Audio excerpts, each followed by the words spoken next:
I hope you enjoy this audiobook. Do let me know in the comments what you thought of the full audiobook. Chapter 1. The Curse of the Surname. The rain hadn't started yet, but the city already smelled like a struck match. Daniel Van stood on the corner of Green and Prince with his collar up and his hands buried so deep in his coat pockets that the seams strained against his knuckles. 6 years. 6 years, and the sidewalk still had the same crack running from the fire hydrant to the storm drain, the same one he used to step over on his way to work, when he still had to name people said out loud in rooms that mattered. He didn't step over it now. He walked straight through it, heel first, like he was daring the city to remember him. The gallery sat behind a black steel door with no sign, just a buzzer and a slab of frosted glass. The kind of place that did want you unless someone else had already vouched for you. Daniel hadn't been vouched for. He'd read about the opening in a discarded copy of the Times on the Amtrak platform in Newark. 3 lines buried in the art section, and something about the address had snagged in his chest like a fishhook. Cooper Street Annex. He used to know a girl who lived 2 blocks from there. A lifetime ago. A different face ago. He touched the scar without meaning to. It ran from just under his left eye to the corner of his jaw. A thin silver rope of raised skin that caught the streetlight when he turned his head a certain way. He'd stopped flinching from mirrors around year 3. He still flinched from windows, sometimes, when he wasn't ready for the reflection. The door buzzed him in before he even reached for it. Someone inside had a finger on the button, and no interest in vetting the man in the black coat. Fine. He'd take that. Inside, the gallery was too bright the way new money always insisted on being too bright. Track lighting scraping every soft shadow off the walls, so the canvases looked less like art and more like evidence laid out for a jury. Champagne circulated on trays held by kids who couldn't have been older than 22. Kids with a specific hollow-cheek hunger of people 3 unpaid internships deep into a career in the industry. Daniel took a glass because holding something gave his hands a job to do besides curling into fists. He wasn't here for the paintings. He didn't know, not yet, not for another 11 minutes, what he actually was here for. Alana Knight had been standing in front of the same sculpture for 6 minutes and 40 seconds, which she knew because she'd made the mistake of checking her watch when she first stopped and some competitive, exhausted part of her brain had decided to keep score. It was a bad piece. Ambitious, derivative. Welded steel trying to be Calder and landing somewhere closer to a fence that had lost an argument with a truck. But it was the only thing in the room she could look at without someone trying to talk to her about her father. Everyone wanted to talk to her about her father tonight. That was the tax she paid for showing up to things like this, for being seen in rooms with people whose business cards had more syllables than substance. Your father's firm did the Hartwell Tower, didn't they? Marcus Knight. Incredible vision. Incredible instincts. You must have learned so much growing up around that. She'd smiled and nodded and said some version of he's always been a big personality 9 times in the last 40 minutes. And each time the words came out of her mouth, a little more like a rock being turned over in a dry riverbed, worn down from repetition, meaning less than it had the time before. She wasn't lying. Exactly. She just wasn't telling anyone the parts that were actually true, which was that she and Marcus Knight had exchanged maybe 4 real sentences in the last 2 months, all of them about a permit delay on the Bushwick project, none of them about anything a person could call a relationship. She built buildings the honest way. Code compliance, load calculations, hours spent arguing with contractors about rebar spacing until her voice went hoarse, and she spent her whole adult life making sure nobody could look at her work and see her father's fingerprints on it. She heard him before she saw him.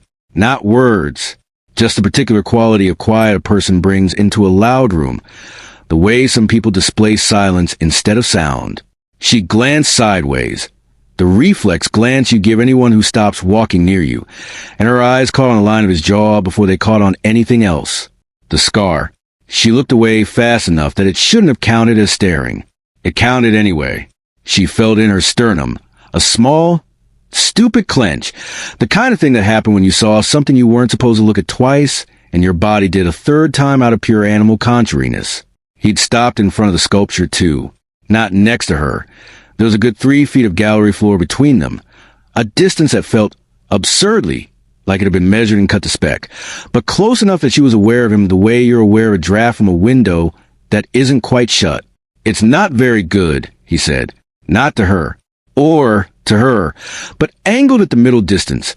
The way people talk to strangers when they want plausible deniability if the stranger doesn't respond. Alana's mouth did the thing it did before her brain caught up, which was talk. It's trying so hard to be calder that I keep expecting it to apologize. A sound came out of him. Not quite a laugh. The ghost of one. The exhale before the laugh that decided, halfway up his throat, not to commit. Calder wouldn't take the meeting, Daniel said. Calder's dead. Even more reason not to take the meeting. Now she did look at him. Properly. This time, the kind of look that admitted itself. He was tall in a way that made her room recalibrate slightly. Not a showy height, but a settled one. Like his body had made peace with taking up space a long time ago and stopped apologizing for it. Dark hair. Cropped close on the sides. Longer on top like he hadn't gotten around to a haircut in a while. Or like he had, and this was a compromise. And the scar, up close, wasn't ugly. That surprised her a little. The way it sat on his face like it belonged there. Like the rest of his features had been built around the eventual fact of it.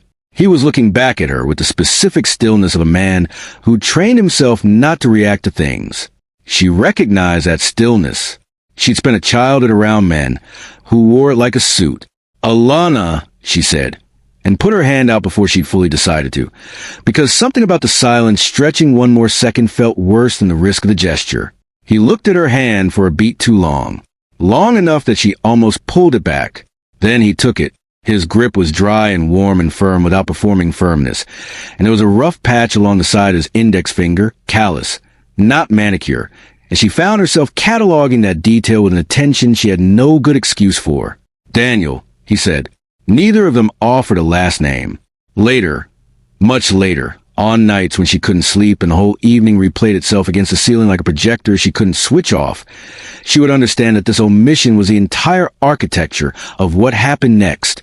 2 surnames, sitting in a room like unexploded ordnance, and neither of them had the faintest idea. You're not looking at the art, Daniel said. It wasn't really a question, but he watched her face for the answer anyway, the way you watch a compass needle to see which way it's going to settle. I'm looking at a piece of the art. I'm boycotting the rest on principle. She gestured, small, at the room behind her without turning to look at it. A room full of women in dresses that cost more than his first month's rent had once cost. Men laughing too loud at things that weren't funny. All of it churning under lights. So white they made the wine look like blood in the glasses. You. Same as you. Boycotting on principle. He didn't say what the principle was. He wasn't entirely sure himself. Not the real one underneath the joke. The real one had something to do with the fact that 6 years ago a version of him had gone to parties exactly like this one, had worn a suit that fit him because someone else's money had bought it, had learned to laugh at things that weren't funny with a fluency that used to embarrass him a little, and now felt like something from a different man's biography. She had dark hair pulled back in a way that looked effortless and definitely wasn't, strands already starting to escape near her temple, and a navy dress with sleeves that ended at her wrists, practical in a room where practicality wasn't the assignment.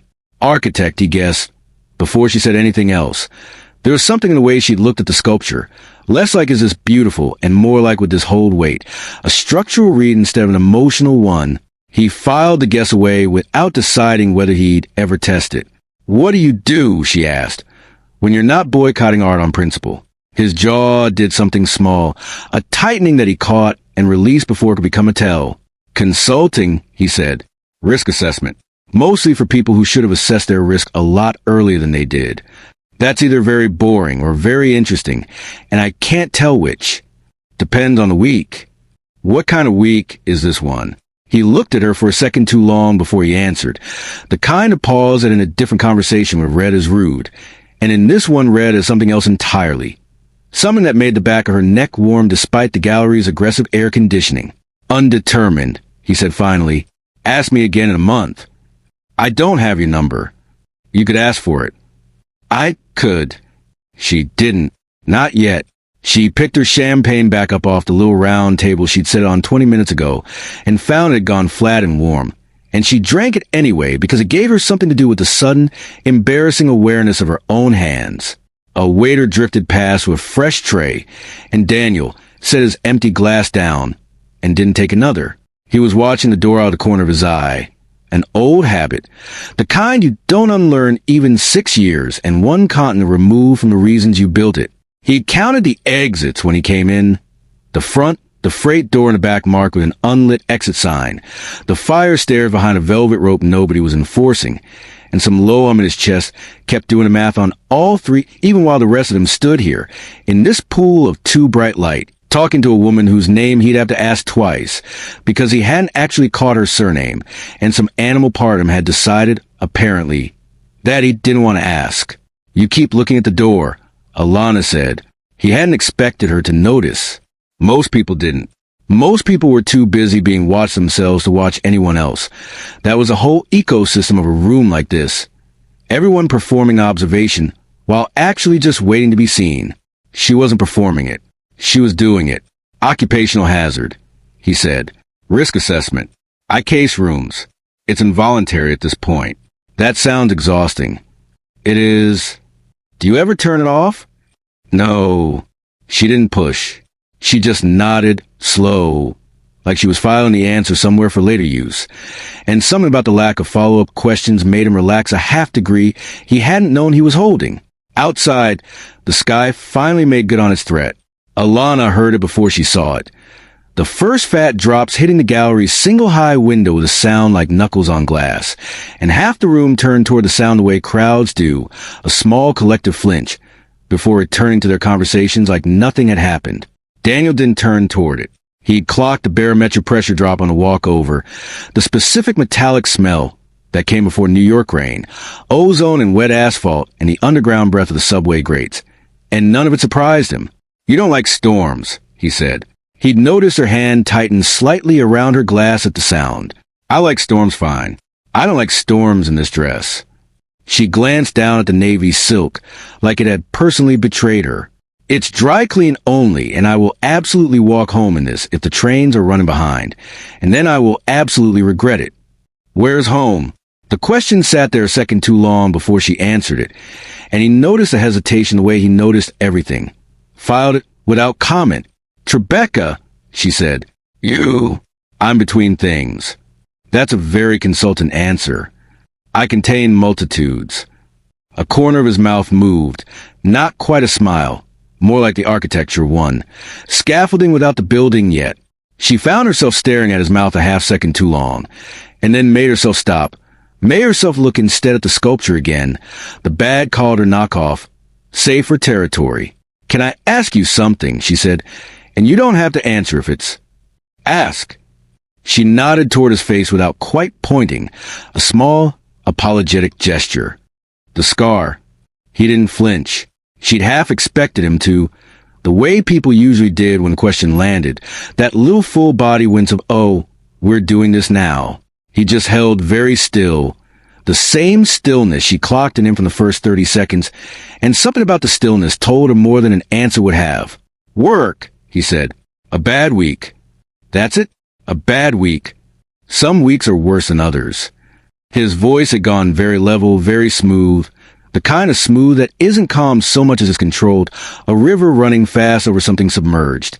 You get good at knowing which ones.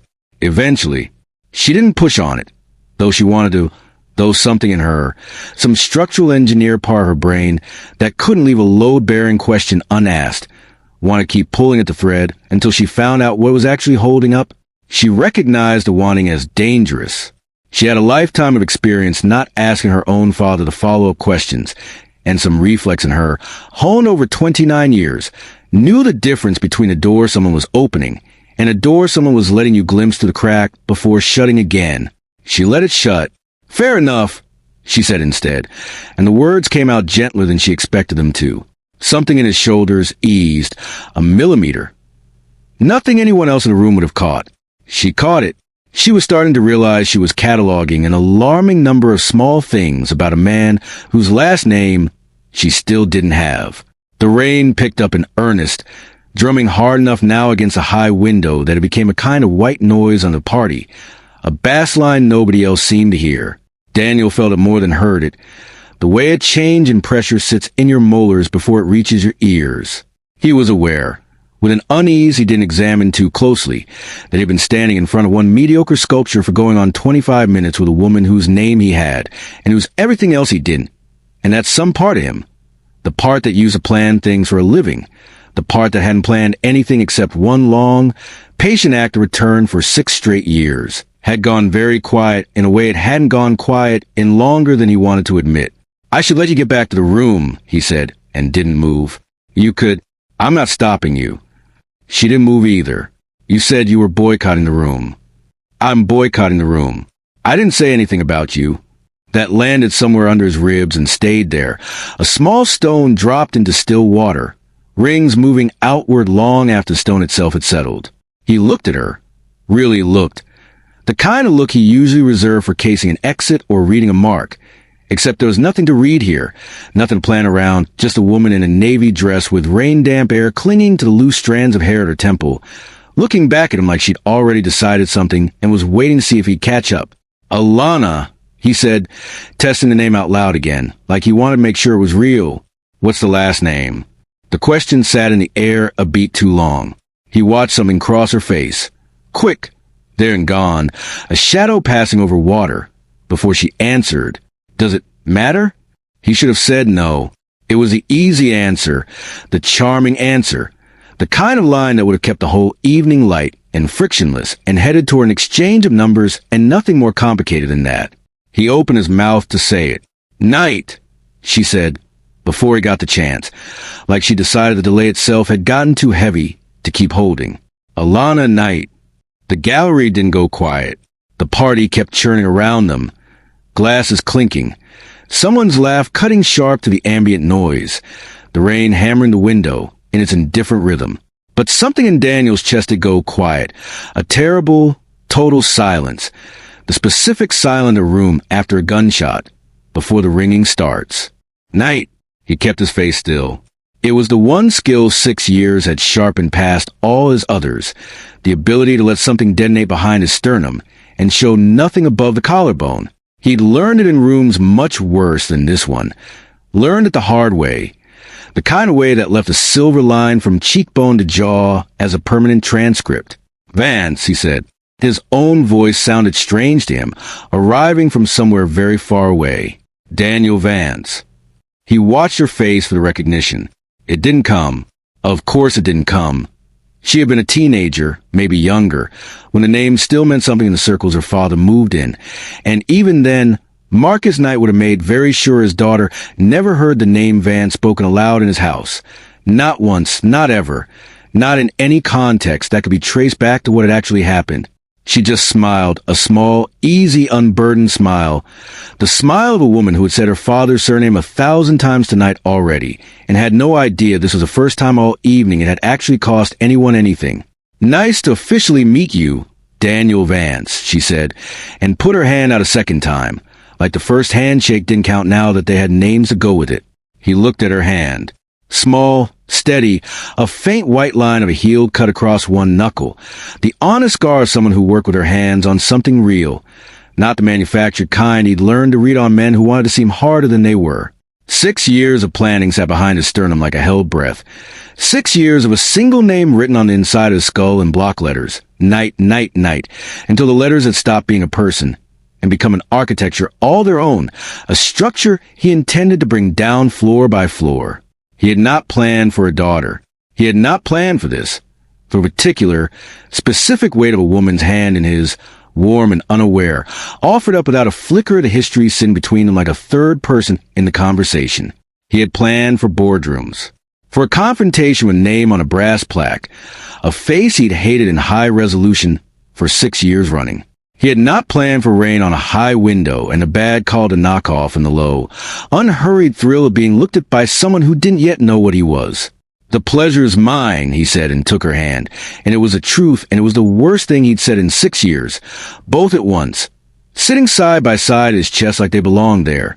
Outside, the storm broke properly, the sky finally giving up whatever it had been holding back, and inside the gallery, under lights too bright to hide anything, Daniel Vance held Alana Knight's hand 2 seconds longer than a handshake required, and understood with a clarity that felt like the scar reopening, that whatever came next was going to cost him more than anything 6 years in exile had already taken. Chapter 2. The Architect of Chance. The heat hadn't broken in 9 days, and the office on the 3rd floor of a converted button factory on Walker Street had exactly one window unit, which Alana Knight had positioned directly behind her own chair on the theory that if she was going to sacrifice her firm's comfort to keep the electric bill under 4 figures, she could at least sacrifice it in her own favor. It was a small, petty comfort, and she took it without apology, the way she'd learned to take small comforts wherever the month allowed them. Across the room, Chloe was on hold with a lighting supplier for the 11th minute running, phone wedged between shoulder and ear, mouthing, "I will end this man's career at nobody in particular," while she highlighted line items on an invoice that made Alana's stomach do a slow, familiar drop every time she let her eyes drift toward it. Behind Chloe, Marcus, not her father, a different Marcus, the office's one drafting higher, 24 and permanently caffeinated, had his headphones on and his shoulders hunched into a particular curve of man, trying not to be asked whether the Fenwick renderings were done yet. They were not done yet. Everybody in the room knew this without saying it, the way you know whether it's coming from the color of the light. Knight and Associates. The name on the buzzer downstairs still said that, in vinyl letters going soft and peeling at the corners, even though Marcus Knight himself hadn't set foot in this office in 4 years and had, as far as Alana understood it, no legal claim to any part of what happened inside these walls. She'd kept the name out of some combination of stubbornness and inertia she'd stopped trying to untangle. Changing the letters cost money. Everything cost money, this month more than most. She had $11,000 in the firm's operating account and a payroll due in 6 days that would take most of it, and behind that number sat a longer, uglier one. The studio's lease renewal, due at the end of the quarter, at a rate the landlord's broker had floated like it was a reasonable ask and not a number that made her want to lie down on the drafting table and not get up. She'd built this firm from nothing. That was a sentence she kept coming back to on nights like this, turning it over like a stone worn smooth from handling. Not her father's connections, not his firm's Rolodex, not a single referral that had come with a Knight name attached in any way that mattered. She'd built out of 2 years moonlighting on residential permits while she finished her license, out of a business loan she was still paying down, out of Chloe agreeing to leave a stable job at a firm 4 times this size, because Alana had promised her equity that some months felt more like a punchline than a promise. She would not let it fold. She had decided this with the flat, immovable certainty of someone who had watched exactly one other person build something, and then watch it consume everyone standing near it. And she had promised herself a long time ago that whatever she built would be clean all the way through, load-bearing walls and paper trail both. Her phone buzzed against the drafting table. Unknown number, New York area code. She almost let it go to voicemail. Most unknown numbers this month turned out to be either a vendor asking about a late invoice or someone trying to sell her firm insurance it couldn't afford. But something made her pick up on the 3rd ring, thumb swiping before she'd fully decided to. Knight and Associates. Ms. Knight, a man's voice, even unhurried. The specific calm of someone used to being listened to without raising his volume to earn it. My name is Daniel Vance. I represent a private investment group looking at a mixed-use development in Hudson Square, 60,000 square feet, residential over retail, groundbreaking targeted for next spring. Alana's hand, mid-reach for her coffee, stopped in the air. Chloe, across the room, had gone still too, phone still against her ear, eyes cutting sideways with the specific sharpness of someone who could smell a real call through a wall. "I'm listening," Alana said, and was proud distantly of how level her own voice came out. "We reviewed several portfolios. Yours stood out." A pause, the kind that in a lesser man might have been hesitation, and in this man's voice sounded more like precision, a beat left open on purpose. "The Bushwick Community Center. The renovation work on Canal. I like the restraint in both. A lot of firms your size over-designed to prove they belong in the room. You didn't do that." She didn't say anything for a second, because the compliment had landed somewhere underneath her ribs, and she needed a moment to make sure her voice wouldn't do anything embarrassing on its way back out. "Thank you," she managed. "Can I ask who referred you to us specifically?" "Nobody referred me," Daniel said. I do my own diligence. It should have sounded strange. Later, lying awake with the window unit rattling its uneven rhythm into the dark, she would turn that line over and over and wonder why it hadn't struck her as strange in the moment. Why the wrongness of it?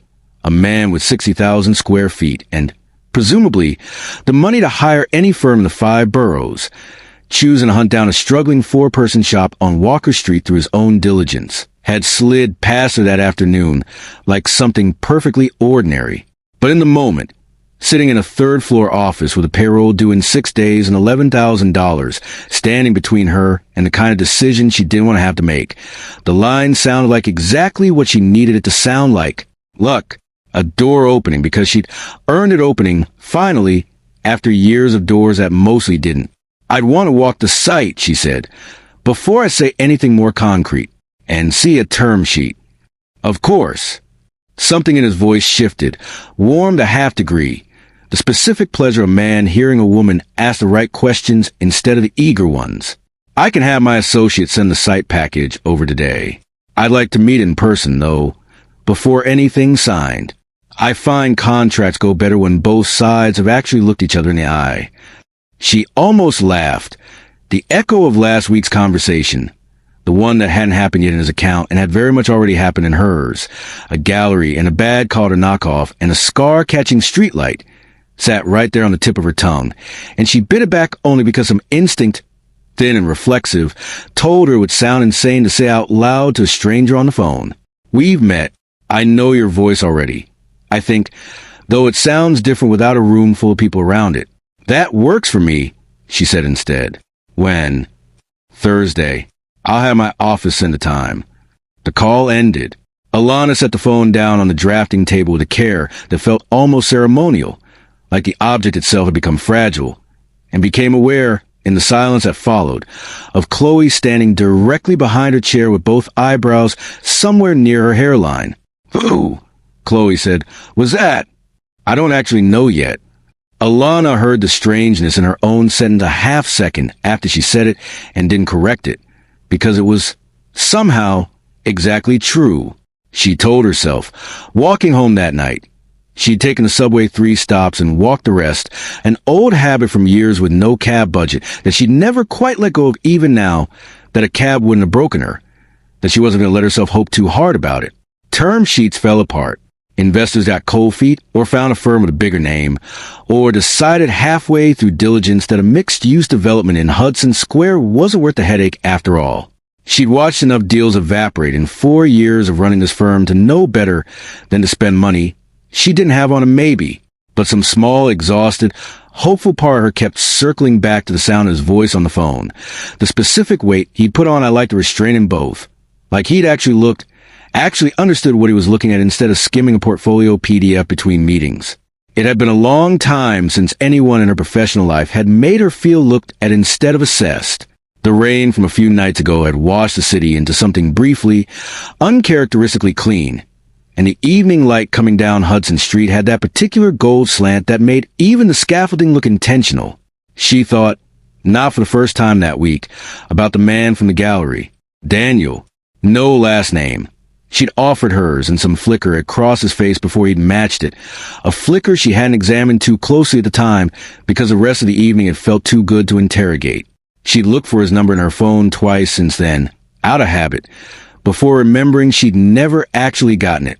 They'd talked for 40 minutes and neither of them had thought, or maybe both of them had thought, and neither had asked to exchange the one piece of information that would have let the conversation continue past the door. She let herself feel a small, private disappointment about that, and then folded it up and put it away, the way she'd learned to do with most of the things in her life that didn't have a clear next action attached to them. Daniel hung up the burner phone and set it face down on the marble counter of a kitchen he had rented, furnished, in a building where the doorman had been paid enough in cash tips over the last 6 weeks to have stopped asking Daniel any questions at all. The apartment was on the 17th floor, glass on 2 sides, a view north up the spine of Manhattan that on a clear evening let you watch weather arrive from New Jersey a full 20 minutes before it reached you. He liked that about the place. He liked knowing what was coming before it got there. He poured 2 fingers of bourbon he didn't particularly want and stood at the window with it, watching the light go copper and then bruise colored over the rooftops, and let himself sit, for exactly as long as it took to finish the drink, with the fact of what he'd just done.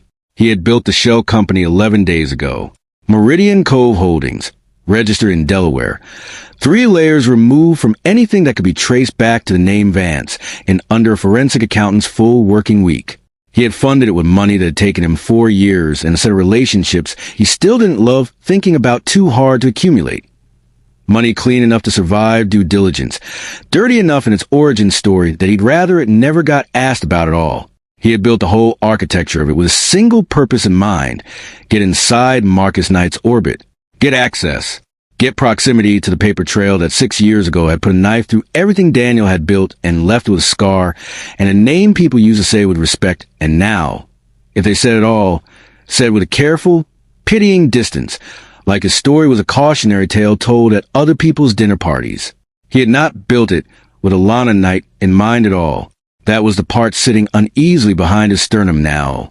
2 fingers of bourbon in, watching the light die over the Hudson. He had spent 11 days constructing a very specific machine, an investment vehicle, a development project real enough to survive scrutiny, a persona clean enough to walk into rooms Marcus Knight's people would eventually have to let him into, and the machine had led him, entirely by his own design, straight to a woman whose hand he had already held 2 seconds too long under gallery lights, whose knuckle scar he had already catalogued without meaning to, whose voice on the phone this afternoon had done something to his chest that had nothing to do with the 6 years of planning that voice was supposed to be serving. He told himself it was efficient. That was the word he used. Standing at the window, turning the empty glass in his hand. Efficient. Getting close to Alana Knight's firm meant getting close to Alana Knight, and getting close to Alana Knight meant, eventually, inevitably, getting into rooms where Marcus Knight would be standing, a father who, whatever else he was, whatever else Daniel intended to make him answer for, clearly still checked in on his daughter's projects, still had his name on the letterhead of a firm his daughter had spent 4 years trying to build without him. It was efficient. It was also, if Daniel let himself look at it too directly, the single worst decision he had made in 6 years of careful, patient, bloodless planning. And he knew at the moment he'd hung up the phone, the way you know a wound is bad before you even look down to check. He set the glass in the sink and didn't pour another. He thought about the gallery. The bad Calder knockoff. The way she'd said, "I'm boycotting the room. I didn't say anything about you." With a directness that had knocked something loose in him he hadn't realized was still capable of being knocked. He'd told himself, walking out into the rain that night, that it was a pleasant evening and nothing more, an hour stolen from 6 years of grinding, careful patience, and that he had no intention of it becoming anything else. He had believed that, mostly, for about 4 days.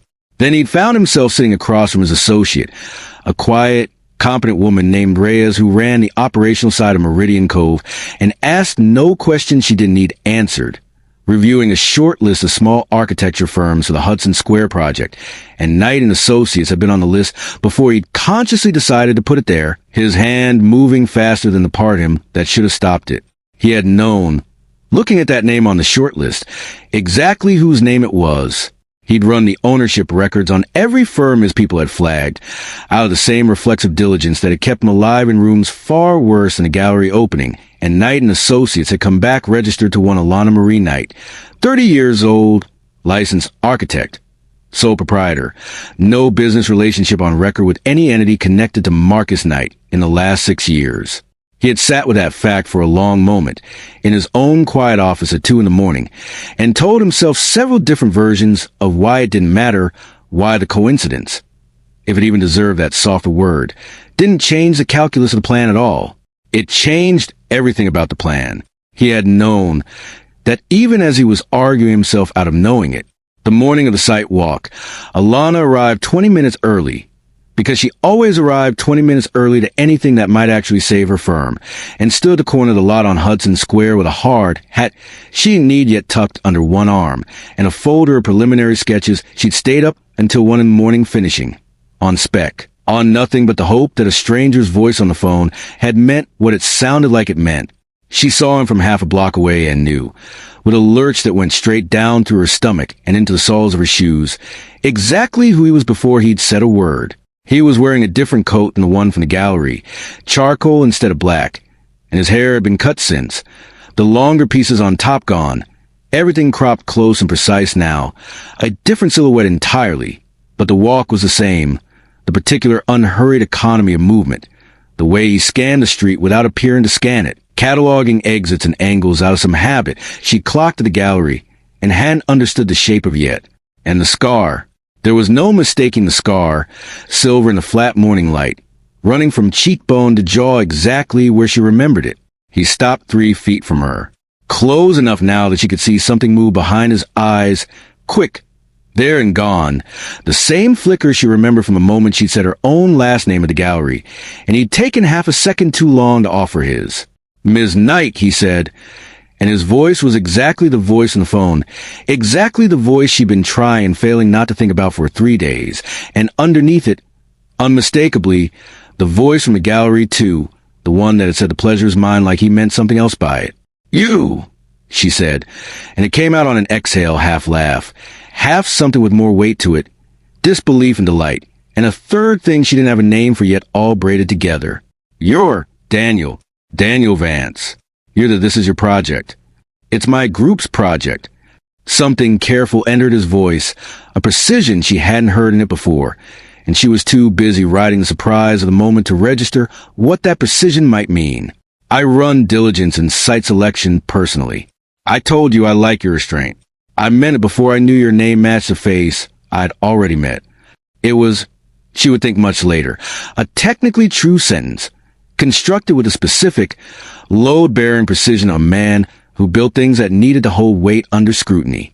In the moment, standing on a sidewalk in Hudson Square with the morning sun cutting long shadows off the scaffolding across the street, it just sounded like fate finally deciding to do her a favor. "This is insane," she said, and heard herself laughing, a real laugh, unguarded in a way she hadn't let herself be in professional context in longer than she wanted to admit. "I have been trying not to think about the fact that I never got your number, and now you're the client. You're the investor." "Small city," he said, and something about his mouth, that same almost smile from the gallery, the scaffolding of one without the full building, made her chest do something warm and unwise. "Small city," she agreed, and didn't examine. Not yet, not for a while, the particular quality of stillness that had entered his shoulders the moment she started laughing. The way a man braces himself right before he steps onto ice he already knows is thin. They walked a lot together for the better part of an hour, and she talked with her hands the way she always did when she was excited about a site, sketching sight lines in the air, pointing out where the light would fall in October versus June, and he listened with a focus that felt like standing very close to a fire, warm and slightly dangerous both, and somewhere in the second half hour, without either of them quite naming out loud, the sight walk stopped being only a sight walk. She didn't see, because she had no reason yet to look for it. The moment his phone buzzed once in his coat pocket with a text from Reyes. "Knight Sr. confirmed for groundbreaking committee. Per your instructions. Contract structure to require his sign-off." And the barely perceptible tightening around his eyes as he silenced it, without breaking his sentence to her about sightlines and setbacks. She thought, walking back to the subway an hour later with a signed letter of intent folded into her bag and a feeling in her chest she hadn't let herself feel in years, that this was the luckiest month of her professional life. She had no way of knowing yet that luck had very little to do with any of it, and that the man who'd handed her the biggest contract of her career had built the entire machine of it, brick by careful brick, with her father's name as the only blueprint that had ever actually mattered to him. Chapter 3. The Shadow in the Penthouse. The snow started around 11 that morning. Tentative at first, a scatter of flakes that dissolved the second they touched pavement, and by the time Alana's cab crossed into the low 50s, it had thickened into something with real intent, the kind of snowfall the city hadn't seen yet that winter, fat and silent, and already laying a thin white seam along the tops of parked cars. She watched it through the window with the specific unease of someone whose whole day depended on trains and cabs continuing to run on schedule, and checked her phone for the third time in 10 minutes to reread the meeting confirmation, as though the address might have changed since the last time she'd looked at it. Meridian Cove Holdings, 47th floor, 2 p.m. The building itself did something to her stomach before she'd even gotten out of the cab. One of those glass towers on Park Avenue that seemed to have been built specifically to make the people entering it feel smaller. She'd floor to ceiling in a dark, mirrored glass that reflected the snow back at itself in long vertical smears, so that from the sidewalk the whole structure looked like it was dissolving into the weather. She stood at the base of it for a moment longer than she needed to, folder drawings pressed against her chest, and made herself breathe the way she used to before permit hearings, for counts in, for counts out, until her pulse stopped announcing itself quite so loudly in her throat. The lobby was marble and hush, the specific hush of expensive buildings where sound itself seemed to have paid a premium to be allowed inside. A guard at the front desk took her name, made a call she couldn't hear the other half of, and handed her a visitor badge with a courtesy that had no warmth in it at all, the kind of politeness that was really just procedure wearing a smile.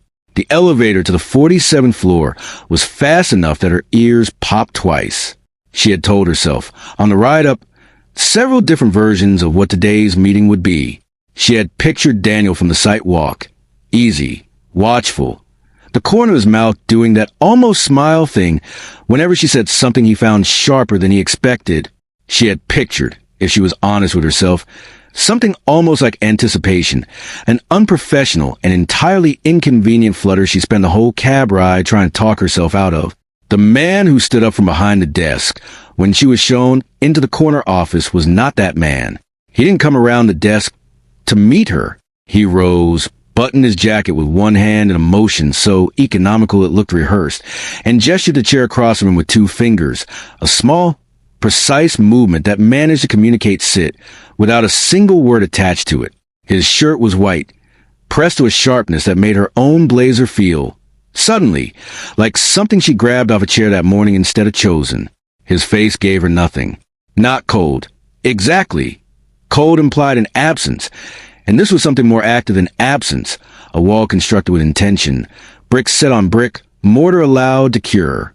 "Ms. Knight," he said, "thank you for making the trip in this weather." Ms. Knight, not Alana.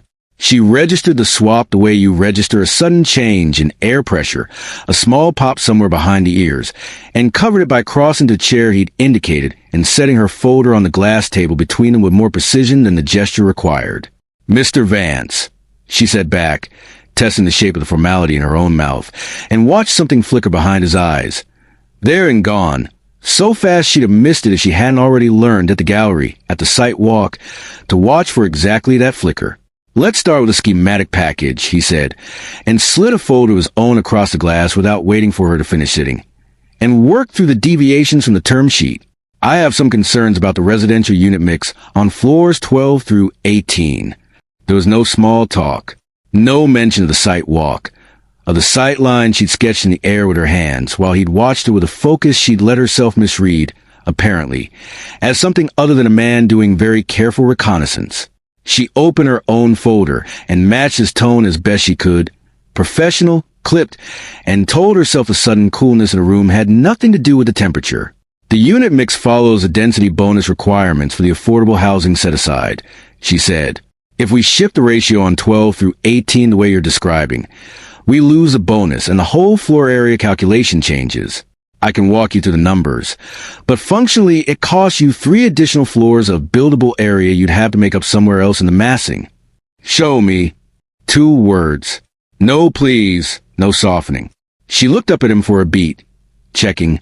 Old habit, the kind you develop from years of reading a room before you decide how hard to push back in it, and found nothing in his expression to read at all, just a level, waiting patience, the specific patience a man used to being obeyed quickly enough that he'd never had to develop the muscle for asking twice. Something in her, stubborn and a little insulted, decided not to hurry. She walked him through the calculations slowly, deliberately, sketching the massing diagram fresh on a blank sheet instead of just pointing at the one she'd already prepared, narrating every step of the zoning math with the specific over-explained thoroughness she usually reserved for contractors who try to talk down to her on a job site. If he wanted efficiency, he could sit through the long version and appreciate exactly how much competence he'd bought. He watched her draw without interrupting once. She felt the watching the whole time, a physical weight along the side of her face, and refused to look up and confirm it. Some contrary, competitive instinct keeping her eyes on the paper until the diagram was finished, and there was nothing left to do but hand it across. He studied it for longer than the math required. "You're right," he said finally, and there was no concession in his voice, no warmth in the admission at all, just a flat statement of fact, like he was confirming the outcome of an equation, rather than acknowledging that she'd out-argued him. "Leave the unit mix as designed." Was that a test? The question came out before she'd fully decided to ask it, sharper than she'd meant it, and she watched it land somewhere behind his eyes, a small ripple under still water. "Everything's a test," Daniel said. "In my line of work." That sounded exhausting. The echo of the gallery, his own line, thrown back at her from a week ago, that sounded exhausting. It is, hung in the air between them for a second, and she watched something in his jaw tighten, almost imperceptibly, like she'd hit closer to a nerve than she'd meant to. "It keeps people honest," he said, and didn't elaborate. Outside, the snow had gone from tentative to serious. Thick horizontal sheets of it sweeping past the floor-to-ceiling glass with enough force that the city 47 floors below had started to disappear in patches, whole blocks swallowed and released as the wind gusted and eased. The office had gone very quiet in the particular way rooms go, quiet when weather is doing something dramatic just beyond the glass, a hush that felt less like calm and more like hell breath. They worked through the drawings for the better part of 2 hours. Daniel asked questions with a precision that never once let up, never softened into the easy curiosity he'd shown her at the site walk, and Alana found herself matching his precision point for point. Some part of her enjoying the friction of it, even as another part, the part that spent the cab ride up here anticipating something entirely different, kept circling back, confused and a little wounded, to the gap between the man across this desk and the man from the gallery. At one point, their hands both reached for the same drawing at once, his fingers landing over hers on the edge of the paper before either of them had registered the other one moving, and the room did something strange. Not loud, not dramatic, just a sudden, total absence of anything except the specific warmth of his hand against the back of hers, his skin dry and warm the way she remembered from the handshake at the gallery. And for exactly 1 second, neither of them moved to correct it. He withdrew his hand first. Not fast. Nothing about him moved fast. She was starting to notice. Everything deliberate, everything controlled, but with a kind of finality that felt absurdly like a door closing somewhere down a long hallway. "Sorry," he said. It came out flat. Not an apology so much as the acknowledgement that an apology was a socially required response. "It's fine," she said, and heard her own voice come out smaller than she wanted it to.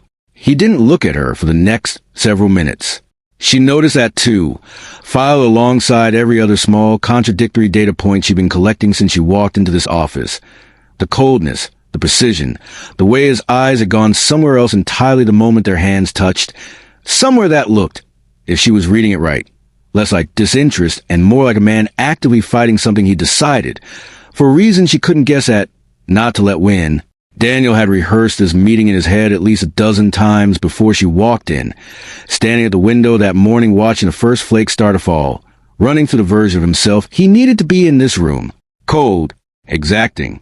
A man whose only interest in Alana Knight was a buildable square footage of a Hudson Square lot, and the eventual, useful proximity her firm would buy him to her father's orbit. He had built a persona the way he built everything else these days, piece by piece, load-tested for weakness. And he had believed, standing there watching the snow start, that it would hold. It had held for exactly as long as it took her to walk through the door with that folder pressed against her chest and a look on her face like she'd expected to see someone else standing behind the desk. Some flicker of hurt, quickly suppressed, that had gone straight to the middle of every careful wall he'd spent the morning constructing. He had watched her draw the massing diagram of the focus that had nothing to do with the zoning calculation and everything to do with the specific, unconscious way she bit the inside of her cheek when she was concentrating, the small furrow that appeared between her eyebrows and disappeared the second she found the number she was looking for.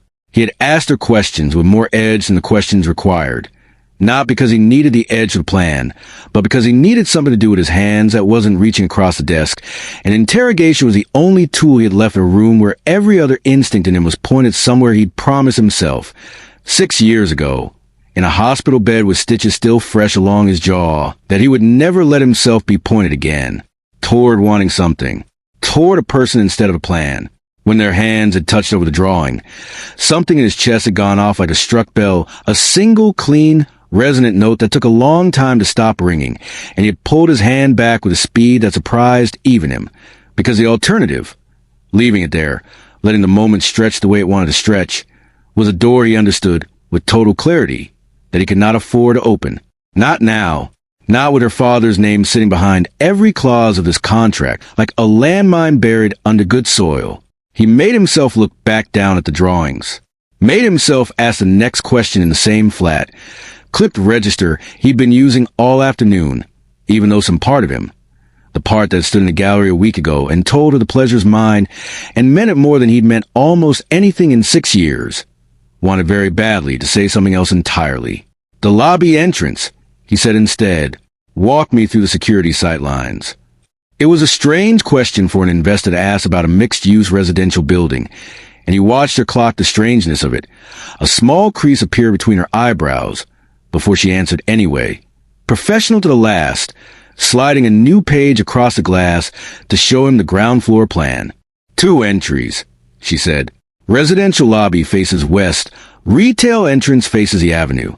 If you're worried about pedestrian flow conflicts during peak retail hours, I'm not worried about pedestrian flow, he said, before he could stop himself. And then, catching the look on her face, added flatter, security is always a consideration for a project this size. Standard diligence.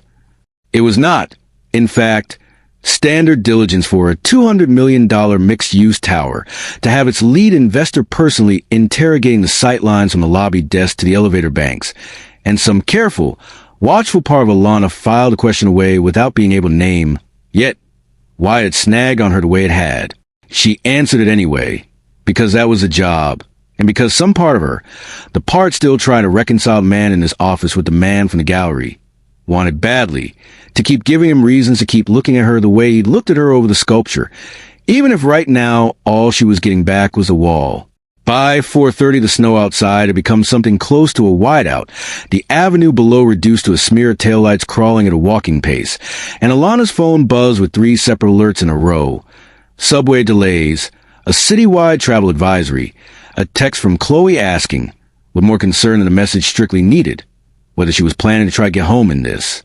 You should think about leaving soon, Daniel said, without looking up from the drawings. The trains are going to stop running before the storm peaks. I have maybe 40 more minutes of questions on the mechanical systems. They'll keep, will they? Because you seem very committed to the residential unit, mixed 20 minutes ago.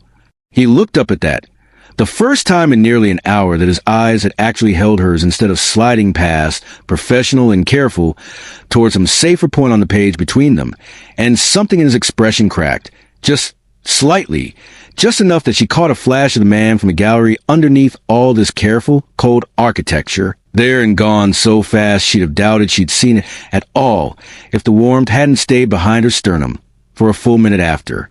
The mechanical systems will keep, he said, quieter now, some of the flatness gone out of his voice. I'd rather you not be stranded on the west side, because I wanted to finish a meeting. That almost sounds like you care what happens to me. She hadn't meant to say it. It came out before she'd checked it. A little too honest, a little too close to the thing neither of them had said out loud since the gallery, and she watched it land on him like a stone dropped into still water, ripples she could actually see moving across his face before he got them back under control. I care about the project, he said. Flat again, the wall reassembling itself, brick by brick, right in front of her. You're the architect of record. Losing you to a subway platform in a blizzard would be a scheduling problem. It should have stung more than it did. She heard the lie in it. She was almost certain now that it was a lie, though she couldn't have said exactly how she knew, only that something in the specific overcorrection of his voice, the deliberate flatness laid on a half-second too thick, gave the whole sentence away as a thing built rather than felt. She gathered her drawings anyway, folded them back into her bag with hands that weren't quite steady and stood. Because the storm outside really was getting bad enough that staying to argue the point felt like a luxury neither of them could afford. At the door, she stopped, one hand on the frame, and looked back at him. He was still sitting behind the desk, snow throwing pale, moving light across the sharp lines of his face.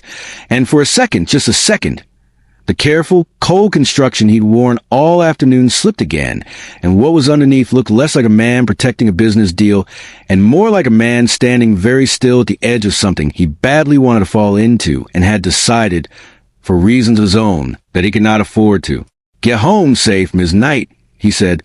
"You too, Mr. Vance," she said back, and let the formality of it sit there between them, deliberate now, matching his coldness with the coldness of her own, a small, petty satisfaction in giving back exactly what she'd been given all afternoon.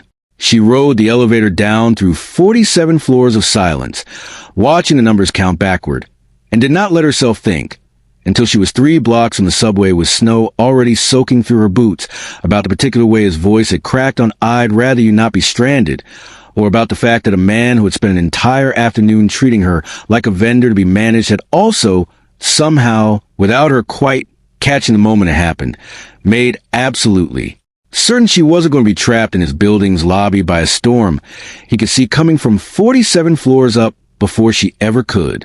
Chapter 4. The First Crack. 3 weeks into demolition, the Hudson Square lot had stopped looking like a construction site and started looking like a wound. Brick and plaster torn down to the old bones of the building that used to stand there, a century-old printing warehouse gutted floor by floor, its ribs of steel and timber exposed to a February sky the color of wet concrete. Alana had walked the site twice a week since groundbreaking, hard hat and steel-toed boots, and a clipboard she barely needed anymore, because she'd started keeping a whole sequence in her head. But she still felt it every time, a small lurch in her sternum, at watching something get taken apart before it could be rebuilt into what she'd drawn. Daniel had started showing up to the site walks too. Not every time.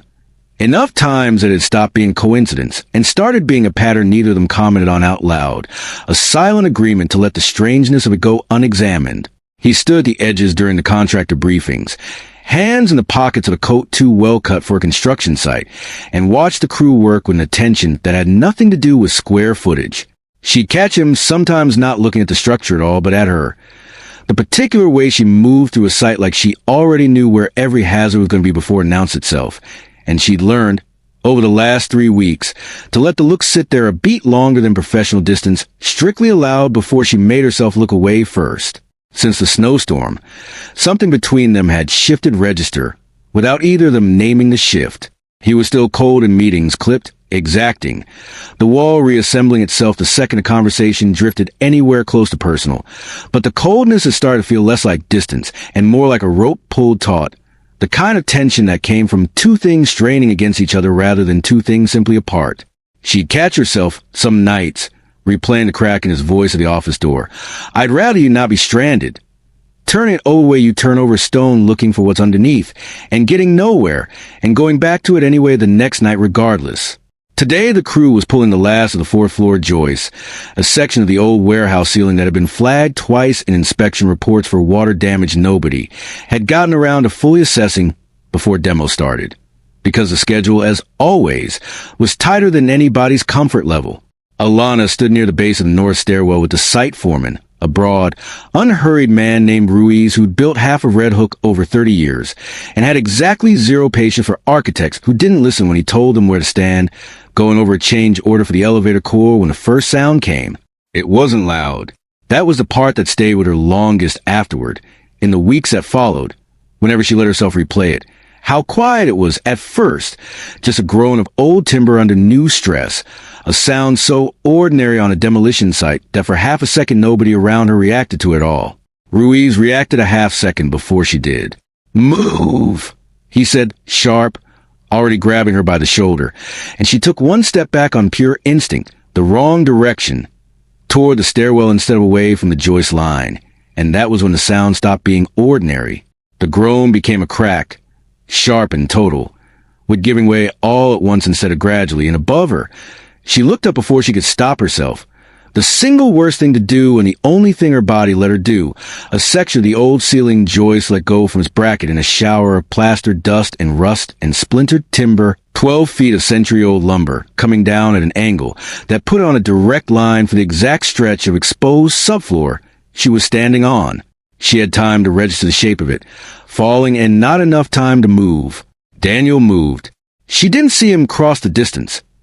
Later, she couldn't have said whether he'd been 10 feet away or 30, whether he'd come from the stairwell landing above or the open floor beside her, because the whole sequence compressed itself in memory into a single unbroken motion, his arm hooking hard around her waist and his whole body turned to put his own back between her and the falling joist, both of them going down together onto plywood's subfloor in a tangle of limbs and dust as the timber crashed down 18 inches from where her feet had been standing a second before. The sound of it hitting the floor was enormous, a flat, splintering boom that seemed to travel up to the concrete and into her teeth, and then there was a long, ringing silence, which the only thing she could hear at all was her own pulse, absurdly loud, filling the whole world. She was on the floor. He was on the floor with her, half over her, one arm still locked around her ribs and the other braced flat against the subfloor to keep his own weight from crushing her under him. And for a handful of seconds, neither of them moved, both of them just breathing hard, in the settling cloud of plaster dust that hung in the cold air like fog. She felt his heart. It was the first thing she registered clearly once the ringing in her ears started to fade. Not his voice, not the dust in her throat, not the ache already starting to bloom along her hip where she'd hit the plywood, but the specific, frantic thud of his heartbeat against her shoulder blade, fast and hard, so much faster than the level. Control man from the boardroom had any business having a heartbeat, a rhythm that told her more about what the last 3 seconds had cost him than anything he was ever going to say out loud. Are you hurt? His voice came out low and rough, none of the boardroom flatness left in it at all, and his hands were already moving over her, shoulders, ribs, down along her arm to her wrist, with a clinical urgency that had nothing gentle in it and everything careful, checking for breaks before either of them had even fully caught their breath. I'm fine. She heard her own voice shake and hated it. Tried again. I'm fine. Daniel. His name, out loud, seemed to do something to him. His hand stopped moving. He was still half over her, dust settling in his dark hair, a fine gray coat across both their shoulders. And for one long second, he just looked at her. Not checking for injury anymore, just looking. The kind of look that had no professional distance left in it whatsoever, raw and unguarded in a way she had never once seen on his face in 3 weeks of careful, clip meetings. Then Ruiz was there and 2 other crew members, shouting for the site to be cleared. Somebody already on a radio calling for the structural engineer. And the moment broke apart the way moments like that always break apart. Too fast, too many other hands and voices crowding in before either of them had a chance to say anything at all about what had just happened on that plywood floor. They pulled her to her feet. Daniel stood a half step back once she was upright, close enough that she could feel the residual heat of him even through her coat, and she watched him do something she'd seen him do exactly once before at the office, right after their hands had touched over the drawings. A visible, physical act of pulling himself back together, shoulders squaring, jaw setting, the wall going back up brick by brick in real time in front of her. By the time Ruiz finished barking the site into a temporary shutdown and the structural engineer arrived to assess the rest of the 4th floor framing, Daniel's voice had gone flat again, and what came out of his mouth next landed with force that took her completely off guard. What the hell were you doing standing under an unbraced joist line? It wasn't a question. It came out low and hard, each word set down like a brick of its own, and she felt her spine straighten on reflex, some old, stubborn part of her rising to meet the anger before her body had fully finished shaking from the fall. I was reviewing a change order with Ruiz. I wasn't under anything. The joist gave way from bracket. You were standing in the fall radius of a section flagged twice in inspection for water damage. His voice hadn't risen, but something underneath it had sharpened, gone thin and hard as wire.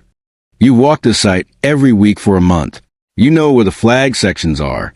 You know better than to stand there. I was doing my job.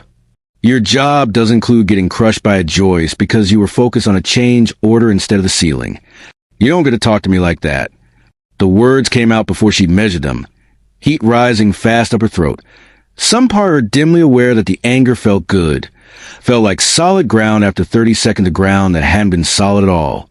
I have run this site for 4 years without a single serious incident. I know what I'm doing. And you. She gestured, sharp, at the space between them, at the plywood floor still dusted with plaster and splintered with 18 inches from where she'd been standing. You could have been hurt. You threw yourself under falling timber for me, and the first thing you do once I'm standing is yell at me. Something crossed his face at that. Quick, there and gone. The specific flicker she'd learned to watch for over the last 3 weeks. The tell that meant she'd landed closer to something true than his flat. Controlled exterior wanted to let on. I wasn't hurt, he said, quieter now, though the hardness hadn't fully left his voice. You could have been. That's the point. So instead of checking if I'm okay, you're lecturing me. I checked if you were okay before you finished catching your breath. His jaw worked. Once, a small muscle jumping along the line of the scar.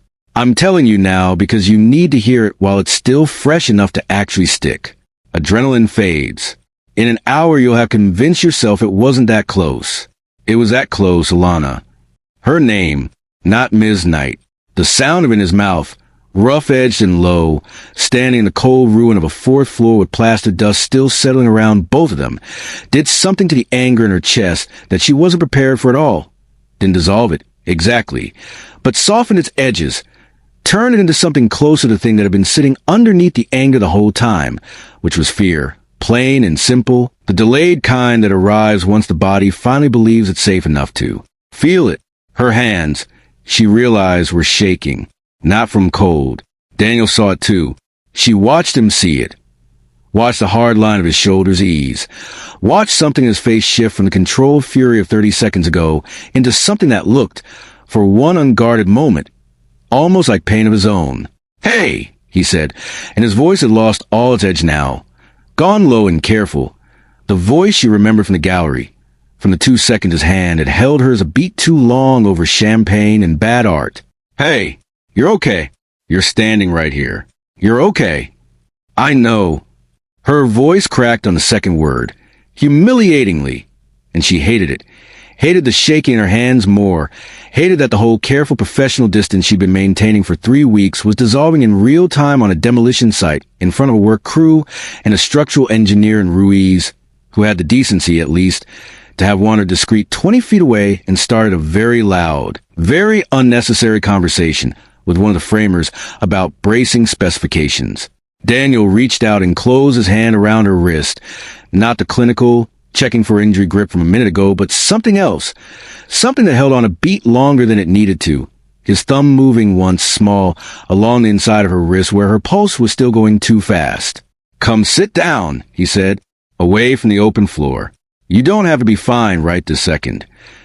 He walked her to the makeshift site office in a construction trailer parked to the edge of the lot, a cramped, overheated space with a space heater running full blast and a folding table covered in rolled drawings, and pulled out a metal chair for her with a care that felt strange coming from a man who'd been shouting about Joyce bracing 4 minutes earlier. She sat. He didn't sit across from her the way he would have in a boardroom. He crouched instead in front of her chair at eye level, close enough that she could see, now that the adrenaline had started to drain, and left room for other things to be noticed. The fine gray dust still clinging to the dark hair at his temple, a matching streak of plaster along his jaw right where the scar caught the trailer's single bare bulb. You have dust in your hair, he said, and reached up, slow, giving her every chance to pull away as she wanted to, and brushed a streak of white plaster from where it had settled near her temple, his fingers barely grazing her skin, the touch so light it was almost nothing at all, and landed, somehow, harder than anything that had happened all afternoon. She didn't pull away. You yelled at me, she said, quieter now, some of the fight gone out of it, more observation than accusation. I know. Why? He was quiet for a long moment, still crouched in front of her, his hand dropping back to rest on his own knee. And when he finally answered, his voice had gone rough in a way she hadn't heard from before, not even in the 2 seconds after he'd checked her for broken bones on the plywood floor. Because for about 4 seconds, he said, I thought I was going to watch that Joyce come down on you and not get there in time. And I don't. He stopped, started again, choosing the next words with the specific, careful precision of a man laying brick over something he badly didn't want seen underneath. I don't have a good place to put that. So it came out as anger. That's not an excuse. It's just true. It was, she understood even as he said it, the single most honest thing he had said to her since the moment they'd shaken hands in a gallery a month ago, and the honesty had sat in the small overheated trailer between them like something with actual physical weight, pulling the air tighter, pulling the 3 feet of space between his crouched knees, and her chair down to something that felt, suddenly, like no distance at all. Okay, she said. Just that. because she didn't have a steadier sentence available, and because something about the rawness in his face told her that pushing any harder right now would make him retreat behind the wall faster than she could follow him. He nodded once and stood, the movement putting 3 feet of space back between them that felt, this time, less like distance and more like a decision. And by the time he reached the trailer door to check on the structural engineer's assessment, his voice had gone flat and businesslike again, already asking Ruiz about the timeline impact. Already every inch the cold, controlled investor she'd walked into that penthouse office 3 weeks ago expecting to meet, but she'd felt his heartbeat. She sat alone in the trailer for another minute, hands finally steady, and let herself hold on to that one fact the way you hold on to a coin in your pocket, turning it over and over, the frantic, unguarded thud of it against her shoulder blade in the 4 seconds after the joist came down, a rhythm that no amount of flat, careful, boardroom composure was ever going to be able to talk his way back out of having existed. She didn't know, sitting there, that the man who had thrown himself under falling timber to reach her had spent every night for 6 years imagining a very different kind of reckoning with the night name, one with far less tenderness in it, and none at all, until 4 weeks ago, that had required him to feel a single thing about the person standing in front of him. She didn't know that somewhere on the far side of the lot, watching Ruiz direct the crew back into a cordoned assessment of the 4th floor, Daniel Vance was standing with his hands in his coat pockets, jaw tight, trying and failing to reconcile the plan he'd built with the 4 seconds of pure, ungovernable terror that had just torn straight through the middle of it, and losing, for the first time in 6 long years, an argument with himself he had been absolutely certain, until today, that he already knew how to win. Chapter 5, The Guiltless Sinner. Reyes brought the file to the 17th floor apartment at 9 in the morning, 3 days after the joist came down, in a plain manila folder with no letterhead and no digital trail. The way Daniel insisted every piece of paper connected to this operation exists, and then not exist, generated fresh and destroyed within the week. She set it on the kitchen counter without comment, poured herself coffee from the machine like she owned the place, which in the specific operational sense that mattered to both of them, she more or less did, and left without asking a single question about why he'd want a full background workup on the daughter of the man they were both supposed to be building a case against.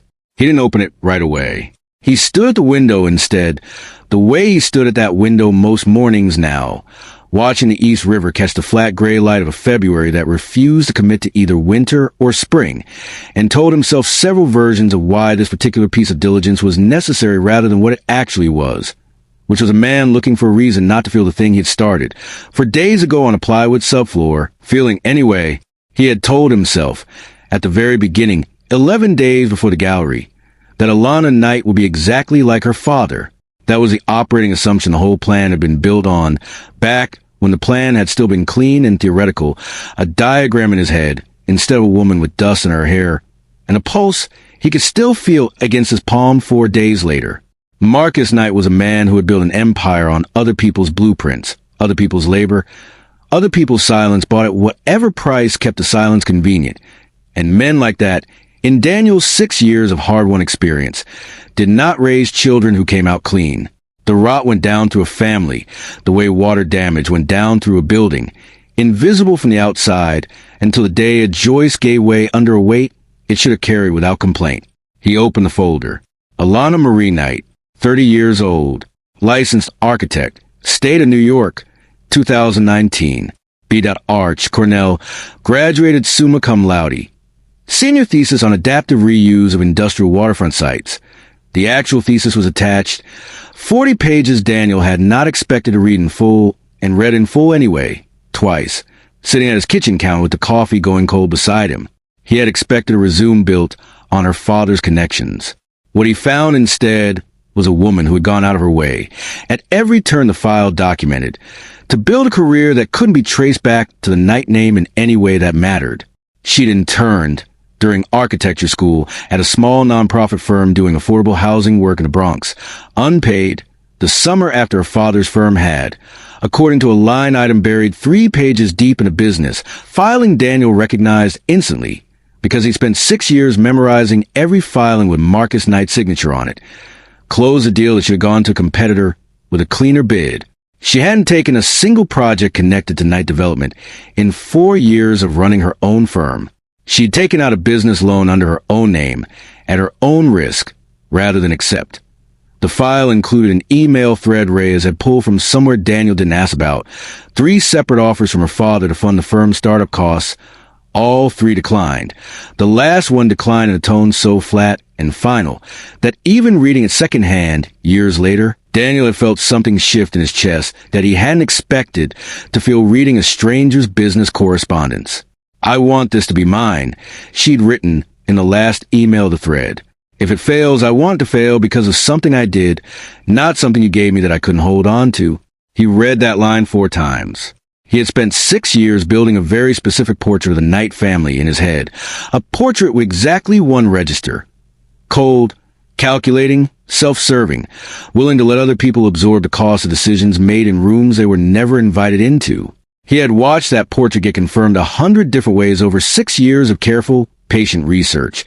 Shell companies, buried liabilities, a paper trail of decisions that had, 11 years ago, put Daniel's own name on the wrong side of a fraud investigation that should have belonged to Marcus Knight, and had instead cost Daniel his firm, his reputation. For years of his freedom, he did not particularly want to think about even now, and one long, ugly night that had ended with a knife, and a scar and a version of himself he'd had to rebuild from nothing in a cell block that taught you, fast, exactly how much of your old life was actually worth defending.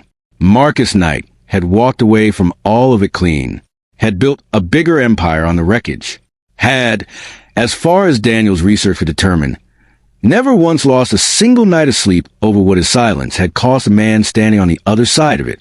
Daniel had built 6 years of purpose around the specific, load-bearing certainty that everything connected to that name deserved to burn along with it. He had not built any room, in that certainty, for a daughter who turned down her own father's money out of need to know her failures were hers alone. He had not built room for a woman who spent unpaid summers gutting and rebuilding housing for families who couldn't have paid her $1 for the work, who kept a 4-person firm afloat on $11,000 and sheer stubbornness rather than let a single cent of Knight money touch the letterhead, who had looked at a bad call to knock off in a gallery and diagnosed its exact failure with more honesty than most critics manage in print. He had built no room at all for the fact that the deeper he dug into Alana Knight's life, looking, he could admit this to himself now, sitting alone at his own counter with cold coffee and a file spread out in front of him like an autopsy, looking specifically for the thing that would let him keep hating her by proxy. The thing kept refusing to appear. She was not her father. Every page of the file said so, more clearly than the last. He thought about the site trailer for days later, and he was still thinking about the site trailer more than he was comfortable admitting. The specific weight of crouching in front of her chair with the space heater roaring and her hands shaking in her lap. The honesty that had come out of him before he'd had time to build a wall around it. "I thought I was going to watch that Joyce come down on you and not get there in time."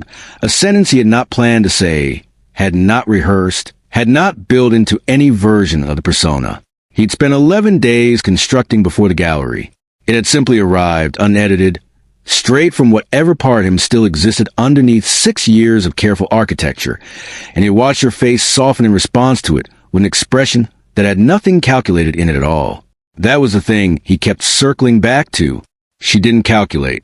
He had spent 6 years around people who calculated every sentence before it left their mouth, who weighed a smile for its return on investment before deploying it, and he had gotten very good, dangerously good, the kind of good that had cost him relationships he didn't like to think about, at spotting the calculation even when it was buried 3 layers deep under charm. Alana Knight had none of it. When she was angry, her voice went sharp and her spine straightened, and she told him, flatly, that he didn't get to talk to her like that. When she was frightened, her hands shook and she let them shake instead of hiding them in her pockets the way most people he'd known would have. When she found something funny, she laughed like the joke had actually surprised her, an unguarded, full sound that came from somewhere real instead of somewhere performed. He hated how much he'd started listening for that laugh. Reyes came back at noon with sandwiches neither of them particularly wanted and found him still sitting at the counter, file closed now but still within reach, his hand resting flat on top of it, like he was keeping something contained under the manila cover. "You've read that 4 times, she said. Not a question. Reyes didn't usually bother with questions when a statement would do the same job faster. "Once. You've had it open since 9, and it's noon, and you're still sitting exactly where you were sitting when I left. She set the sandwiches down, unwrapped one methodically, took a bite before she spoke again. The specific, unhurried patience of a woman who had worked with him through worse mornings than this one, and had learned, over 4 years, that pushing him made him retreat and waiting made him talk. What's in it that's got you like this? Nothing that changes the plan. That's not what I asked. He was quiet for a long moment, looking at his own hand flat on the folder, and when he finally answered, it came out slower than he meant it to, more honest than he planned on being with anyone, including himself. I expected to find her father in her. I didn't. People aren't always their fathers. I know that. Sharper than he meant it. And he heard the sharpness and didn't apologize for it, because underneath the sharpness was something raw he didn't have a better way to keep contained. I've spent 6 years assuming she would be. I built the whole plan around that assumption, and every page in that folder is telling me I built it wrong.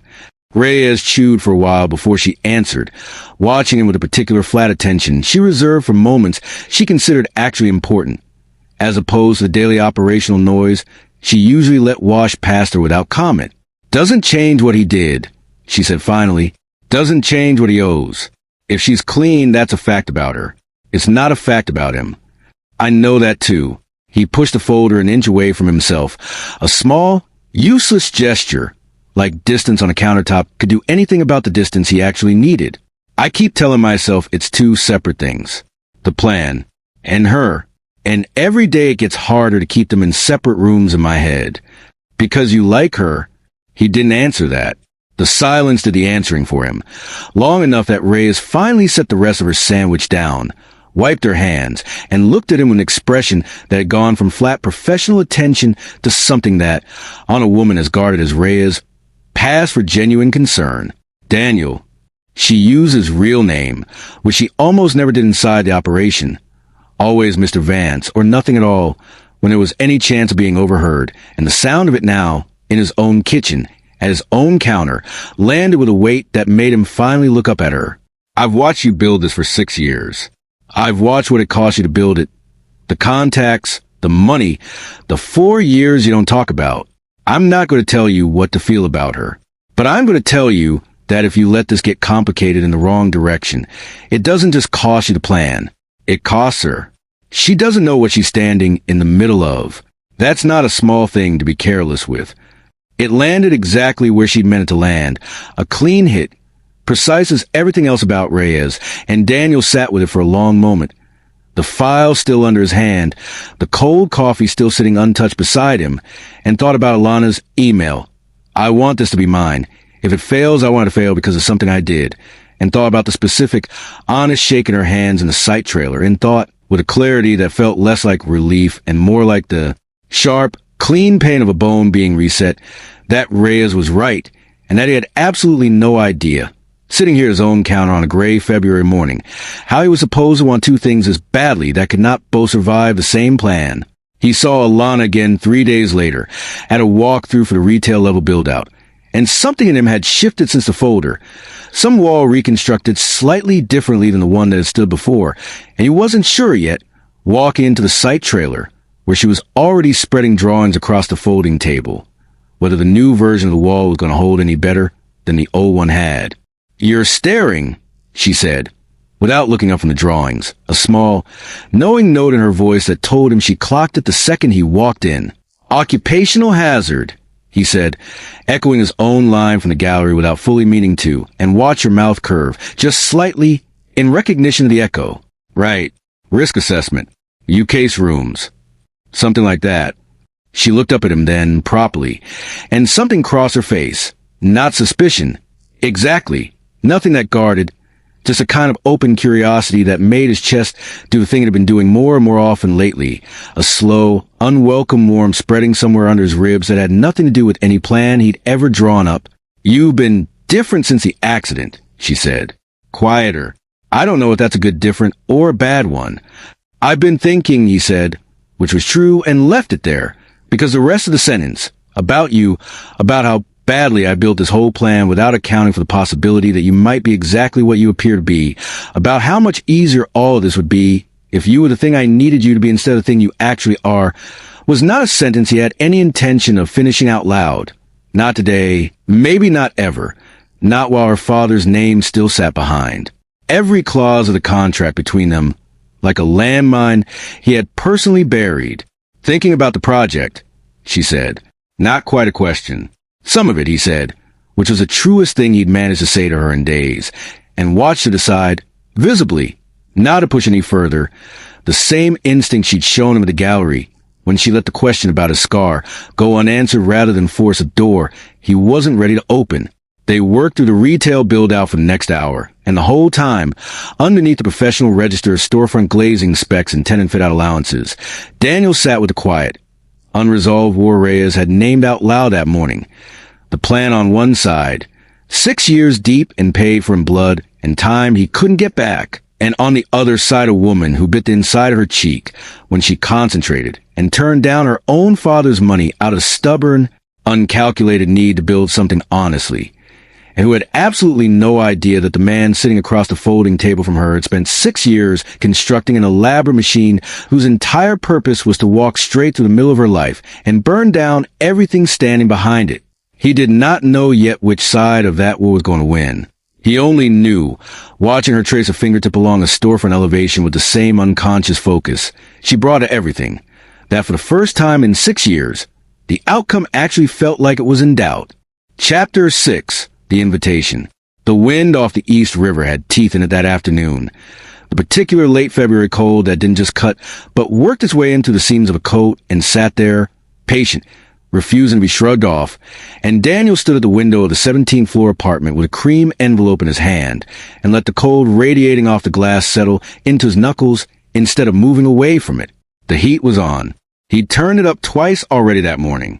He stood in the draft anyway, because some part of him wanted the discomfort, wanted something external to answer for the discomfort already sitting under his ribs since the invitation had arrived by courier 40 minutes ago, hand-delivered, no return address, just his name in a calligrapher's careful hand, and inside, a single card embossed with gold leaf that had cost more than most people's monthly rent to print.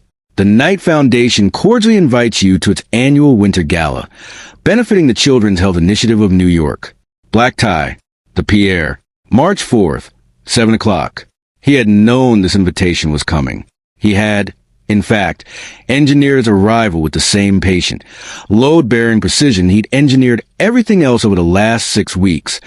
3 separate donations funneled to Meridian Co's charitable arm over the preceding month. Each one calibrated to land exactly where Marcus Knight's development office would notice it and flag the name Vance as a donor worth cultivating. Each one small enough not to draw scrutiny and large enough to guarantee the gold leaf card eventually showed.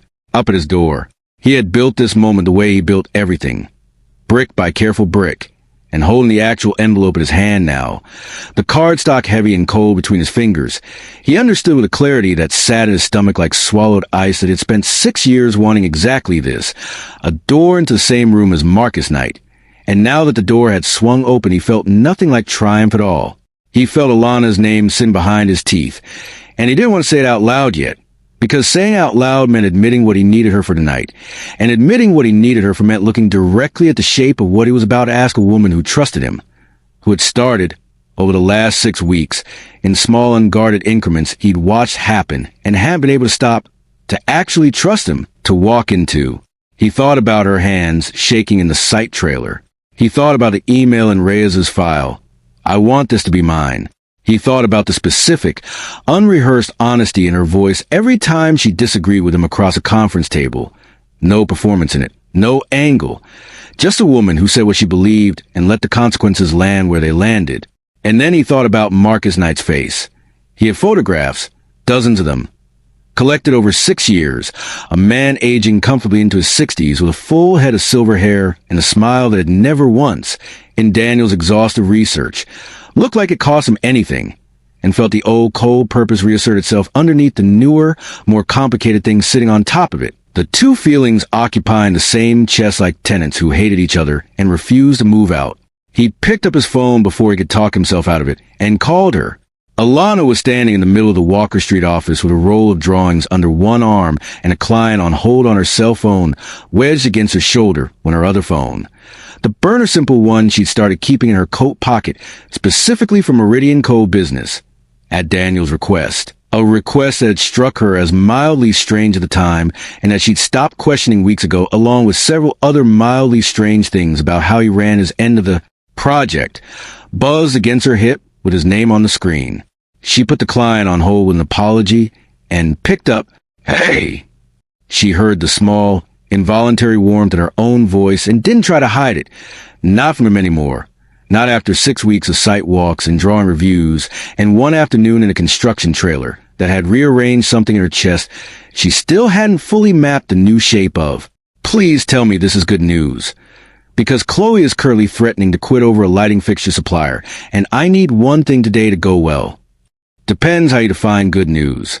His voice had a different texture to it than usual, something careful sitting underneath the words, and Alana's stomach did a small, reflexive drop, the specific instinct of someone who had learned, over a month and a half of reading this man across conference tables, to hear the weather change his voice before he ever said what the weather was. That's not reassuring. I need to ask you something, and I need you to actually think about it before you answer, not just say yes because it's easier. She set the roll of drawings down on the nearest desk. Giving the conversation the full attention the tone of his voice was demanding. Okay, I'm thinking. Ask. There's a gala Thursday. Charity event, Children's Health Initiative, black tie at the Pierre. A pause. The specific measured pause she'd learned to associate with him, choosing his next words with more care than the sentence structure alone required. I've been invited as a donor. I'd like you to come with me. As my partner. Not as a project architect. I mean publicly, to the room, as the person standing next to me. The line went quiet for a second on her end while she processed it, standing in the middle of an office that smelled like burnt coffee and the specific dust of unrolled blueprints. And something in her chest did a complicated thing, warm and wary in almost equal measure. That's Daniel. That's a big ask for a business relationship. I know. Is there a business reason for it? Another pause, longer this time, and she could hear something underneath the silence that she didn't have a name for yet, a held breath on his end of the line, that made the hair on the back of her neck rise before he'd said a single word. There's a reason, he said finally. It's complicated. I'd rather explain it in person than over the phone. But I want to be honest with you about one thing right now. Because you deserve that much before you answer. I'm not asking you this only because I want you there. I want you there. That part isn't complicated at all. She stood very still in the middle of the office. Phone pressed hard against her ear. Chloe somewhere behind her still murdering the lighting supplier's professional reputation under her breath, and felt the specific vertigo of a sentence landing exactly where she'd wanted to land for 6 weeks, and exactly where every careful, professional instinct she owned was telling her not to let it. I need to think about it, she said. Take the day. I will. She hesitated. One more beat. The phone warm against her palm. Daniel, what's the complicated part? The silence on the line stretched long enough that she thought, for a second, the call had dropped. I'll tell you Thursday, he said, if you come. He picked her up himself, which she hadn't expected. Some part of her had assumed a car service, a driver, the same careful professional distance he maintained in every other logistical corner of their working relationship, and stood on the sidewalk outside her building in a black tuxedo that fit him with the specific, unshowy precision of something tailored rather than rented, hands in his coat pockets, breath fogging in the cold, watching her building's front door with an intensity that made her hesitate a full 10 seconds behind the glass of her own lobby before she made herself push through it. He turned when the door opened.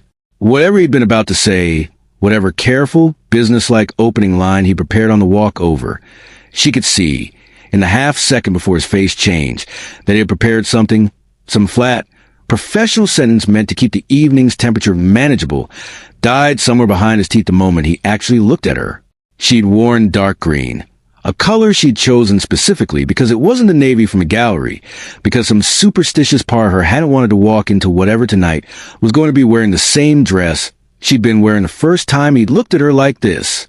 The silk moved when she walked down the last 2 steps toward him, and she watched his jaw do something small and involuntary, a muscle jumping once along the line of the scar, his eyes tracking the movement of the fabric with an attention he didn't try very hard to disguise. "You look," he stopped. Started again, the sentence rebuilding itself into something safer. "The car's here." "That's not what you were going to say." "No," he agreed, and didn't offer the original sentence back to her, and something about the way he said it, quiet and a little rough, told her the swallowed sentence had cost him more to hold back than it would have cost him to say. The car pulled away from the curb and into traffic thickening toward Fifth Avenue, and for a long stretch neither of them said anything at all, the silence sitting between them on a leather seat with a weight that felt, to Alana, less like emptiness and more like something dense and unspoken taking up the space where conversation should have been. She watched the city slide past the window, streetlights smearing gold through a light mist that hadn't quite committed to rain, and finally turned to look at him directly. "You said you'd tell me the complicated part." He was quiet for a moment, hands folded loosely in his lap, looking not at her but at some fixed point on the back of the driver's seat. The specific stillness she'd learned, over 6 weeks, meant he was choosing very carefully what percentage of the truth he was about to hand her. "The gala is hosted by the Knight Foundation," he said. "Marcus Knight's charity. He'll be there tonight. Likely most of the evening, working the room. That's what men like him do at events like this. It's half business, half performance." He turned to look at her then, and something in his face had gone very deliberate, very controlled. The boardroom mask sliding back into place even as his voice stayed low and, underneath the control, unmistakably careful with her. "I have business interests that intersect with his. Have for a while. Tonight matters to those interests. I needed someone beside me the room would read as settled, serious, not a man alone working an angle. So I'm a prop." She said it flat, testing the word, watching his face a flinch. "It came. Small but real. That's not how I'd put it." "How would you put it?" "You're the person I wanted standing next to me tonight," he said, and the roughness underneath the careful control cracked through for a second, unguarded, before he pulled it back. "The fact that it's also useful doesn't make it less true. Both things can exist at the same time. I know that's not a comfortable answer. It's the honest one." She sat with that for a long moment, feeling the car take the turn onto Fifth, the Pierre's awning already visible 2 blocks ahead, gold lights spilling out onto the wet pavement, and something in her chest, the same wary, warm complication from the phone call that morning, settled, finally, into something closer to a decision than a feeling. "Knight," she said, quiet, almost to herself. "My father's foundation. That's Daniel. I don't even know if my father will recognize me at one of these things. We're not exactly close. I go to maybe one night event a year, and usually it's an accident of overlapping guest lists, not an invitation." "I know," Daniel said, and something in the specific flatness of his voice, the careful way he delivered those 2 words, would come back to her much later, in a version of this night she hadn't lived yet, as the first real crack in the floor she was currently standing on without knowing it was there at all. "You know," she repeated, slower now, some old professional instinct, the same one that had noticed him casing exits at the gallery, the same one that clocked the strangeness of an investor asking about lobby security sightlines, prickling faintly at the base of her skull. "How do you know that?" The car pulled up to the curb. A valet was already opening her door before Daniel could answer, cold air and the murmur of 100 other guests spilling out of the hotel's entrance flooding into the space where his response should have been, and she watched him take the interruption with something that looked, for one unguarded second, almost like relief. Later, he said, low, close to her ear as he helped her out of the car, his hand warm against the small of her back in a way that sent something electric straight up her spine despite every alarm bell currently ringing underneath it. "I promise you an actual answer. Not tonight. Tonight, I need you to trust me for a few hours. Can you do that?" She looked up at him, the scar catching gold light from the hotel's entrance, his eyes dark and steady, and underneath the steadiness, asking her for something that felt bigger than the sentence he'd used to ask it, and felt the whole complicated architecture of the last 6 weeks settle, finally, into a single, quiet, terrifying certainty that she trusted this man more than she had any provable reason to, and that some part of her, watching him now, understood without being able to name it, yet that trusting him was about to cost her something she wasn't going to be able to get back. "Okay," she said. He offered his arm. She took it, and together they walked up the wide, lit steps of the Pierre Hotel, into a ballroom already humming with the particular gold-lit noise of old money, doing its annual performance of generosity, toward a man neither of them had spoken about honestly yet, and toward whatever version of the truth was waiting for both of them on the other side of tonight. Chapter 7. The Lion's Den. The ballroom of the Pierre had been done up in white and gold for the occasion. Orchids massed on every surface in numbers that spoke less of taste than a budget, and the whole room hummed under 1,000 candle flames and a low, expensive murmur of several hundred people who had come here to be seen giving money away. Alana had been to enough of these rooms in her life to know the choreography of them cold. The specific way waiters move through a crowd without ever quite touching anyone. The practiced laughter that arrived a half second after the joke instead of during it. The way every conversation ran on 2 tracks at once. The audible one and the one happening underneath it in the currency of who was standing near whom. She had spent most of her adult life avoiding rooms exactly like this one. Tonight, Daniel's hand resting warm and steady against the small of her back. She walked into it anyway.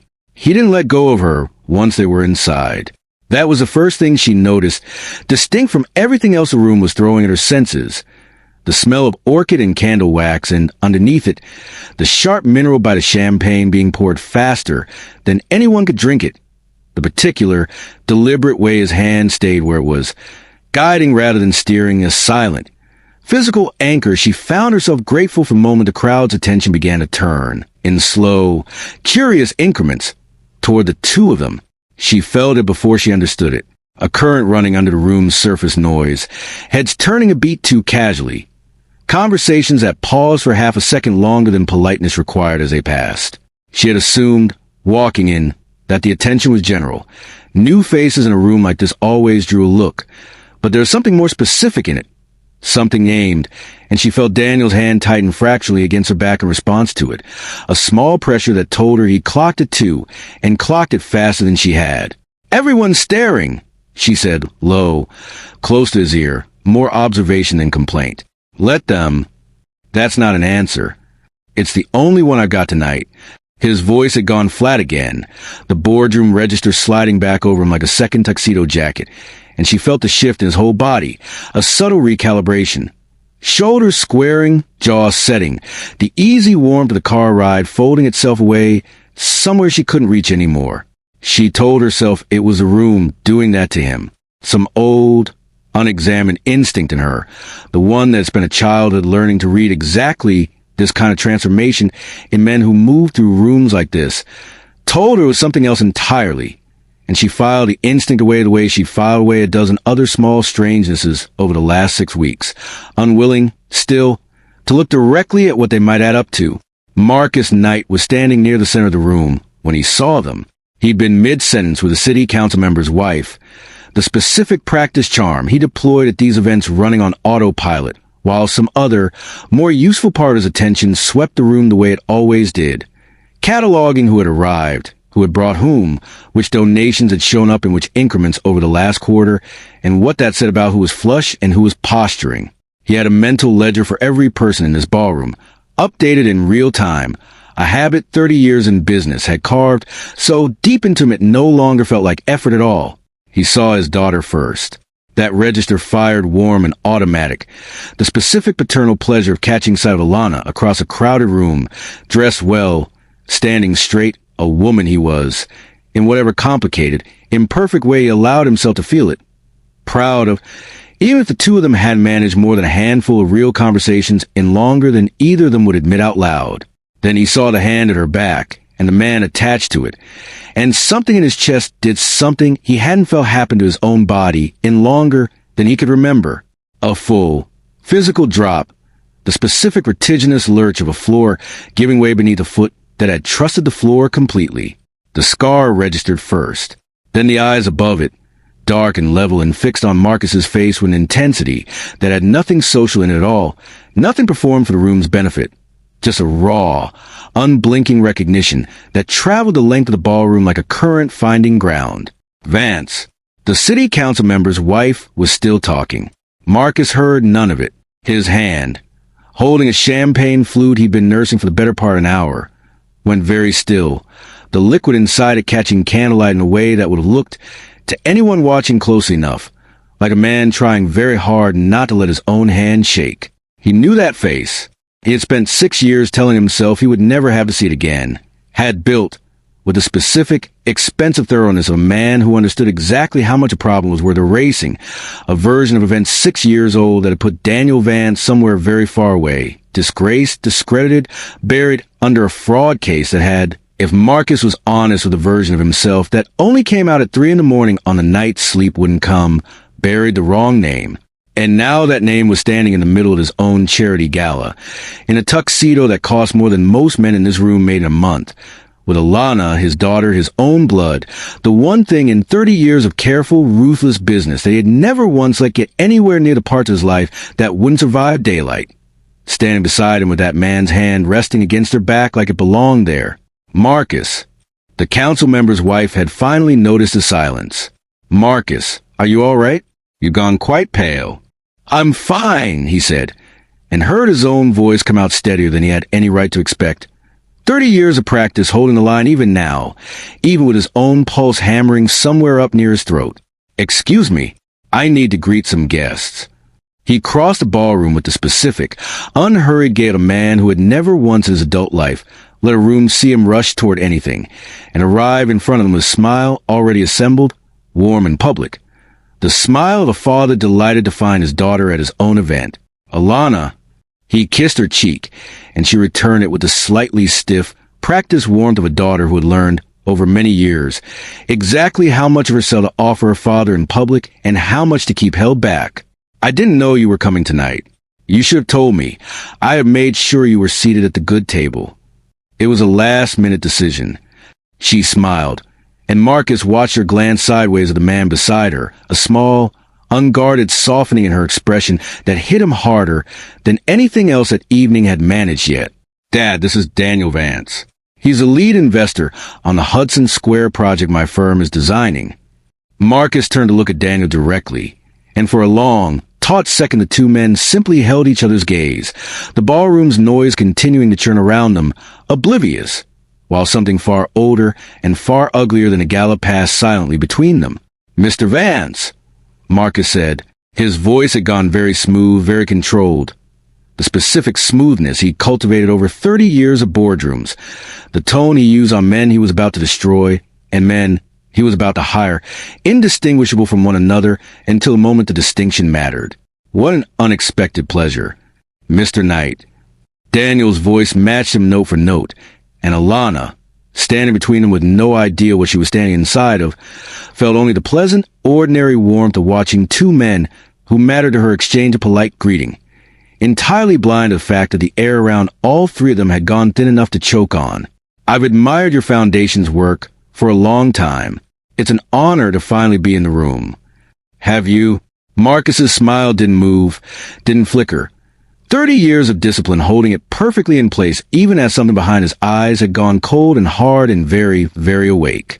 I don't believe we've met before tonight. No, Daniel said. We haven't. Not like this. The sentence sat there a half-second too long, and Alana felt it. Some small wrongness in the rhythm of it. A weight underneath the words that didn't match the light social occasion they were supposedly attached to. But before she could examine it, a waiter arrived with a fresh tray of champagne, and Marcus reached for a glass with a hand that was, Alana noticed, only distantly, gripping the stem a fraction too hard. You'll have to forgive me, Marcus said, recovering his public register with the practiced ease of a man who'd spent decades papering over worse cracks than this one in front of far more dangerous crowds. I have donors to circulate among. Alana, darling, we should catch up properly soon. It's been too long.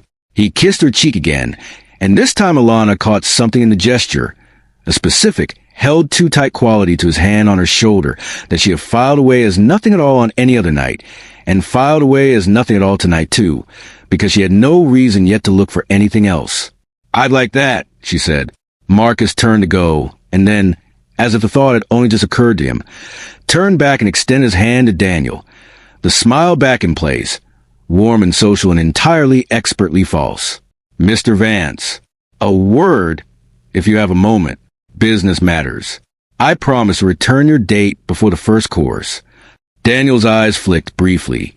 To Alana, a question in them, Checking, and she nodded, small, wondering distantly what business matters could possibly require two men to step away from a charity gala mid-conversation, and told herself it was nothing.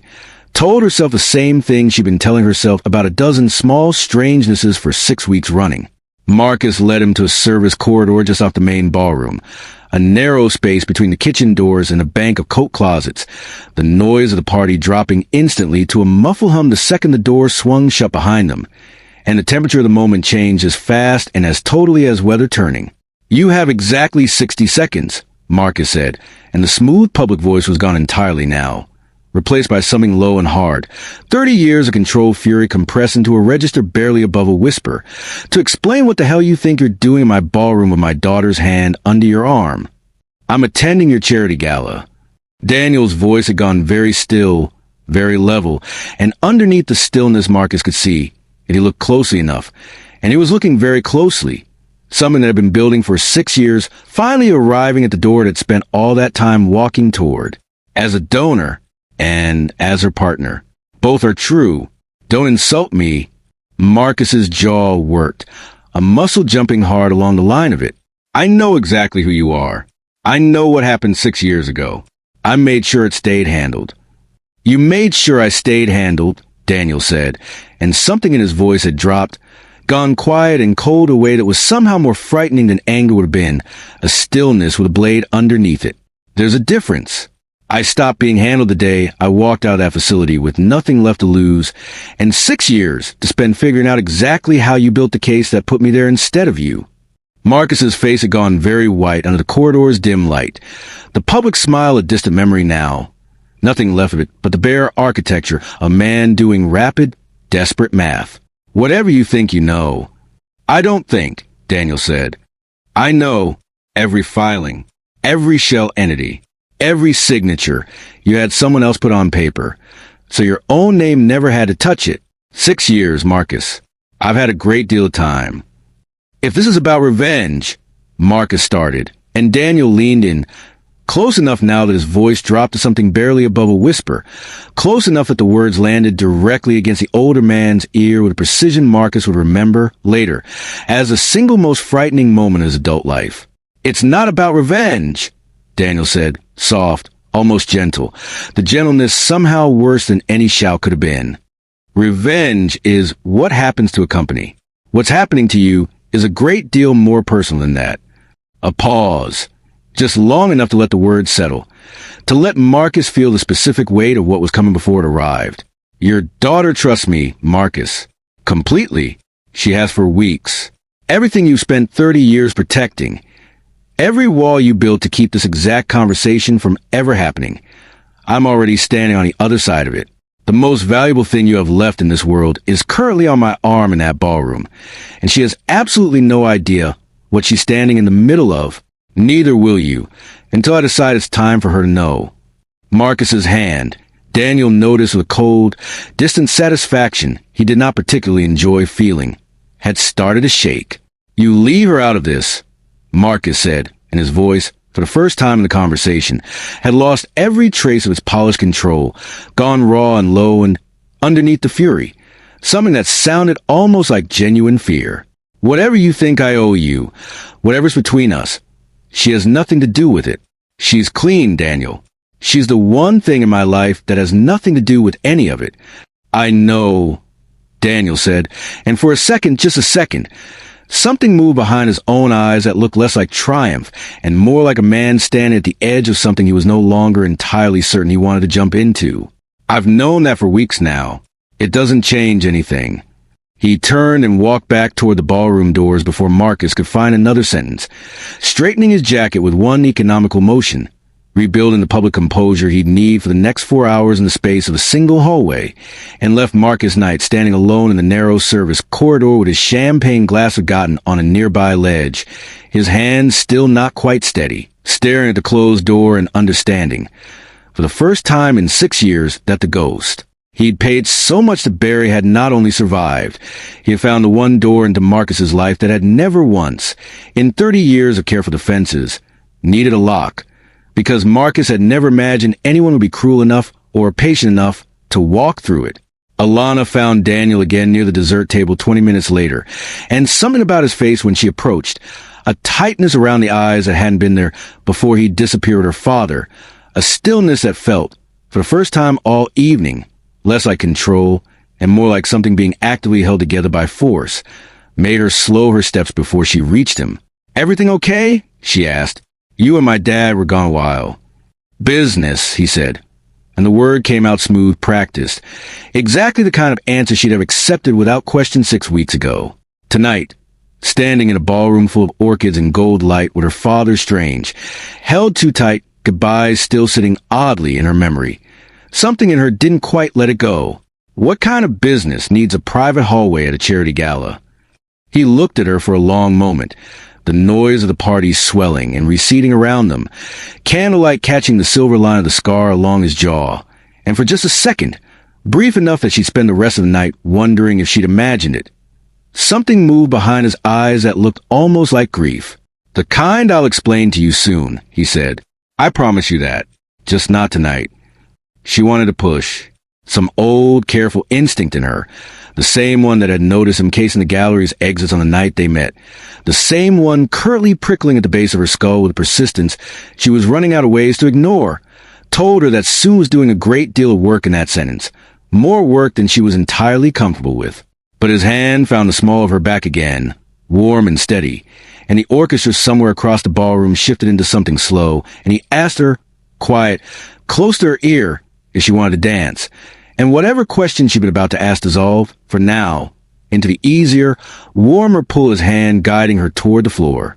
Across the room, half hidden behind a pillar wrapped in white orchids, Marcus Knight watched his daughter step into Daniel Vance's arms, and understood, with a cold, sick certainty settling into his stomach, like a stone dropped down a well, that whatever war Daniel had spent 6 years building toward had already found its first casualty, and she was dancing in the middle of the ballroom with no idea, yet that the ground beneath her feet had already started to give way.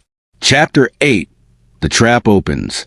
The call came in at 8:14 on a Tuesday morning, while Alana was standing at the espresso machine in the Walker Street office trying to coax a second shot out of a portafilter that had needed descaling for 3 weeks longer than the budget had allowed for, and she almost let it go to voicemail because the number on the screen belonged to the firm's bank, and firms did not, in her 4 years of experience, ever call this early with good news. "Ms. Knight, this is Diane from Client Services at First Fidelity. I'm calling regarding the hold that's been placed on your business checking and your personal accounts as of this morning." The portafilter stayed in her hand, half-tamped, coffee grounds spilling in a slow, dark fan across the counter that she didn't notice until much later, when she found the ground still there, hardened, and had no memory of the moment they'd fallen. "I'm sorry, a hold." "What hold?" "There's a civil complaint that's triggered an asset freeze pending review. The filing came through late yesterday. I have the case number here if you'd like it, though I should tell you the account access itself is going to be restricted until the freeze is either lifted by the court or the underlying matters resolved." Diane's voice had the specific, practiced gentleness of someone who delivered this news several times a week and had never once figured out how to make it land softer. "I know this is a lot to take in. Do you have an attorney you can reach this morning?" Alana did not, in fact, have an attorney she could reach this morning, or an attorney at all, having never in 4 years of running a business needed one for anything more dramatic than a lease review, and she stood in the middle of her own office with the phone pressed hard against her ear and felt the floor do something strange and slow beneath her feet, a lurch that had nothing to do with the actual structural integrity of a converted button factory on Walker Street, and everything to do with the specific vertigo of watching solid ground reveal itself, without warning, to have never been quite as solid as she'd assumed. "What's the complaint?" she managed. "Who filed it?" There was a pause on the line, papers shuffling, and when Diane's voice came back, it had gone careful in a different way. The specific carefulness of someone about to say a name that was going to matter a great deal more than the rest of the sentence around it. "The filing party is listed as Knight Development Group." "I'm sorry, Ms. Knight. I know that's given a name on your firm. I assume there's some family connection there." Alana did not answer that question. She could not, in that moment, have located the part herself capable of answering it. because every functioning part of her brain had gone very quiet and very still around a single, impossible fact.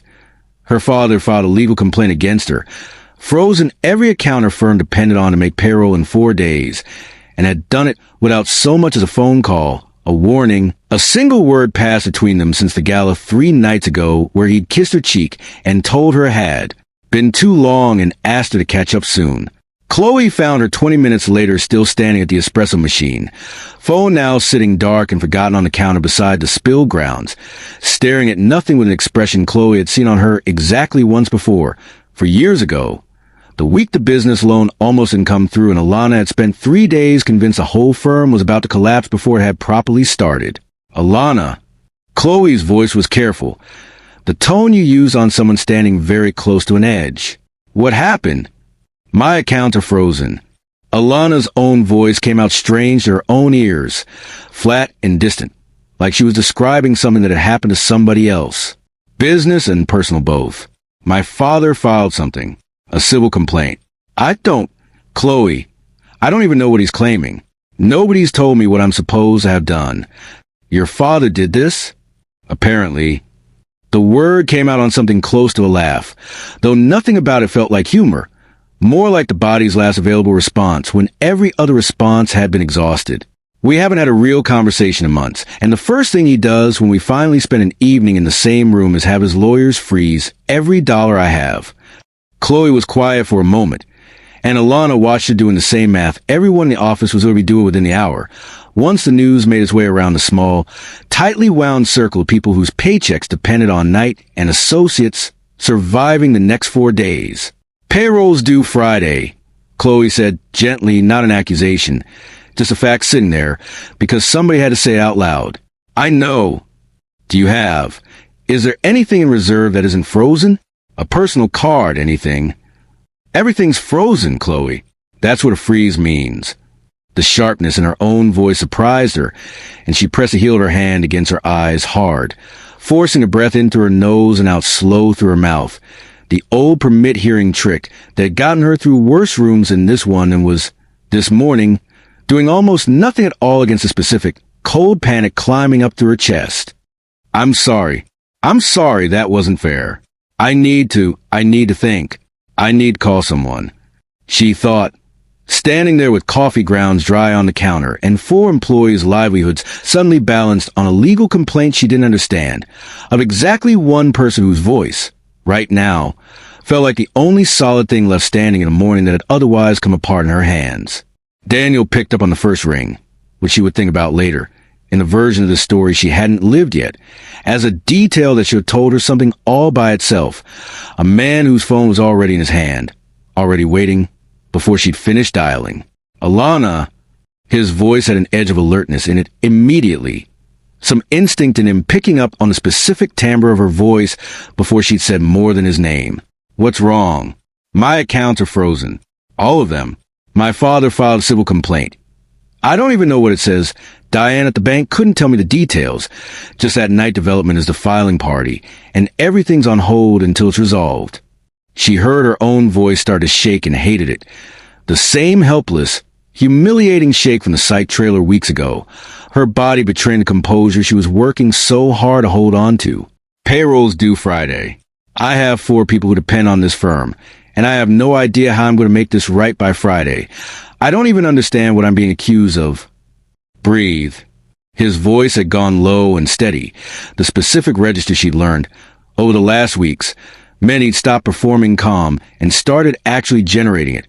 A difference she could feel even through a phone line. I'm coming to you. Don't call anyone else yet. Don't sign anything. Don't respond to anything in writing. Don't talk to your father's people if they reach out before I get there. Can you do that? Daniel, I can't. This is a legal complaint. I need an attorney. You'll have one within the hour. The best one in the city for exactly this kind of filing. I'm already calling her.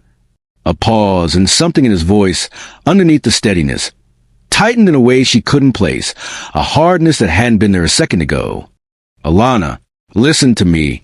This is where I feel like the ground is gone. It isn't gone. I promise you that. He arrived at the office 31 minutes later. She counted them, standing at the window watching Walker Street for his car, each minute stretching long, and strange the way minutes did when the rest of your life had suddenly become contingent on how they resolved. And the moment he walked through the door, dark coat still dusted with a thin, cold rain that started sometime in the last hour, something in the room's whole temperature changed, the low, frightened murmur of the office, settling, almost against everyone's will, into something calmer just from the fact of his presence in it. He crossed the room straight to her, didn't stop at professional distance the way he might have 6 weeks ago, and pulled her into him with both arms. And she let him, standing in the middle of her own office with 4 employees pretending very hard not to watch, and felt something in her chest finally crack open and let the fear she'd been holding at arm's length all morning actually land. "I've got you," he said, quiet, against her hair, and she believed him completely, with the specific, undefended totality of someone who had run out of other places to put her trust that morning and had one solid thing left standing in reach.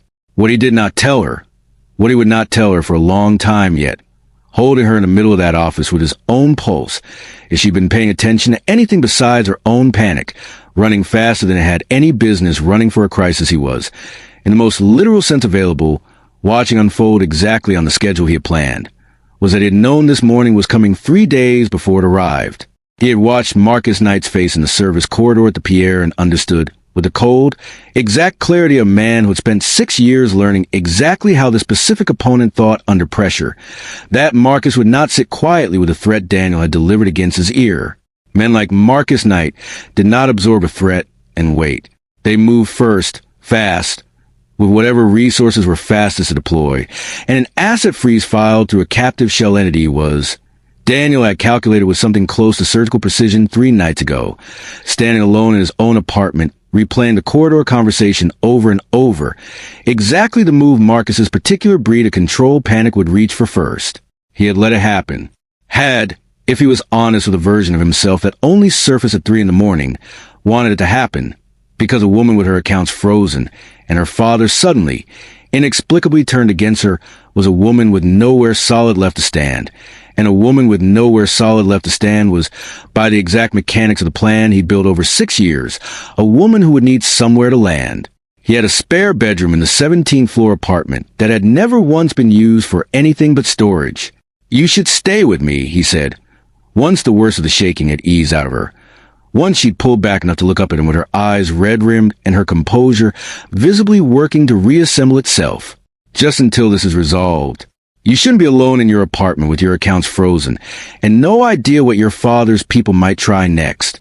I have the space. It's not," he paused, and even now, even mid-execution of a plan he'd spent 6 years building, something in him flinched at the specific ease with which the next lie came out his mouth.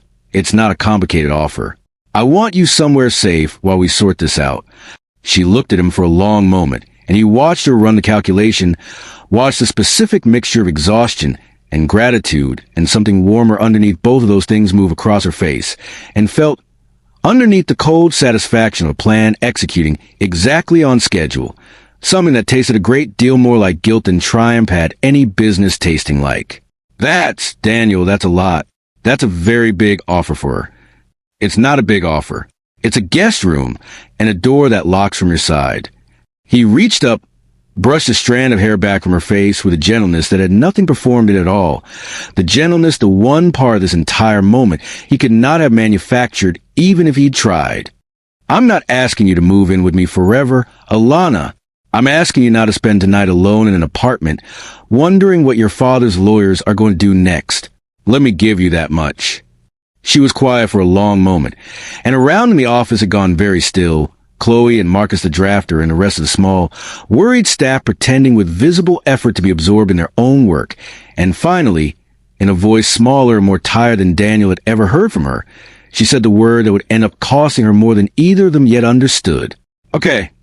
He held her again, and over the top of her head, looking at nothing, his own face settled into an expression that had no triumph in it all, only the specific, hollowed-out stillness of a man who had just watched himself win exactly what he'd spent 6 years planning to win, and found the taste of the victory almost unbearable. That evening, Reyes let herself into the 17th floor apartment through the servers' entrance while Alana was in the shower in the guest bathroom, and found Daniel standing at the window with a glass of bourbon he hadn't touched, watching the city go dark over the river with an expression she had not seen on him in 4 years of watching him build this operation brick by careful brick. It worked, Reyes said, quiet, setting a folder on the counter. Updated financials on the frozen accounts, a summary of the attorney's initial read on Marcus's filing, the operational bones of the next phase already assembled and waiting. She's here. It's done. I know, Daniel said, and didn't turn from the window. You don't look like a man who just closed the door on 6 years of planning. I don't feel like one. His voice had gone very quiet, very flat. The specific flatness of a man holding something enormous very still so it wouldn't spill. I told her I'd keep her safe, Reyes. I meant it when I said it. That's the part one can't get past tonight. I meant it, and it's still the biggest lie I've told her since the gallery. Reyes didn't have an answer for that.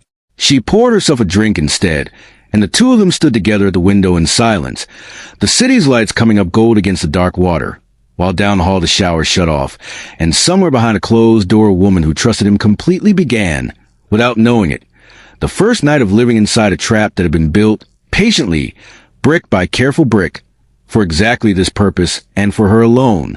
Chapter 9, The Golden Cage. By 11 that night the apartment had gone quiet in the specific way tall buildings go quiet after midnight.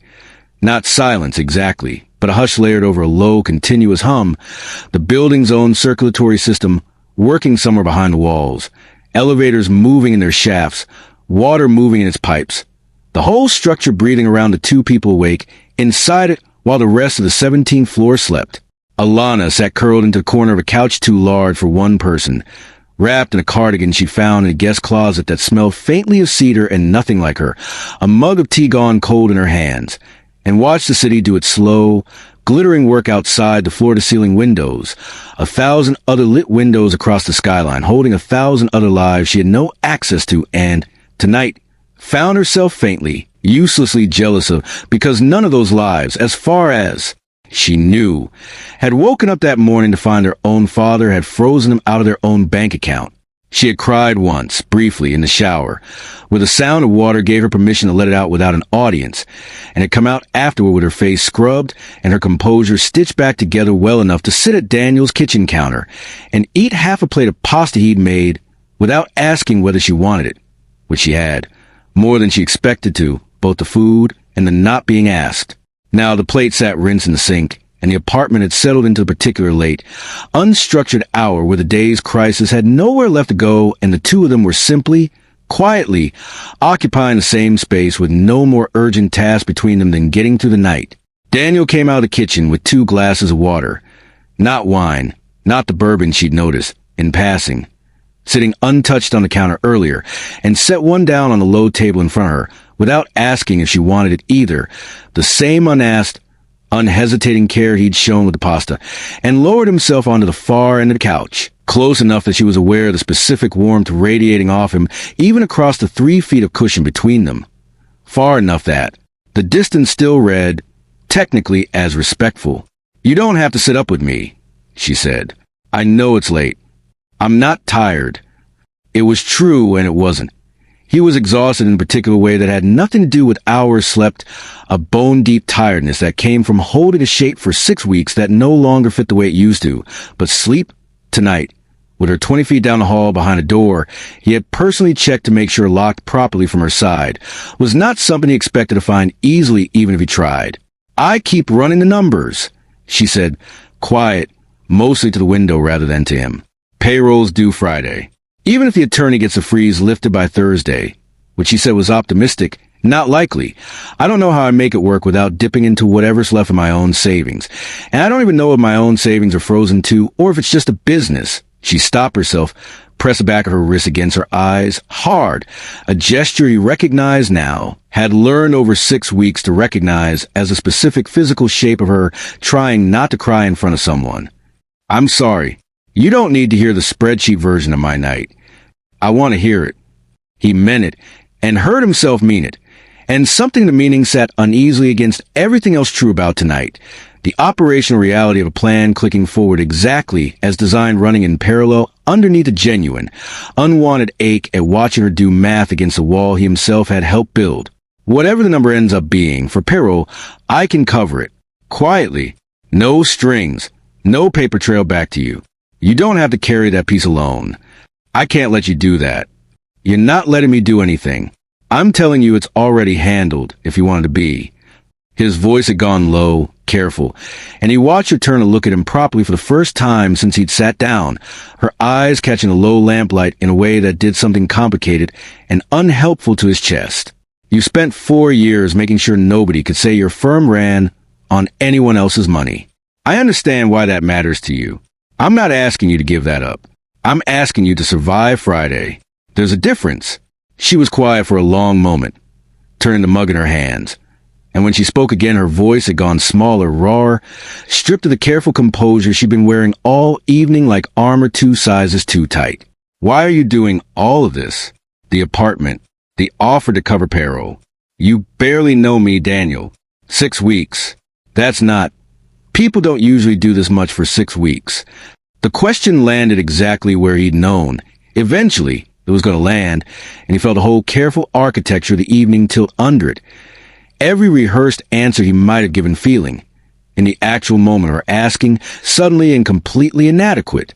Maybe I don't measure it in weeks, he said, finally, and the words came out rougher than he meant them to, more honest than the moment strictly called for.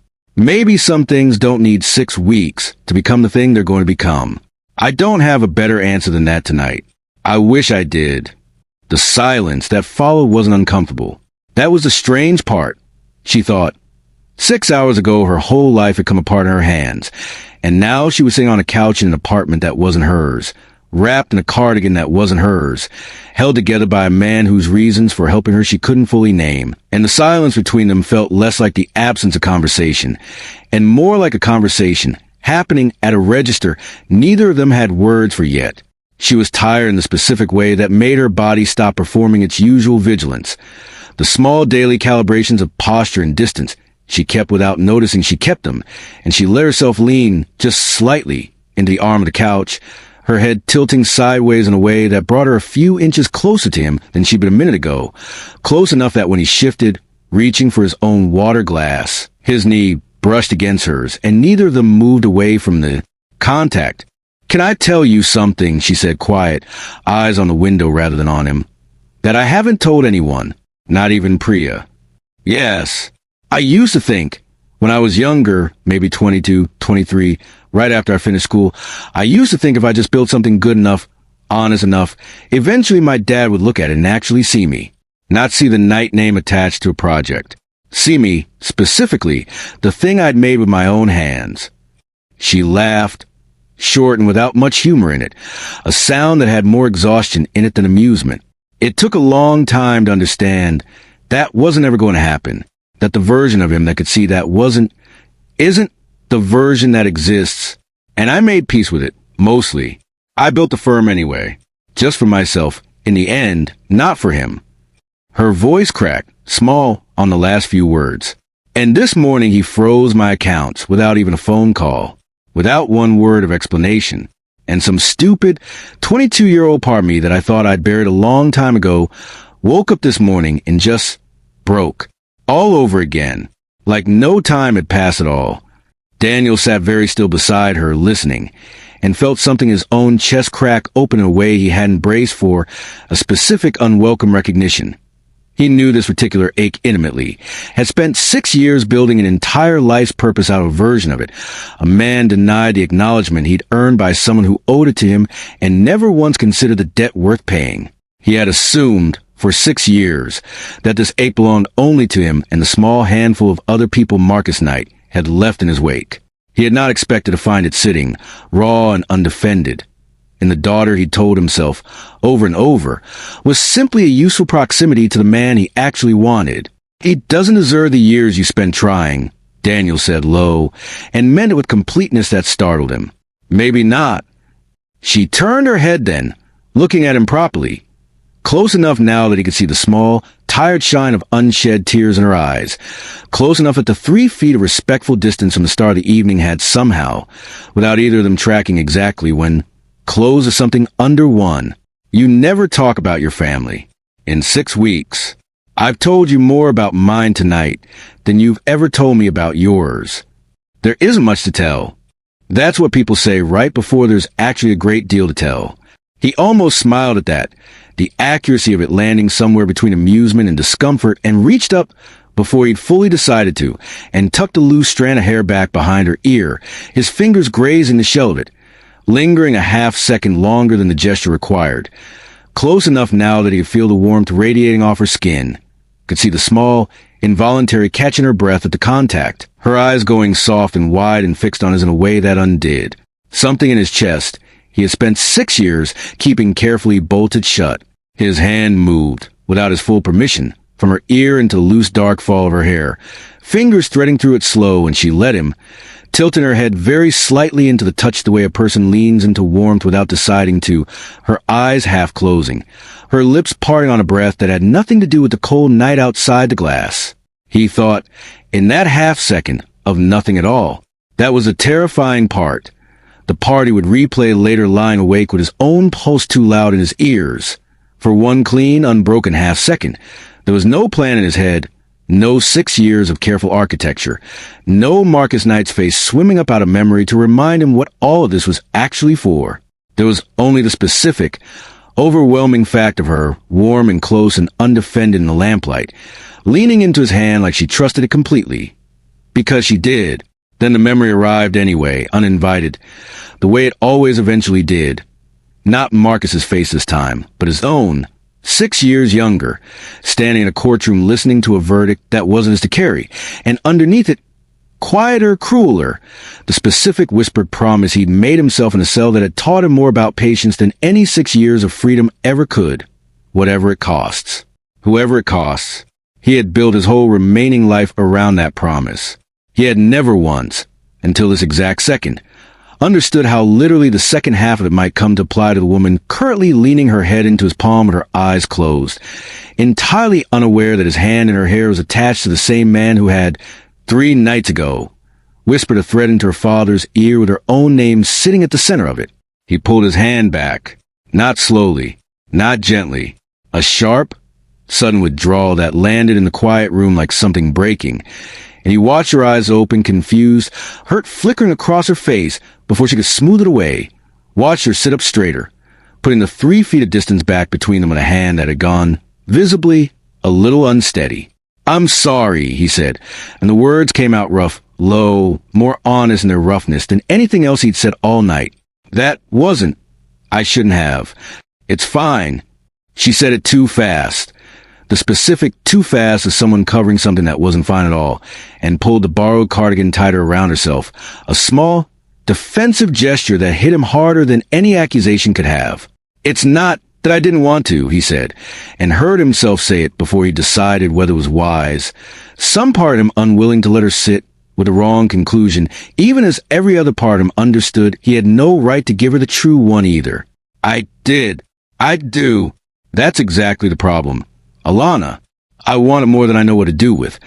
And there are things about all of this, about me, about why any of this started, that you don't know yet.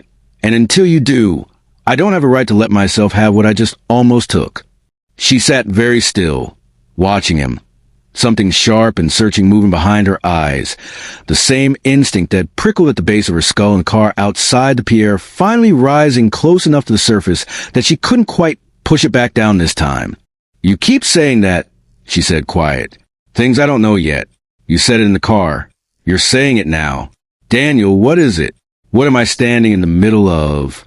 He looked at her for a long moment, the city glittering cold and indifferent to the glass behind her, and felt 6 years of careful architecture straining, right then, against the door he had built with his own hand specifically to keep locked until a moment of his own choosing, a moment that was supposed to be strategic and controlled, and was instead sitting here at midnight with her eyes searching his face for a truth he wasn't ready to hand her, threatening to come apart out of. Nothing more calculated than the fact that he could no longer stand to watch her look at him like she trusted him completely, while he kept the door shut. "Not tonight," he said finally, the words costing him more than she could have known. "Please, not tonight. Let me have tonight, before I have to watch your face change." She held his gaze a moment longer, and then slowly nodded, some old exhaustion in her deciding, for now, to let the question rest, and reach for a cold tea instead of for him.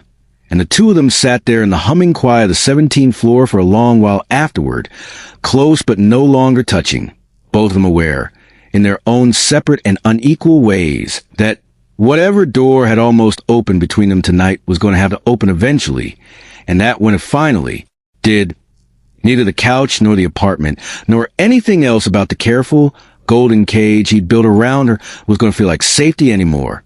Chapter 10. The half-open door. She hadn't meant to go looking for anything. That was the truth she'd hold on to afterward, turning it over and over in the days that followed like a stone worn smooth from handling, because it mattered to her in some deep and stubborn way. That what happened Thursday afternoon had started as an accident, and not as the thing it eventually became. Daniel had left for the office before 8.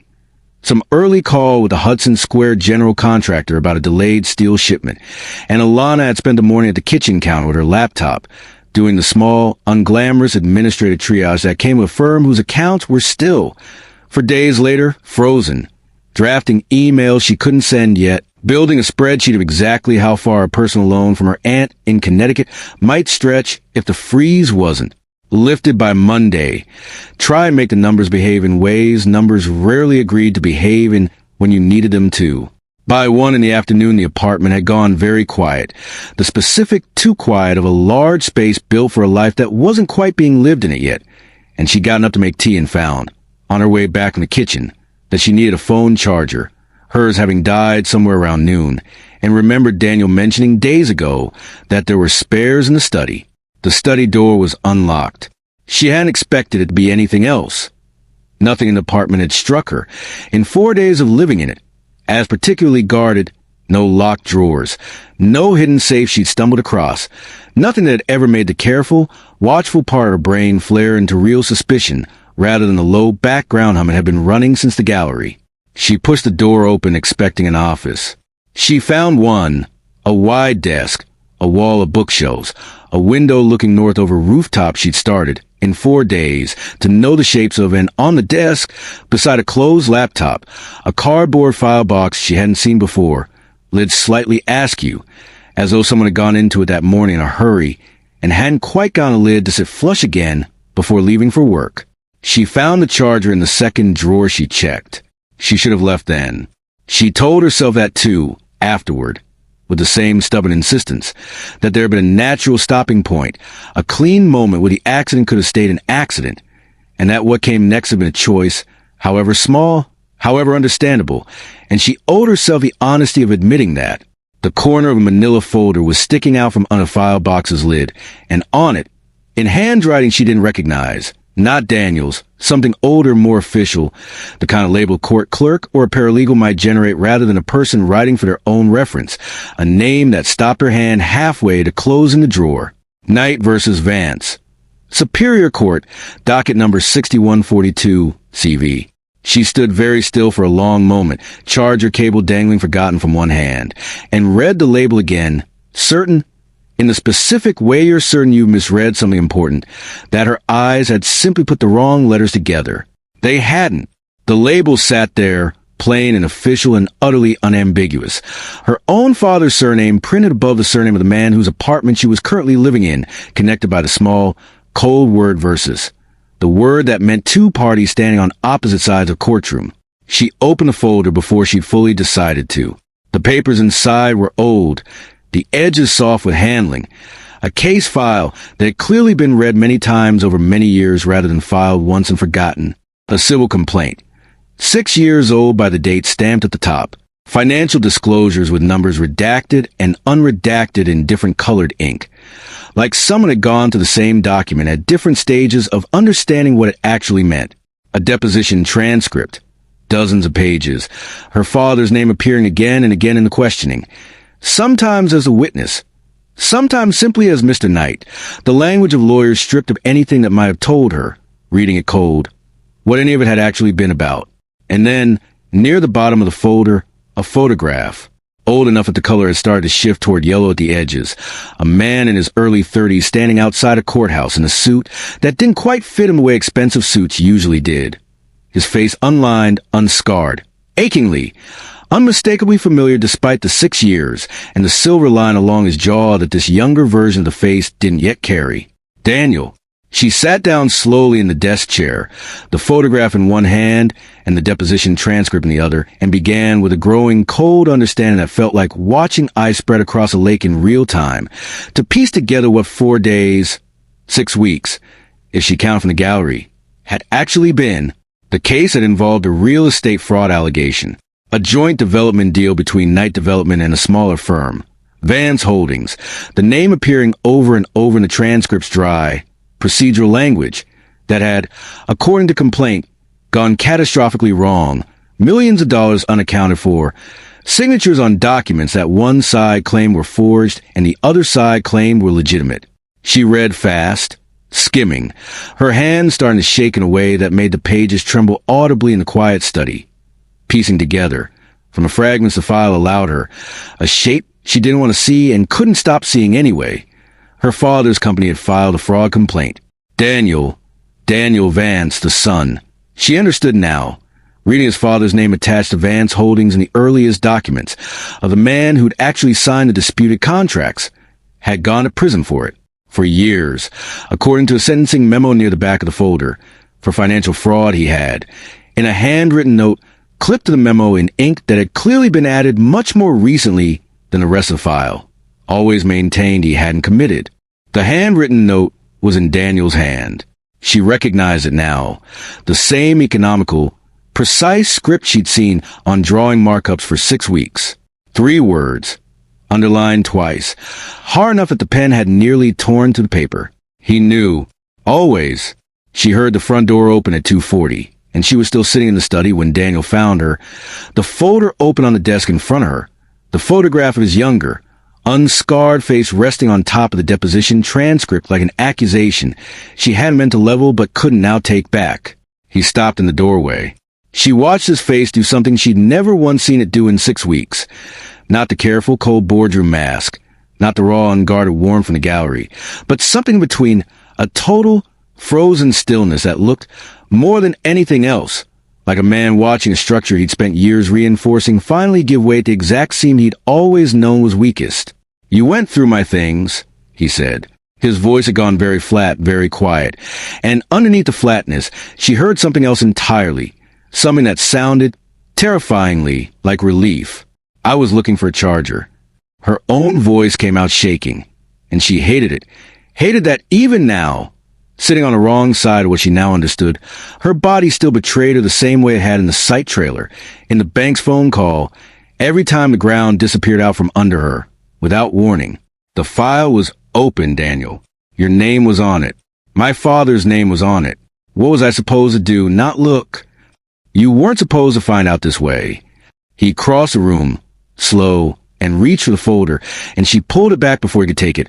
A small, reflexive act of defiance that surprised her even as she did it. "How was I supposed to find out then? When were you planning to tell me? Ever? Or was I just supposed to keep living in your apartment, keep trusting you, keep—" Her voice cracked hard, and she pushed through it, because stopping now felt more dangerous than finishing.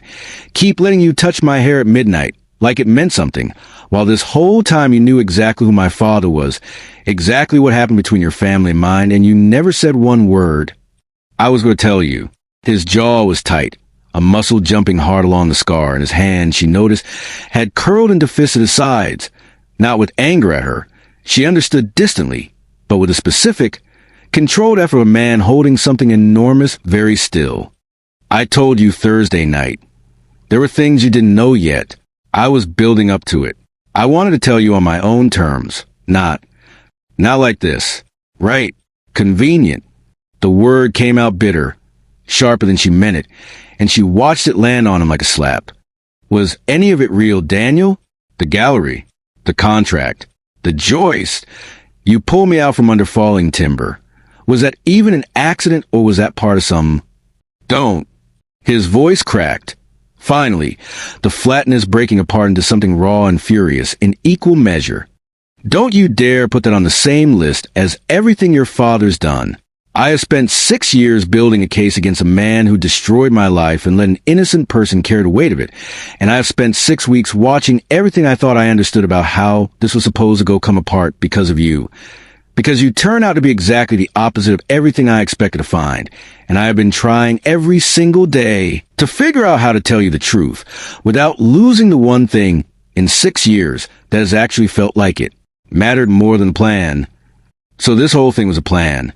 Her voice had gone very quiet now, quieter than his, and somehow that was worse. The quiet landing harder than any amount of shouting could have. The contract, the gala, moving me into your apartment the same week, my father froze my account. Was that you too, Daniel? Did you do that? Did you make my father freeze me out just so I'd have nowhere left to go but here? He didn't answer fast enough. That was the thing that told her everything. In the end. Not a confession, not a denial, just a half-second of silence where his eyes flicked away from hers, toward the window, toward anywhere that wasn't her face. And in that half-second she understood, with a completeness that felt like the floor of the study actually tilting beneath her chair, that she had just asked the one question whose true answer he could not bring himself to say out loud. Alana, don't. She stood, the folder still clutched against her chest, her whole body shaking now in a way she made no effort to hide. Don't say my name like that, like it's going to fix this. You used me. You used my father freezing my accounts, which you engineered. I can see it on your face. You don't even have to say it. To get me into your apartment, into your bed practically, so you could get close enough to whatever it is you're actually planning to do to him. And I sat on that couch 4 nights ago, and I let you touch my hair, and I told you things I've never told anyone. And this whole time you were, what?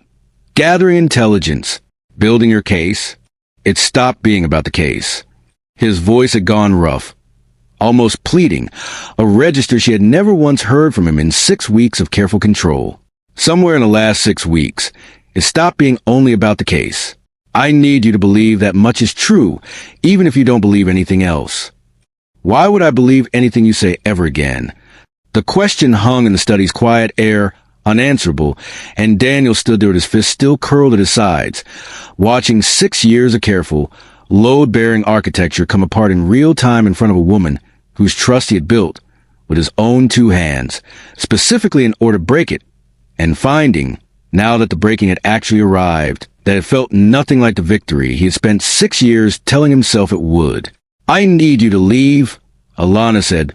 Finally, her voice gone very small and very final, the fight draining out of it into something worse, something flat and cold and done. I need to not be in this apartment right now. I need to not be anywhere near you right now. Alana, your accounts are still frozen. You have nowhere else to. I know. The 2 words came out like something breaking. I know I have nowhere else to go. That was the point, wasn't it? She walked past him, out of the study, past the wide windows and their indifferent view of a city she no longer trusted the shape of, toward the guest room where 4 days of borrowed clothes and a life she thought, for one brief, undefended night, might actually be turning into something real. Sat waiting to be packed into a bag. She didn't yet know where she was going to carry it to. And Daniel stood alone in the study, the file box still open on the desk, his own younger face still lying face up on top of the deposition transcript, and understood with a clarity that felt like the exact opposite of the 6 years of purpose he'd built his whole remaining life around, that he had just watched the one thing he actually wanted more than revenge walk out of the room, and that no amount of careful, patient planning had prepared him for how completely, how irreversibly it was going to cost him to get it back. Chapter 11. The Confession of the Victim. She'd made it as far as the lobby before her legs simply stopped agreeing to carry her any further. Alana stood near the marble reception desk with her bag over one shoulder, borrowed clothes and her own laptop, and a charger she'd never actually needed for anything but this, and watched the doorman pretend not to notice a woman crying quietly by the elevator bank at 3 p.m, and understood with a bleak, exhausted clarity that she had absolutely nowhere to go. Her own apartment sat locked and empty 6 blocks north, rent paid through the month, but her checking account still frozen solid. No cash to speak of, a credit card with a limit that wouldn't cover more than a week of takeout, even if she used it for nothing else.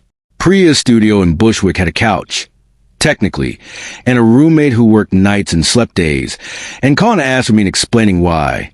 And she did not have it in her right now, standing in a marble lobby with mascara she hadn't worn today, somehow still finding its way down her face, to explain any of this to anyone. She sat down on the low bench near the elevators instead, and put her face in her hands, and let herself, for exactly 90 seconds, fall apart completely. When she looked up, Daniel was standing 6 feet away. He hadn't followed close. She registered that distantly, some part of her still cataloging his behavior even now, even furious. He'd given her the lobby, the elevator ride, whatever privacy those minutes alone could offer, and had come down only after enough time had passed that his presence would read as concern rather than pursuit. He stood with his hands loose at his sides, not reaching for her, not crowding the space around the bench, and something in the careful restraint of it made her want to scream at him and made her, in the same breath, unable to make herself get up and walk away. "I'm not going to ask you to come back upstairs," he said. His voice had none of the flatness from the study, none of the careful control she'd learned, over 6 weeks, to read as armor. It sounded, instead, worn through, a man speaking from somewhere underneath the version of himself he usually let her see. "I know that's not something you can do right now, and I wouldn't ask you to. I don't want you sitting alone in a lobby with nowhere to go because of what I did. Let me at least get you somewhere safe. A hotel. I'll pay for it. No strings. And I'll leave you alone completely once you're there. You don't have to see me again tonight. I don't want your money. I know. I'm offering it anyway, because the alternative is you sleeping on a bench, and I would rather you hate me in a hotel room than hate me here." Something in his voice cracked, briefly, on the last word, and she watched him fight it back down with visible effort. "Please, Alana, let me do this one thing right." She sat with the offer for a long moment, exhaustion and fury and something else, something raw and unresolved, all fighting for the same limited space in her chest. And finally, because the alternative genuinely was a marble bench in a lobby that had already watched her cry once today, she nodded small and let him lead her 3 feet of careful distance the whole way, to a car waiting at the curb. He didn't take her to a hotel. She noticed a wrong turn before she said anything about it, watching the car head south instead of toward any hotel district she recognized, and by the time she opened her mouth to ask, they'd already pulled up outside a small, unassuming cafe on a quiet stretch of the West Village, the kind of place with a hand-painted sign and steamed-up windows, and exactly 4 tables, none of them occupied at this hour of the afternoon. "I thought you said a hotel." "I lied. Sit with me for 20 minutes. After that, I'll take you anywhere you want to go. No argument." He held the door for her, and something about the specific vulnerability in his face, no wall left in it at all, none of the careful architecture from 6 weeks of boardrooms, made her walk through it instead of turning around. They sat at the back table, away from the window, and a server who clearly knew Daniel by sight brought 2 coffees without being asked and left them alone without a word. Alana wrapped both hands around the cup without drinking from it, watching him across the small table, waiting. "I'm not going to tell you everything," Daniel said, finally. "Not today. There are pieces of this that involve people beyond just the 2 of us, and I don't have a right to hand you all of it before I've handled certain things the way they need to be handled. But you deserve more than what happened in that study. You deserve the truth about what your father actually did, even if you hate me for being the one who tells you." She said nothing. Her silence, he understood, was permission enough. 6 years ago, my father ran a development firm, Vance Holdings. Small, ambitious, honest. The kind of company that took bigger risks than it should have because it believed the work would speak for itself eventually. His hands, wrapped around his own coffee cup, had gone very still. He partnered with your father on a joint deal. Residential towers. 3 sites across the boroughs. A contract structure that put a significant amount of shared capital under both companies' names. I was 26. I just finished my MBA, come back to work under my father, learning the business from the ground floor the way he wanted me to. And something went wrong, Alana said, quiet. Something went wrong. His jaw tightened. The scar catching the cafe's low afternoon light. Millions of dollars went missing from the shared capital accounts over about 18 months. When the investors started asking questions, somebody needed to be the answer. Your father's team produced documents, signatures, wire authorizations, paperwork that all pointed to my father's company as the source of the fraud. My father swore, until the day the case went to trial, that none of it was real, that the signatures were forged. Nobody believed him. He didn't have the resources to fight your father's legal team. He didn't have the resources for much of anything. By the end, the case broke him financially before it broke him any other way. Daniel. Her voice had gone very small. The photograph in the file, that was you, not your father. He was quiet for a long moment, and when he answered, something in his voice had gone rougher, older, a wound reopening in real time rather than a story being recounted from a safe distance. My father had a stroke 6 months into the litigation. The stress of it, I don't know that anyone could ever prove that directly, but I believe it, and I've had 6 years to sit with believing it. He couldn't stand trial. He could barely speak by the end. So it fell to me. I was the one on the documents that got flagged hardest, the ones with my authorization on them. Authorization I never gave, on transactions I never approved, on paperwork I am certain. To this day, someone else generated and put my name on. I went to prison for 4 years for a fraud I did not commit. Alana, while your father's company walked away from the same collapse with a settlement that made him richer than he'd been before it started. The cafe had gone very quiet around them. Just a low hiss of the espresso machine somewhere behind the counter. And Alana sat with her coffee going cold in her hands, feeling something in her chest come apart in a slow, terrible unspooling that had nothing left into the fury she'd walked in carrying. "Why didn't you go to the police?" she said, "after you got out. If you had proof the signatures were forged." "I didn't have proof. Not then. I've spent 6 years building it, piece by piece, because your father is very good at making sure nothing traces back to him directly, and because the people who might have testified against him either took settlements to stay quiet or disappeared into new lives far enough away that reaching them again has taken years." He looked at her then directly, something raw and unguarded moving behind his eyes. "I'm not telling you this to turn you against your own father, Alana. I know what that costs a person, hating someone they're supposed to love. I watched what it did to my own mother before she died, still convinced, right up until the end, that the truth would come out and clear my father's name before he passed. It never did. He died still carrying the fraud on paper. I've spent 6 years trying to make sure that isn't how the story ends for good." She reached across a small table, before she fully decided to, and closed her hand over his. His skin was cold. She noticed that distantly, the specific coldness of a man who'd been sitting with his hands wrapped around a cup for over 20 minutes without once actually drinking from it, and he went very still to contact. The way he'd gone still in the study doorway, a man bracing for something and finding, instead, warmth he clearly hadn't expected to be offered. "I'm so sorry," she said, and meant it with a completeness that startled her. The fury from an hour ago folding itself, without her fully tracking the transition, into something that looked a great deal more like grief on his behalf. "Daniel, I had no idea. 4 years. You lost 4 years of your life for something you didn't do, and I've been sitting in your apartment eating your food and letting you take care of me this whole time while you were carrying that, and I never once. You didn't do anything wrong." His voice had gone rough, close to breaking, and he turned his hand over under hers, lacing their fingers together with a slowness that felt, in the quiet of the empty cafe, like something being rebuilt rather than something new. "None of this is on you. I need you to understand that. Whatever your father did, whatever he's still capable of doing, that's his weight to carry, not yours. I should have told you the truth weeks ago, instead of letting you find a file on a desk. That part's on me, and I'm not going to pretend otherwise. Is that why you moved me into your apartment? To get close enough to, I don't even know, gather evidence? Get access to something?" The question came out without heat now, just an aching, exhausted need to understand the full shape of what she'd been standing inside of. He was quiet for a long moment, and she watched him choose his next words with the same careful precision she'd learned over 6 weeks. Meant he was handing her a partial truth rather than the whole of it, though she had no way, yet, of knowing that's what she was watching. "It started that way," he said, finally. "I won't lie to you about that. Not again.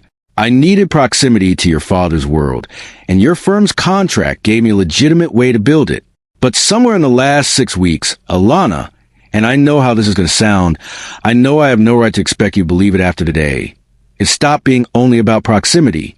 I don't know exactly when it happened. I only know that by the time your accounts froze, the thought of you having nowhere safe to go mattered to me a great deal more than anything the situation might have got me access to. She looked at him for a long moment, their hands still joined on the small table, the cafe's quiet afternoon light falling soft across the scar along his jaw, and felt something in her chest settle into a shape she recognized, with a kind of frightened clarity, as no longer being sympathy alone. She didn't ask him, that afternoon, why a man building a 6-year case against a father would need to move his intended target's daughter into his own apartment rather than simply gathering his evidence and letting the courts do the rest. She didn't ask why proximity to a case required a gala, an engagement she hadn't agreed to until it was too late to easily refuse, a hand that lingered too long in her hair at midnight. The question sat somewhere in the back of her mind, small and unexamined, the same careful instinct that had prickled at the base of her skull in the car outside the Pierre, and she let it stay there, unexamined, because the alternative, today, of her own choosing, was believing him. He watched her decide to believe him. That was the part that sat worst in his chest, walking her out of the cafe an hour later into the cold gray light of a West Village afternoon, her hand still loosely laced through his, her eyes soft in a way that had nothing left in her the fury from the study. He had told her enough truth to survive her scrutiny, and had, in the same breath, left out the one truth that would have ended everything, that her father's collapse was not merely something he intended to expose, but something he had already, patiently, meticulously, set into motion, and that the woman walking beside him now, warm and trusting and beginning, he could see it plainly on her face, to fall in love with him, was standing directly in the blast radius of a plan he had built long before he'd ever imagined loving her would become the cost of finishing it. He had wanted her sympathy. He had gotten it, exactly as he calculated he would, laying out a version of the truth precise enough to be unfalsifiable and incomplete enough to still serve the plan. He had not expected, though some part of him, walking beside her now with her hand warm in his, understood he should have, how much it would cost him to watch sympathy become something so much larger and so much more dangerous in a woman who had no idea, yet that the confession she'd just been offered was itself the last, careful brick in a wall he had built specifically to keep her from ever seeing all the way to the other side. Chapter 12. The Nights of New York. The rain started somewhere around Tappan Zee, a light, steady fall that turned the highway lights into long amber smears against the windshield, and Daniel had not planned any of this. Not the drive, not the direction, not the fact that at 9 o'clock on a Tuesday night, he'd found himself standing in the kitchen, watching Alana stare at her laptop screen, with the specific glassy exhaustion of someone who'd spent 6 straight hours running numbers that refused to add up and had said, before he'd fully decided to say it, "Get your coat, we're leaving." She hadn't asked where. That was the part that had undone something in his chest on the elevator ride down. Watching her simply pull on the coat and follow him without a single question, an act of trust so complete and so unearned that he'd had to look away from her reflection in the elevator's brushed steel doors to keep his own face from giving away how much it cost him to receive it. Now, they were 40 minutes north of the city with no destination he could have named if she'd asked, the Hudson running dark and wide somewhere off to their left, invisible behind the rain and the tree line, the car's heater running low and steady against a chill that had nothing left to do with the weather outside the glass. She had her knees pulled up onto the seat, shoes off, a habit he'd noticed weeks ago and found, against every careful instinct he owned, endearing rather than merely observed, and she was watching the rain streak sideways across her window with an expression he'd started, over the last week and a half, to recognize as a thinking face.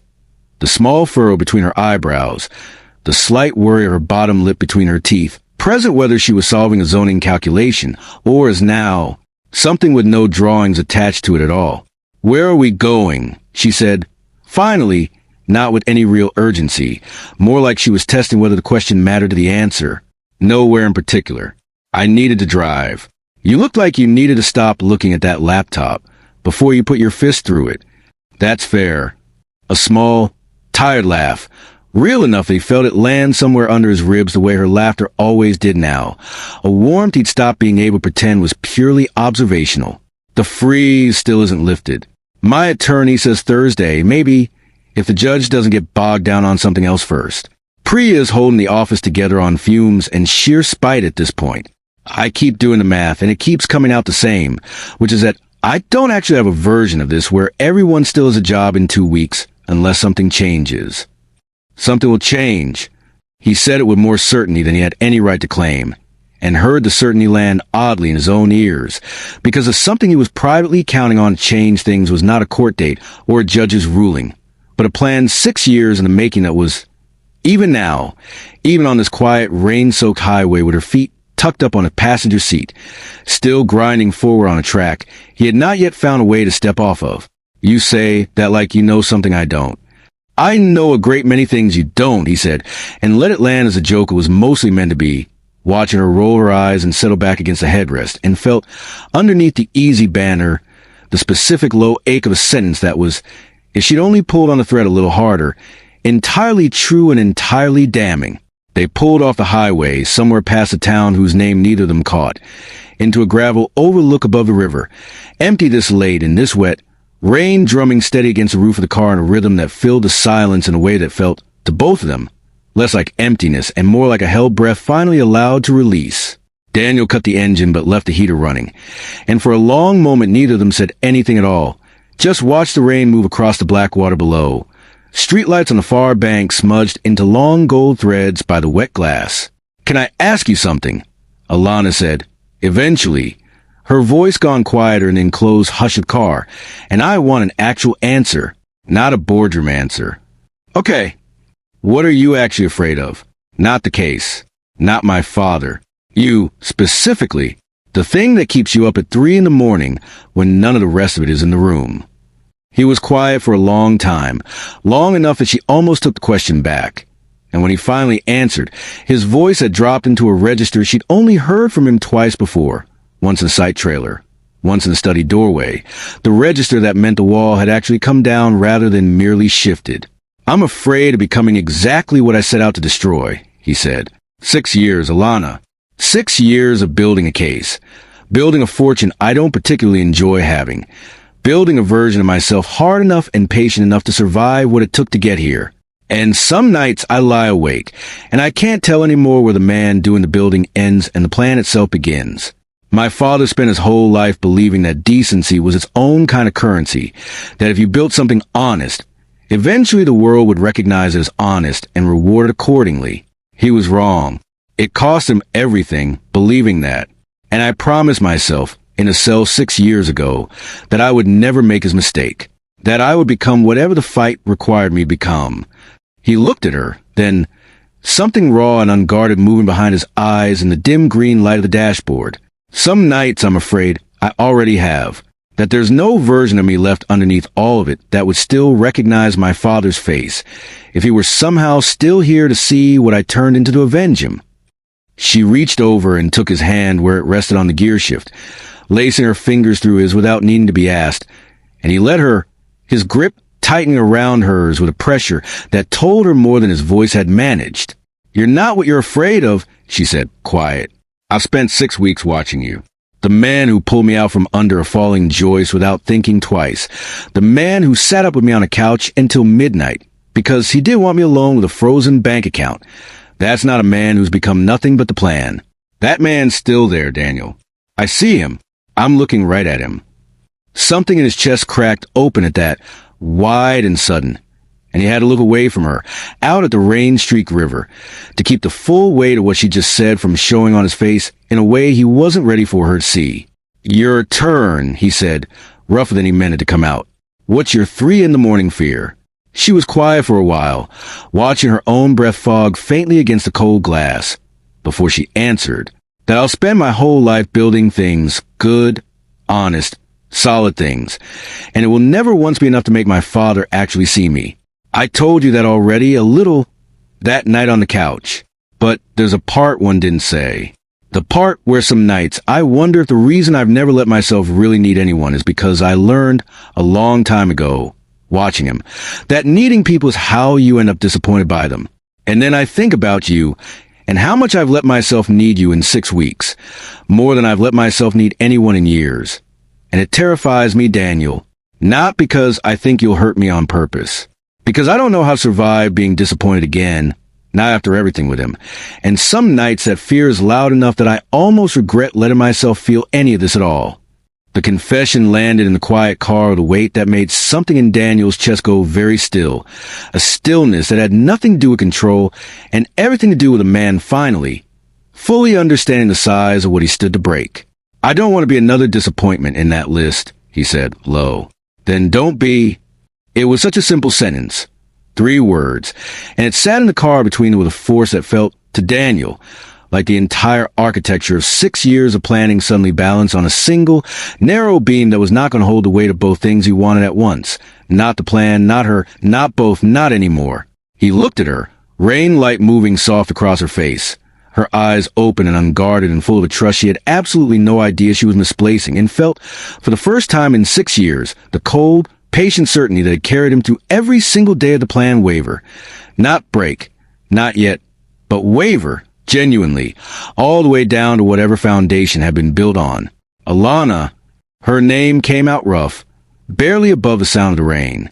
If I told you that everything about this, the plan, the reasons I came back to New York, the whole architecture of the last 6 weeks, was so much more complicated and so much darker than what I told you in that cafe, would you still be sitting here right now? She went very still, watching him, something careful moving behind her eyes, and for a long, suspended moment neither of them said anything at all, the rain drumming on above them, the river running dark and indifferent below. I don't know, she said, finally, honest in a way that cost her visibly to say. I want to say yes. I want to tell you nothing you could say would change how I feel right now, sitting in this car with your hand in mine.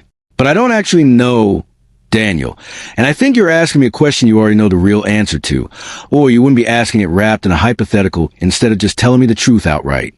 He looked at her for a long moment and understood, with a clarity sharper than anything 6 years of careful planning had ever given him, that she was right, that the hypothetical was a coward's version of confession he owed her, and that some part of him, sitting here in the rain 40 minutes north of the city with her hand still warm in his, was reaching for the coward's version because the real one, spoken out loud in the small, fogged-up car, might cost him the one thing that had made the last 6 weeks feel like something worth surviving for reasons that had nothing to do with revenge at all. Not tonight, he said, finally, and hated himself for it even as the words left his mouth. The same 2 words he'd used on the couch, a debt he kept deferring instead of paying. I promise you, Alana, soon, before this goes any further than it already has. You deserve the whole truth, not another piece of it handed out at the pace that's easiest for me. I need a little more time to figure out how to tell you the rest of it without losing you completely. She studied his face for a long moment, rain light moving across it, and then slowly nodded and leaned across the narrow space between the seats and kissed him. It was not the kiss of a woman who suspected nothing. He would understand that much later, replaying it in memory with the specific, aching clarity of hindsight. There had been something searching in it, something that felt less like abandon and more like a question asked with her mouth instead of her voice. Is this real? Is any of it real? Tell me with your body what you won't tell me with words. But in the moment itself, with her hand coming up to rest against the scar on his jaw, and her mouth soft and warm and unhesitating against his, he stopped thinking about the plan at all. Stop thinking about Marcus Knight's face in the service corridor to Pierre. Stop thinking about 6 years of patient, load-bearing purpose, and simply kiss her back, one hand sliding into her hair, the rain drumming steady on the roof above them, and let himself, for one long, unguarded stretch of a rain-soaked Tuesday night, want nothing else in the entire world except exactly this. When they finally broke apart, her forehead resting against his, both of them breathing hard in the fogged, close air of the car, he understood, with a certainty that felt less like relief and more like the ground finally, irreversibly giving way beneath him, that whatever 6 years of planning had built toward, it had never once accounted for the possibility that somewhere along the way, without his permission, without his plan, he would fall in love with the one person standing directly between him and everything he'd promised himself he would burn to the ground, The rain kept falling. Somewhere behind them, 40 minutes south, the city went on holding its own secrets, waiting, patient as he had once been, for the moment when all of this would come due. Chapter 13. The Unholy Alliance. The idea arrived at 4 in the morning, the way the worst and best ideas both tended to, in the particular insomniac hour when the mind stopped filtering itself for practicality and simply produced whatever it had been circling for hours in the dark. Alana lay awake in the guest room. She'd moved back in 2 days after the drive north, the reconciliation unspoken but complete, her toothbrush back in the guest bathroom, her clothes back in the closet, though the two of them had not yet had a conversation about what exactly any of it meant now, and stare at the ceiling in thought, with a clarity that felt less like inspiration and more like inevitability. I have a badge that still works in that building. I have 4 years of knowing exactly where everything in my father's office lives. Nobody has ever once thought to change the security codes on a daughter who almost never visits. She brought it to Daniel over coffee the next morning, watching his face carefully as she laid it out. The old employee access card her father's assistant had issued her years ago, back during a brief, failed attempt to have her intern at night development this summer before architecture school, a card that had, as far as she knew, never been formally deactivated, because nobody in that office had ever imagined a scenario where Alana Knight would need to be kept out of it. The records room on the 14th floor. The old case files that predated the digital archive migration, boxes of them 6 and 7 years old, sitting in a storage room nobody had cleared out, because nobody had ever had a reason to. Absolutely not, Daniel said, which was not the response she'd expected, and watched something tighten hard across his face, the particular control alarm of a man doing rapid, unhappy math. If your father catches you in that building going through old records, Alana, he will not treat it like a daughter's harmless curiosity. He'll treat it like exactly what it is. Someone hunting for evidence against him. You have no idea what he's capable of when he feels cornered. I have some idea. He froze my accounts over a party conversation, remember? Which is exactly my point. Daniel. She set her coffee down, met his eyes directly, and let him see the specific stubbornness she knew. By now, he learned to recognize as a version of her that did not back down once it had decided something. You spent 6 years building a case from the outside. I can walk into that building this afternoon, and nobody will look at me twice. I have access you don't have, and never will. If there's proof in those old files that clears your name, proof that shows a fraud wasn't yours, I want to be the one who finds it. Not because I don't trust you to find it eventually, because I need to see it myself. I need to know with my own eyes exactly what my father did. He was quiet for a long moment, jaw working, and she watched him run through every version of the argument against it and arrive, finally, at the same place she'd arrived at for that morning. That stopping her was not actually possible, only slowing her down, and that slowing her down without support meant leaving her to walk into that building alone and unprepared. If we do this, he said, finally low, we do it exactly the way I say. No improvising once you're inside. I can get you eyes on the security schedule, the guard rotations, the camera blind spots on 14. Reyes has contacts who can pull the building's access logs without leaving a trace. But you go in clean. No phone that can be traced to me on you. Nothing that connects this to Meridian Cove if something goes wrong. And you wear an earpiece. I'll be on the line with you the entire time. You make it sound like a heist. It is a heist, he said, and something in his voice, underneath the seriousness, carried the faint, dark thread of amusement she'd learned over the last weeks, meant he was more afraid than he wanted to let show. You're just choosing call a family visit. Reyes arrived within the hour with a black canvas bag that she set on the kitchen counter, without ceremony, and unpacked with the brisk, unbothered efficiency of a woman who had clearly done this before, for reasons Alana decided, watching her, not to ask too many questions about tonight. A small wireless earpiece, nearly invisible once fitted. A burner phone prepaid, no accounts attached. A printed floor plan of the 14th floor, annotated in a tight, precise hand that Alana recognized, with a small jolt, as Daniel's own writing, the same economical script from the handwritten note in the file box. He knew, always, now repurposed toward getting her in and out of her own father's building without being seen. Guard rotation changes at 6. Reyes said, tapping a spot on the floor plan. There's a 15-minute window between 6 and 6:15 where the front desk is covering two entrances at once, because the night guard hasn't clocked in yet, and the day guard's already finishing his log. That's your window in. Records room's here. Another tap. And the door doesn't have its own camera, just a hallway camera at this angle, which means if you keep to the side of the corridor, you're in the blind spot the whole way. How do you know all this? It's my job to know all this, Reyes said, without looking up, and something in the flatness of the answer told Alana this was not a line of questioning. She was going to get anywhere pursuing further. Daniel drove her to a parking garage 2 blocks from the night development tower himself, and the ride over passed in a silence that felt entirely different from the comfortable quiet of the drive north. This silence had a live wire running through it, adrenaline and fear both, and she watched his hands on the wheel, knuckles pale where he gripped it tighter than the calm city traffic actually required. "You don't have to do this," he said one more time, at a red light 2 blocks from the garage. "I know. I'm doing it anyway. If anything feels wrong once you're inside, anything, even something you can't fully name, you get out. Don't try to finish the job. Don't be a hero about it. Just get out, and I'll figure out another way." "Daniel." She reached over, put her hand on his arm, felt the tension in it even through his coat sleeve. "I'll be careful. I promise." He looked at her, then something in his face that had nothing calculated in it at all. Pure, unguarded fear, the particular kind that came from a man who had spent 6 years learning to control every variable he could and was, in this moment, being asked to sit outside a building doing nothing while the woman he loved walked into a risk he'd helped design. "I love you," he said. It came out fast, almost involuntary, like it had been sitting behind his teeth for longer than either of them had acknowledged, and had simply chosen this moment, of all moments, to finally get free. "I haven't said that yet. I should have said it before tonight. Not right before you walk into a building that terrifies me to send you into. But I need you to know it.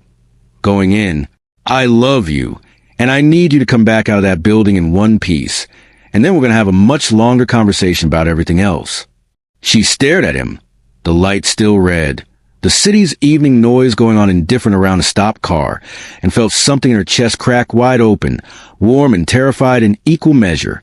"I love you too," she said, and watched something in his face come apart with relief before the light turned green and the moment had to end. The 14th floor at 6:03 in the evening was quiet in the specific way office floors go quiet after the day staff is cleared out and before the cleaning crew arrives, rows of empty desks under half-dim lights. The hum of an HVAC system, the only sound besides Alana's own footsteps, careful and quiet on the carpet, her pulse loud enough in her own ears that it took real effort to keep her breathing even. "You're clear on the east corridor," Daniel's voice said in her ear, low and steady in the sound of it. Controlled now, all business, no trace of the raw confession from the car, settled something in her chest even as her hand stayed unsteady with adrenaline. "Records room should be 3rd door on your left. Reyes says the lock's a standard keypad for digits, and the building code hasn't changed in 3 years, according to the maintenance log she pulled. Try 1147. That's the building's original occupancy permit date. Facilities managers are lazy about changing default codes. It worked on the first try. The door clicked open into a windowless room lined floor to ceiling with cardboard boxes, years of case files organized by date on hand-labeled shelves, and Alana felt her chest tighten at the specific, mundane ordinariness of it. Nothing dramatic, nothing that looked like the lair of man capable of destroying an innocent person's life, just boxes, dust, the particular institutional smell of old paper and cheap fluorescent light. 1148 to 1153, she murmured, reading labels, and heard Daniel's breath catch faintly on the other end of the line, the only sign of how closely he was tracking every second of this. 6 years back would be. Try the 2020 boxes. Should be near the back, if they're organized chronologically.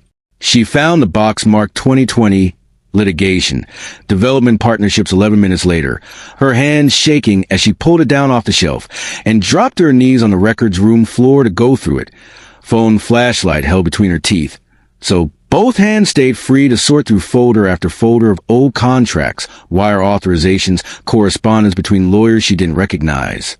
And then, near the bottom of the box, A thinner folder, unlabeled, tucked behind the others like it had been filed somewhere it wasn't meant to be easily found. She opened it.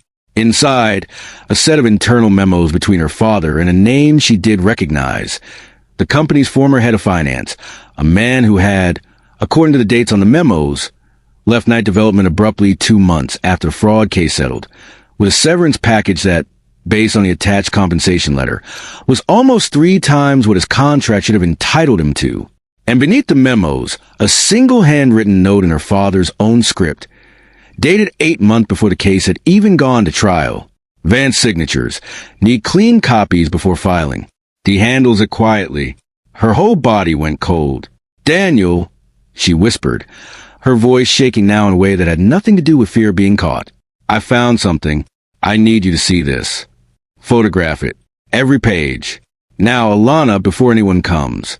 His voice had gone tight, urgent, and she could hear something underneath the urgency that sounded unmistakably like the sound of a man's entire 6-year case finally cracking open in front of him. That's it. That's what we've been looking for.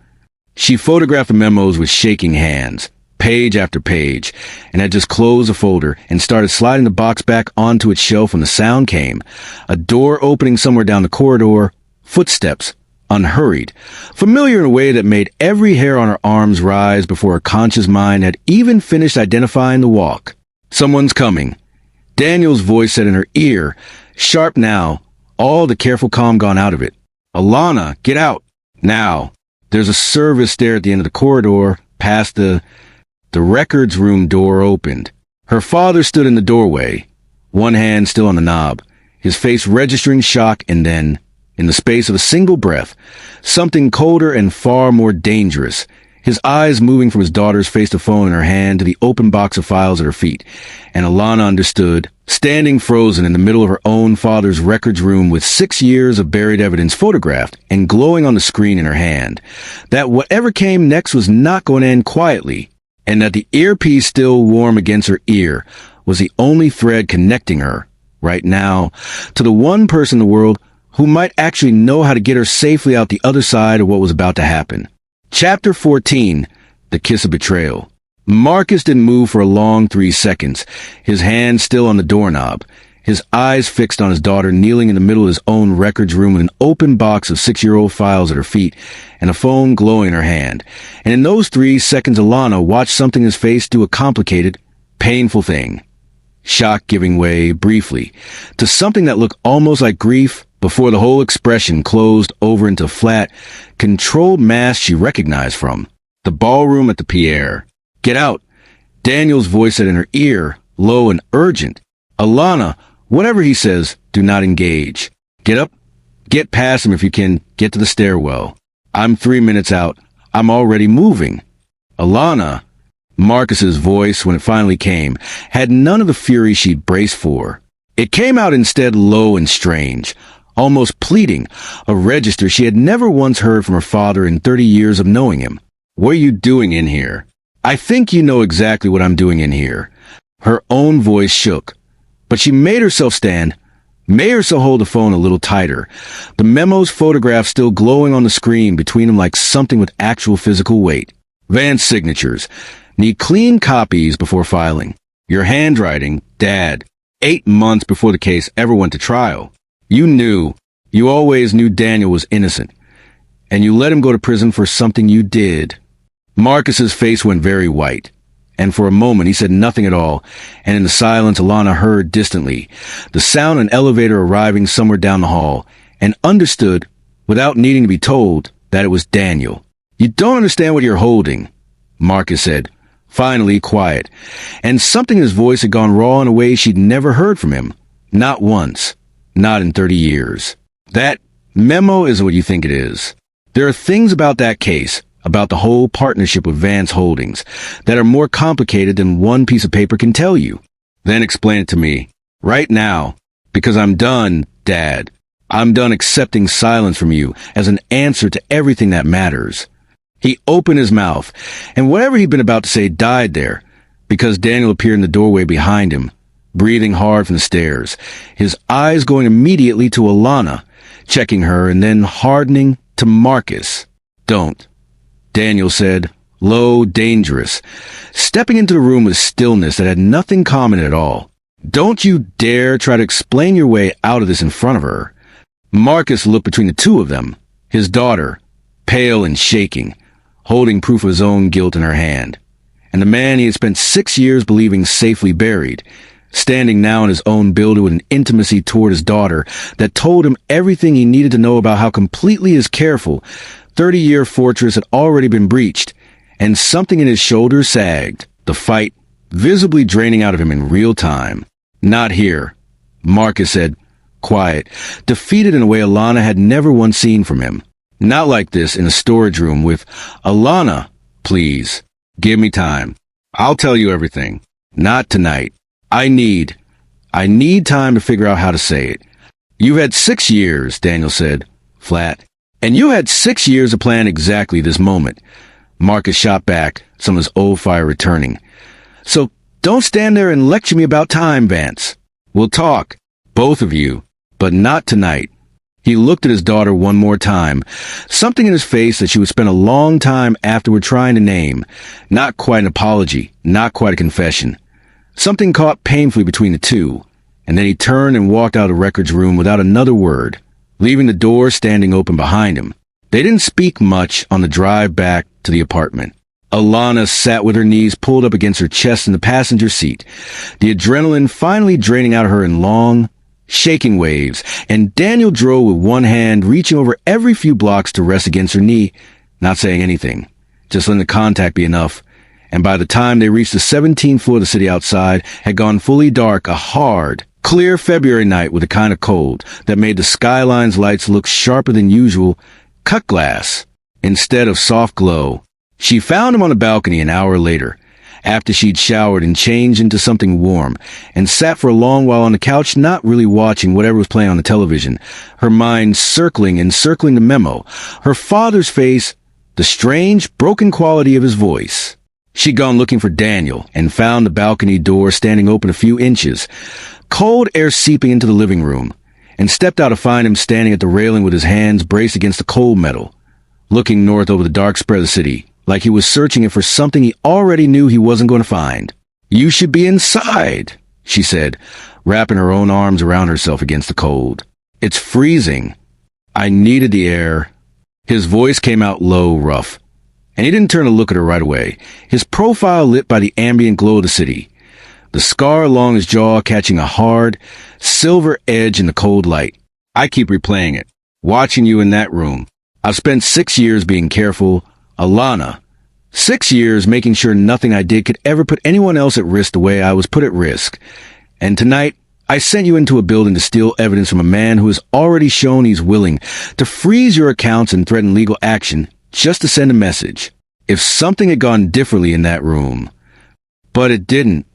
She crossed the balcony to stand beside him, close enough that their shoulders nearly touched, and put her hand over his where it gripped the railing. I'm fine, Daniel. I'm standing right here. This time, his hand turned under hers, gripping back, hard enough that she felt the tension running through his whole arm. I keep thinking about what I promised myself 6 years ago, that I would burn down everything your father built, piece by piece, whatever it cost. And I still believe he deserves that. Alana, I watched your own face tonight. I saw what it cost you just to hear him admit there even was something to explain. He spent 30 years letting people absorb the cost of his choices, while he walked away clean. That doesn't stop being true just because I've fallen in love with his daughter. He finally turned to look at her, and the rawness in his face in the cold, hard light took her breath away. Something unguarded and afraid and furious all at once, warring openly across features that had spent 6 weeks so carefully controlled. That's the part one can't reconcile tonight. Standing out here. I love you more than I've ever let myself love anything in 6 years. And loving you does not change what I still intend to do to your father. I don't know how both of those things are supposed to fit inside the same chest without tearing something apart. Maybe they're not supposed to fit easily, she said quiet, her hand still over on the railing. Maybe that's just what it costs. Loving someone whose family history is as complicated. I'm not asking you to forgive him, Daniel. I don't know if I can forgive him myself. Not yet, not after what I read tonight. I'm asking you to let me stand next to you while you finish whatever this is. Instead of doing it in the dark, alone, the way you've been doing it for 6 years already." He looked at her for a long moment, the city's cold light moving across both their faces, and something in him. The last careful piece of the wall, the piece that survived even the study, even the cafe, even the drive north through the rain, finally, completely, gave way. He kissed her. It was nothing like the kiss in the car, tentative and searching, a question asked in the dark. This kiss had no question in it at all. His hand came up to cradle the side of her face, his thumb tracing along her jaw with a tenderness that made her breath catch, and when she rose up onto her toes to meet him fully, he pulled her in against it with an urgency that had 6 years and 6 weeks, and every unsaid thing between them compressed into the single, unbroken motion of it, his other arm wrapping hard around her waist, holding her against the cold night and the warmth of his body both. At once, she felt his heartbeat again, the way she had in the sight trailer weeks ago, except this time it wasn't fear driving the rhythm. It was something else entirely, something that matched the frantic, unguarded thud of her own pulse beat for beat. Two hearts finally admitting, out loud, in the only language either of them had left available, exactly how far past careful this had already gone. He broke the kiss only far enough to rest his forehead against hers, both of them breathing hard in the cold air, his hand still cradling her face like something he was afraid, even now, to hold too tightly. "I don't know how to stop this," he said, quiet, rough, more confession than declaration. "I built 6 years around a promise to burn your family down, and I am standing on a balcony right now more afraid of losing you than I have ever been of failing that promise. I don't know what that makes me. Alana, I don't know if it makes me a better man or a worse one. It makes you a man who fell in love," she said, quiet, her hand coming up to rest against his chest, feeling the racing heart beneath her palm. "That's all. Nothing more complicated than that." "It's a great deal more complicated than that," he said, and something in his voice, underneath the tenderness, carried a weight she couldn't yet fully read, a grief that had no clear source she could point to. "You don't know everything yet.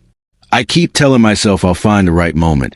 And every time I get close, I look at you and I lose my nerve, because I am so afraid, Alana, of what your face is going to do the moment you finally understand the whole shape of what I built. Tonight, standing in that records room, watching you find proof of what your father did, that was supposed to feel like victory. 6 years of work, finally paying off. It didn't feel like victory at all. It felt like watching the last soft thing I have left in the world get pulled directly into the blast radius of something I built with my own hands and can't figure out now how to disarm without losing you in the process." She pulled back just far enough to look at him properly, something sharp and searching moving behind her eyes in the cold balcony light, the same old instinct rising again, closer to the surface now than it had ever been. "Daniel," she said, quiet, careful, "what haven't you told me?" He held her gaze for a long moment, the city glittering cold and vast behind him, and she watched him stand at the edge of the confession, the way he'd stood at the edge of it in the car, in the study on the couch, every single time, so close, and every single time, pulling back at the last possible second. "Soon," he said, and kissed her forehead instead of answering, holding her against it with an intensity that felt, for the first time, less like tenderness and more like a man holding on to something he already suspected deep down in some quiet, dreading corner of himself. He was not going to be allowed to keep. Below them, the city went on with its ordinary, indifferent nightlife, taxis and sirens and 1,000 other lives moving through 1,000 other unresolved nights, entirely unaware that 17 floors up, on a balcony cold enough to sting, a man who had spent 6 years building himself into a weapon was standing at the exact edge of discovering that the weapon had, somewhere along the way, without his permission, developed a heart he could no longer bring himself to use the way he'd originally intended. Chapter 15. The Truth Explodes. Marcus called her 2 days after the balcony, on a Thursday morning while Daniel was at a site meeting on Hudson Square that Alana had begged off attending, citing a headache that wasn't entirely a lie. She slept badly for 2 nights running, her mind circling the same unanswered question over and over. "What haven't you told me?" Until the circling itself had become its own kind of exhaustion. She almost didn't pick up. She'd been screening his calls in strange, unsettled weeks since the records room, unsure what version of her father she'd be getting if she answered, the cold, control man from the ballroom or the raw, broken one from the storage room doorway. "I need to see you," Marcus said, when she finally answered on the fourth ring. "Alone. Today, if you can manage it. Not at your office. Not anywhere Vance might walk in on us. There's a diner on Lexington, near the old apartment. You remember it. We used to go after your piano lessons when you were small. 1 o'clock. Why can't you just tell me now, over phone? Because what I need to show you isn't something you should learn secondhand." His voice had gone quiet, and underneath the quiet she heard something that sounded unmistakably like fear. Not of her, she understood, but for her, a register she had almost no memory of hearing from her father in 30 years. "Please, Alana, this is the last time I'm going to ask you for anything. After today, whatever you decide about me, I'll live with it. Just give me 1 hour first." She sat with the phone in her hand for a long time after the call ended, and did not tell Daniel where she was going. The diner hadn't changed in 15 years. The same cracked red vinyl booths, the same laminated menus gone soft and translucent at the corners from decades of hands. And Marcus was already sitting in the back booth when she arrived, a manila envelope on the table in front of him, untouched coffee going cold beside it. He looked older than she remembered him looking even 2 weeks ago at the gala. The lines around his eyes deeper, his shoulders carrying a weight that had nothing to do with posture. "You came," he said, and something in his voice cracked, small on the second word. "I said I would." She slid into the booth across from him, eyeing the envelope. Every careful instinct in her body braced for whatever was inside it. "You have an hour." "I don't need an hour. I need about 10 minutes. And I need you to actually let yourself hear what I'm about to tell you. Instead of deciding in advance you already know how this story ends because you're in love with him." He said the last words gently, without the edge she'd expected, and that gentleness frightened her more than anger would have. "I'm not going to defend everything I did 6 years ago. Some of it doesn't have a defense. I had 6 years to sit with that, longer than you'd think, longer than you believe possible for a man you spend your whole life assuming doesn't feel guilt about anything. But there's a difference, Alana, between what I did and what you think Daniel Vance is doing to you right now, and I need you to see the difference before it costs you something you won't be able to take back." He slid the envelope across the table. She opened it with hands that had already, somehow, started to go cold before she'd seen a single page inside. The first document was a printout, dated 3 months before the gallery opening where she and Daniel had first met. A legal filing. A private investigator's license number attached. A name and a retainer line that made her stomach drop before she'd even fully read it. Reyes Consulting LLC, retained by D. Vance, Background Investigation Services. "He hired a private investigator to build a file on you," Marcus said, quiet, watching her face. 3 months before you ever met him at that gallery. Before the contract. Before any of it. He had your financials, your firm's business filings, your school records, interviews with people who knew you growing up, all of it compiled and cross-referenced, before he ever walked through that door and pretended to bump into you in front of the sculpture. That doesn't mean anything. Her voice came out unsteady even as she said it.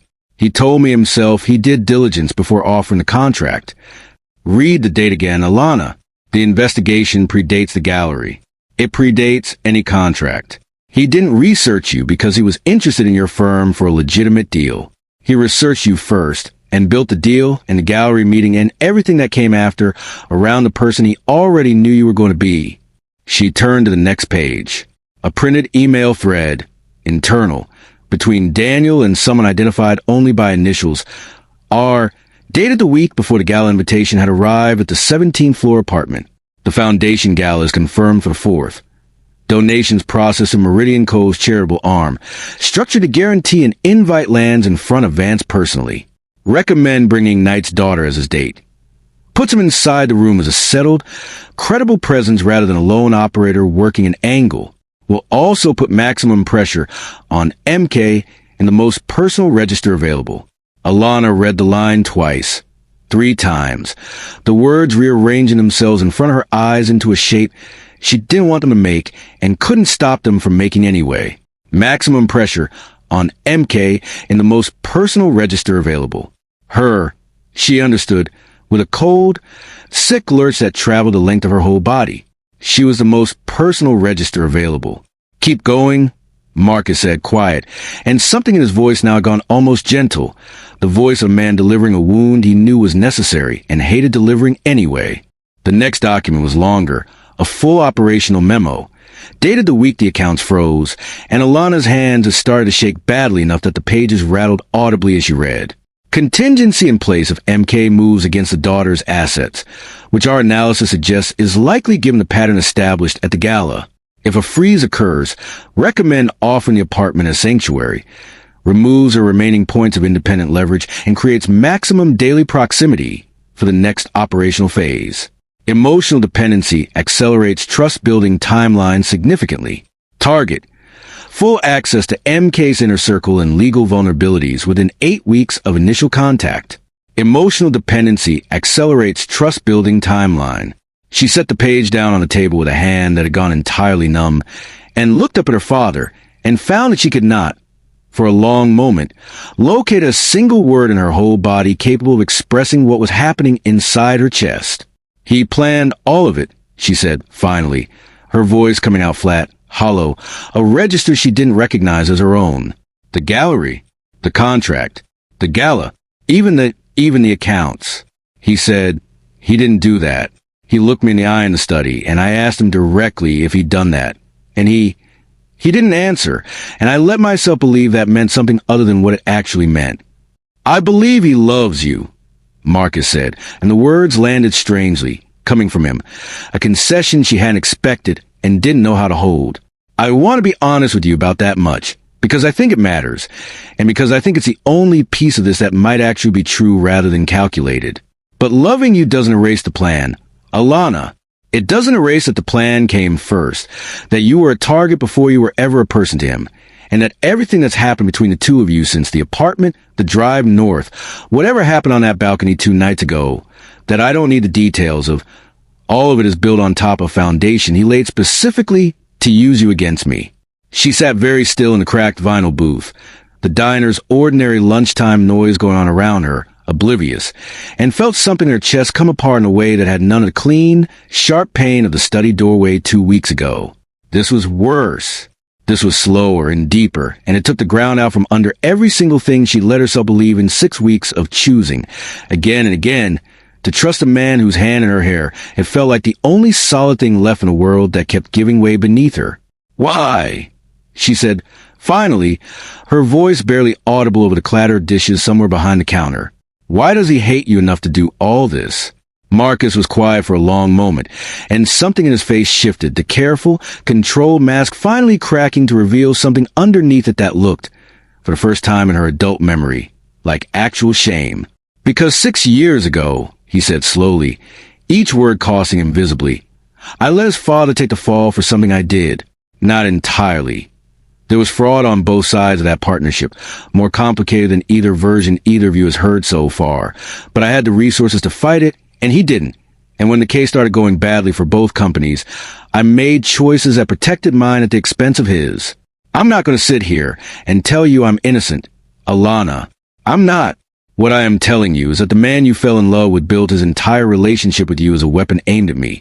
And I need you to understand that whatever guilt I carry for what happened 6 years ago, it does not make what he's doing to you right now any less calculated, any less real, any less something you deserve to know the full shape of before it costs you more than it already has. She didn't remember, later, standing up from the booth, or walking out of the diner, or how long she'd stood on the cold Lexington Avenue sidewalk with a manila envelope clutched against her chest before her body finally, mechanically, started walking in the direction of the subway. The city moved around her in its ordinary indifferent rush. People late for lunch meetings, a bus exhaling its diesel breath at the corner, a street vendor calling out prices for pretzels nobody was stopping to buy, and none of it registered as anything more than noise happening at a great distance from a numb, hollowed-out place she retreated to somewhere behind her own eyes. Emotional dependency accelerates trust-building timeline. She thought of the couch, his hand in her hair, the sharp withdrawal she'd read at the time, as a man fighting his own desire out of some noble restraint. She thought of the cafe, his voice breaking on his father's stroke, a confession she believed with her whole undefended heart. She thought of the car in the rain. "I love you," said like it had escaped him rather than been deployed, and felt something in her chest twist so hard she had to stop walking, right there on the sidewalk, and press one hand flat against a cold brick wall just to stay upright. Had any of it been real? She turned the question over and over, walking the last few blocks toward the subway entrance in a fog thick enough that she nearly stepped into traffic once, a cab horn blaring her back on a curb with jolt that barely registered against the larger devastation already occupying every available inch of her attention. He'd told her himself in the cafe that it had started as a plan. She remembered that now with a clarity that felt like a blade twisting, remembered thinking at the time that his honesty about the beginning made the rest of it more trustworthy rather than less. A fool's logic she could see now for exactly what it was. He'd let her believe the plan had stopped, had softened into something real somewhere in the middle of 6 weeks. The documents in her bag told a different story. The plan hadn't stopped. It had simply gotten better at wearing her heart as its disguise. She went back to the 17th floor because she had nowhere else to go. Her own account still frozen, her own apartment still 6 blocks and a lifetime away from feeling safe, and found Daniel already home, standing at the kitchen counter with his sleeves rolled up, halfway through making dinner. Something with garlic and rosemary filling the apartment with a warmth that turned her stomach the moment she smelled it, because it was exactly the kind of small, unasked-for kindness that had made her fall in love with him in the first place. And she understood now, standing in the doorway with the envelope still clutched against her chest, that she had no way of knowing anymore whether the kindness had ever been anything but strategy. He looked up, saw her face, and something in his expression changed instantly, the easy domestic warmth draining out of it in real time, replaced by a wary, careful alertness that told her, with a sick certainty, that he already knew, or at least suspected, exactly what put that expression on her face. Alana. He set down the knife in his hand, slow, deliberate, the gesture of a man trying very hard not to make any sudden movements around something that might shatter.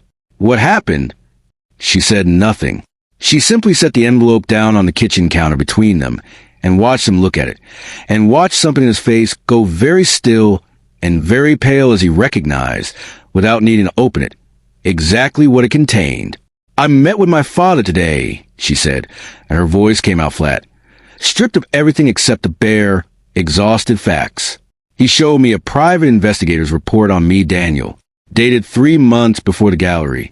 He showed me an internal memo about my accounts freezing being an opportunity for you, about how emotional dependency accelerates trust-building timelines. He showed me operational planning with my name in it, like I was a line item in a project budget."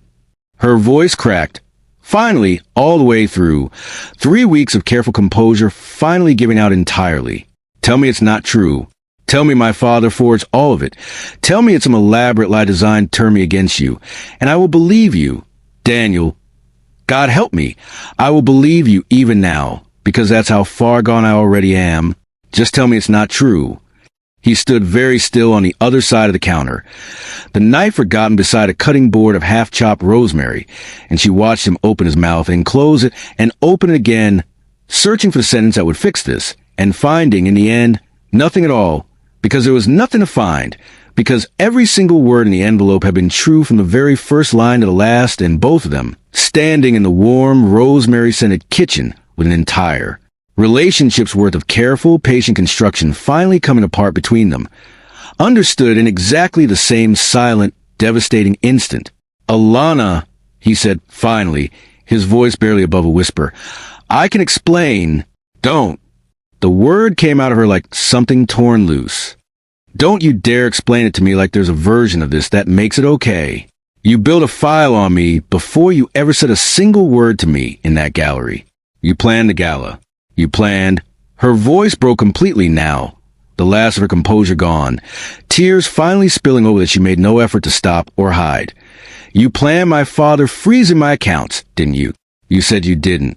You looked me in the eye and let me believe you didn't. And it's right here, Daniel. It's in your own operational planning in black and white. And I have spent 6 weeks falling in love with a man who was running a timeline on how fast he could make me trust him. It stopped being that." His voice cracked, raw, desperate now, all the careful control finally completely gone. "Alana, I swear to you, somewhere in those 6 weeks it stopped being a plan, and became the realest thing in my life. I know how it looks. I know what that memo says. I can't undo the fact that it started as strategy. But everything after, the gallery, the way I felt watching you draw that massing diagram, the fear that went through me when that joist came down the balcony, every single word I said to you about loving you, none of that was strategy. Alana, that part was real. That part has always been real. How would I ever know the difference? Her voice had gone very quiet now. Quieter than his, the anger burning down into something colder and infinitely more painful. You spent 6 weeks proving to me exactly how good you are at making a lie feel like the truest thing I've ever experienced. Why should I believe you now, when you tell me this one specific piece is real and not the rest of it? He had no answer for that. She watched him search for one, watched the desperate, grief-stricken effort of a man trying to find words solid enough to hold the weight of what he'd built and finding, in the end, that no words existed that could undo 3 months of calculation simply by being spoken with enough sincerity now. I need to leave, she said finally, and reached for the envelope on the counter with a hand that had gone steady now. Terrifyingly steady, the numbness having finally, fully arrived to replace the devastation. I don't know where. I don't care right now. I just know I can't stand in this kitchen for one more second, breathing air that smells like a dinner you made because it's part of some emotional dependency timeline, and pretend any part tonight is real. Alana, please, don't follow me. Her voice cracked one last time on the final word, and then she was moving past him out of the kitchen toward the front door, and Daniel stood frozen at the counter with a half-chopped bundle of rosemary going stale in his hand, and the sound of 6 years of careful, patient construction finally, completely collapsing in the wake of a door that closed, quiet and final, behind the one person who had ever made all that careful patience feel, for a handful of stolen weeks, like it might have, been worth something more than revenge. Chapter 16, The Rain of Tears. He caught up to her at the elevator. She heard him behind her before she saw him, his footsteps too fast for the careful, measured man she'd spent 6 weeks learning, and turned just as the elevator doors began to slide open, and found him standing 3 feet away with his hand half raised toward her, not quite reaching, as though some last fragment of self-control was the only thing keeping him from actually grabbing her arm. Don't, she said again, and the word came out smaller this time, worn thin from the last 5 minutes of saying it, but no less absolute for the wear. Alana, please, just give me 60 seconds. Not an explanation, not an excuse. I know I don't get to offer you either of those things right now and have them mean anything. Just don't get in that elevator hating me completely. Please. She looked at him, and something in her chest, already torn open and raw from the kitchen, tore a little further at the sight of his face. Genuinely wrecked, no careful architecture left in it at all. None of the boardroom mask. None of the gallery's controlled almost smile. Just a man standing in a hallway watching the one thing he'd built by accident come apart because of the thing he'd built on purpose. I don't hate you, she said, and heard her own voice crack on the admission. Hated herself a little for how true it still was even now, even standing in the wreckage of everything he'd built her trust on top of. I wish I did. Hating you would be so much simpler than whatever this actually is. Then don't leave like this. Stay. Let me try to what, Daniel? Her voice rose, sharp, all the exhaustion of the last hour finally finding an edge to cut with. Try to explain the part where you hired an investigator on me before we'd ever met. Try to make me understand the part where you engineered my father freezing my own bank accounts and then held me while I cried about it, knowing the whole time you were the reason I had nothing left standing between me and moving into your apartment. There isn't an explanation for that. There's just what you did, and what I let myself believe instead of seeing it. He had no answer for that. She watched him search for one anyway, watched his jaw work, watched something behind his eyes flare and then collapse, defeated by the plain, unassailable truth of what she just laid out, and the elevator doors, patient and indifferent, began sliding shut behind her before she reached out and stopped him with one hand. I need to go, she said. Quieter now, the anger already burning itself down into something closer to grief. I can't do this in the hallway. I can't do this at all, right now. I just need to not be here. Where will you even go? Your accounts are still. That's not your problem to solve anymore. She stepped backward into the elevator, and he took one step forward, instinctive, and stopped himself, his hand falling back to his side. And for one long, suspended moment, the two of them simply looked at each other across the narrowing gap of the closing doors, him standing in the hallway of an apartment that had briefly, impossibly, felt like the beginning of a life together, her standing in the elevator with an envelope of proof clutched against her chest that had ended it. And then the doors closed, and the small, terrible mercy of not having to watch his face anymore arrived, and Alana slid down the elevator's mirrored wall until she was sitting on the floor and let herself finally completely come apart. The rain started somewhere over Midtown, the same slow, cold February rain that had been threatening all week, and by the time Alana walked out of the lobby into the wet, dark street, it had settled into a steady, indifferent fall that soaked through her coat within the first 2 blocks and did nothing at all to wash away the specific, hollowed-out numbness sitting behind her sternum. She had nowhere to go. She understood that fact clearly now, walking with no real destination through streets gone slick and black with rain, streetlights smeared into long amber threads overhead. Her own apartment locked and cold 6 blocks from here, her account still frozen. Priya's couch a possibility she didn't yet have the strength to call and explain herself into. She ended up, without quite deciding to, at the same gallery on Prince Street, where all of it had started 2 months ago. It was closed now, the show long since taken down, the black steel door dark, no buzzer lit, and she stood on the sidewalk across from it anyway, rain running down her face indistinguishable now from the tears she stopped trying to hold back somewhere around the 3rd block, and looked at the dark glass and thought about a man with scar-catching streetlight, standing in front of a bad Calder knockoff, saying the pleasure's mine in a voice that sounded, at the time, like the truest thing anyone had said to her in years. It's a great deal more complicated than that. He'd sat on the balcony 2 nights ago, his heartbeat racing under her palm. She understood now, standing in the cold rain outside a closed gallery, exactly how complicated, and hated herself a little for the fact that even now, knowing everything, some small, stubborn, undefended part of her chest still ached for the specific warmth of his hand at the small of her back. Her phone buzzed in her coat pocket. She didn't need to look at the screen to know who it was. It had buzzed 4 times already since she'd left the building, and she let each one go unanswered, watching the screen light up and dim again in the rain-blurred dark of her pocket, unable to bring herself to either answer or block the calls entirely, caught in the same terrible, unresolved middle ground that had defined the last 2 months of her life. She finally answered on the 5th call, standing in the rain with her back against the gallery's cold black door, too tired to keep refusing. Alana, his voice, when it came through, sounded worse than she'd ever heard it. Rough, cracked, a man who had clearly been standing somewhere for the last hour doing nothing, but replaying the last 30 minutes of his life on an endless, punishing loop. Where are you?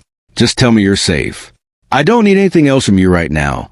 I just need to know you're not standing in the rain somewhere with nowhere to go. I'm fine. You're not fine. I can hear the rain. Alana, please, let me at least in a car, let me. I don't want anything from you, Daniel. She heard her own voice come out flat, exhausted. All the fury of the kitchen burned away into something quieter and, in its own way, far more final. I don't want a car. I don't want an apology. I need you to understand that whatever this was, whatever it actually was, underneath all the parts that were planned, it's over. I can't build anything on top of a foundation like that. I don't have it in me. The silence on the other end of the line stretched so long, she thought. For a moment, the call had dropped, and when his voice finally came back, it had gone very quiet, very small, stripped of everything except the grief that sounded, even to the distance of the phone line, entirely, devastatingly real. I know, he said. I know I don't get to ask you to stay. I just needed to hear your voice one more time before I let you go. That's all. I'm not going to call again tonight. A pause. Rain sound filling on both ends of the line. 2 people standing in the same cold city, blocks apart. Equally soaked and equally alone. For whatever it's worth, and I understand if it's worth nothing to you right now, everything I felt for you was the only honest thing I've built in 6 years. I know that doesn't undo how it started. I just needed you to know it one more time before the night ends. She didn't answer. She simply ended the call and stood a while longer in the rain outside the gallery, phone gone dark and silent in her hand, and let herself cry until the crying had nothing left to draw on, and then, because there was nothing else left to do, started walking toward the subway, toward Priya's apartment in Bushwick, toward whatever came next in a life that felt, tonight, entirely unmoored from anything solid at all. Daniel stood at the 17th floor window for a long time after call ended, watching the rain streak down the glass in long, indifferent lines. The city below rendered soft and formless through the water and did not turn on any lights. He thought about the gallery. He thought about a bad call to knock off and a woman who diagnosed his failure with more honesty than the room around her deserved, and a version of himself 6 weeks ago who had told himself, standing in front of that same sculpture, that this was simply an efficient first step in a 6-year plan. Nothing more, a woman he needed proximity to and nothing else. He understood now. Standing alone in a dark apartment with rain running down glass, he could no longer see the city through. Exactly how completely that version of himself had lied, even to himself, from the very first 30 seconds of the very first conversation. He picked up his phone and looked, for a long time, at Reyes's name in his contacts, and did not call her. He did not want, tonight, to hear the practical, operational voice that would tell him the plan could still be salvaged, that Alana's departure was a setback and not a collapse, that 6 years of careful work did not have to end just because one variable had moved outside the parameters he designed for it. He understood, with a bleak, total clarity that felt like the exact opposite of every careful calculation he'd ever made, that he did not want the plan salvaged. He wanted, standing here in the dark with rain running down glass and a half-chopped bundle of rosemary going stale on the kitchen counter behind him, only one thing. And it was the one thing his own 6 years of patient, load-bearing architecture had made permanently, irreversibly impossible to have. He poured a drink he didn't want and didn't touch it.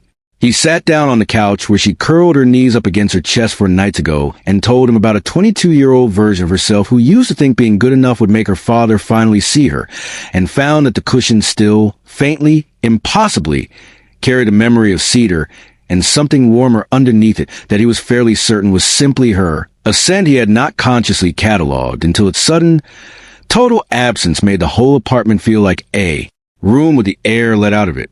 Outside, the rain kept falling, steady and indifferent, over a city that held, somewhere within its cold, wet, glittering sprawl, two people who had, for a handful of stolen weeks, built something neither of them had planned on top of foundation that could never have held the weight of it. One of them walking now through streets she barely saw toward a couch in Bushwick that wasn't her own, the other sitting alone in a dark apartment 17 floors above a city he had spent 6 years. Learning to move through like a weapon, understanding, for the first time since the cell block 6 years ago had taught him how to survive on nothing but patience and purpose, that he had no idea, tonight, how to survive an ending that his own careful hands had built and had never once imagined he would be the one left standing in the wreckage of. The city did not care. That was the specific, brutal indifference of New York in the rain, the thing that made it, some nights, the loneliest place on earth despite the 8 million lives packed into its grid. That it went on regardless, taxis and sirens and 1,000 other unresolved griefs moving through the wet, dark streets without pause, without acknowledgement, without the faintest awareness that somewhere within all that indifferent motion, two hearts had just come apart, at exactly the same moment, in exactly the same rain, 17 floors and 6 years and one shattered trust apart from each other, both of them, in their own separate silence, wondering if there was any version tomorrow that could put back together what tonight had so completely, so irreversibly broken. Chapter 17, The Last Gambit. 3 days after the rain, Marcus Knight sat alone in his Park Avenue office long after his staff had gone home, a single lamp burning against the dark, and did something he had not allowed himself to do in longer than he could accurately remember. He let himself feel the full weight of what his daughter's face had looked like across that diner table, stripped of every illusion she'd built her adult life around, and understood, sitting with it, that some part of him had wanted her to see it, had wanted, after 6 years of silence and 30 years of careful distance, someone in his own family to finally know the truth of what he was, even if the knowing cost him the last real thing he had left to lose. He hated that he had felt that. He hated it more than he hated Daniel Vance, more than he hated the 6 years of dread that had been building toward exactly this reckoning, and he sat with a hatred until it curdled, the way it always curdled in him eventually, into something colder and more useful, a plan. He had spent 30 years surviving rooms other men didn't survive by understanding one thing with total, unsentimental clarity. That every person had exactly one weakness capable of making them stupid, and that the trick of power was never having a weakness of your own, only ever finding the other man's. Daniel Vance's weakness was not money. It was not ambition, not pride, not even, in the end, the 6 years of patient hatred he'd built his whole remaining life around.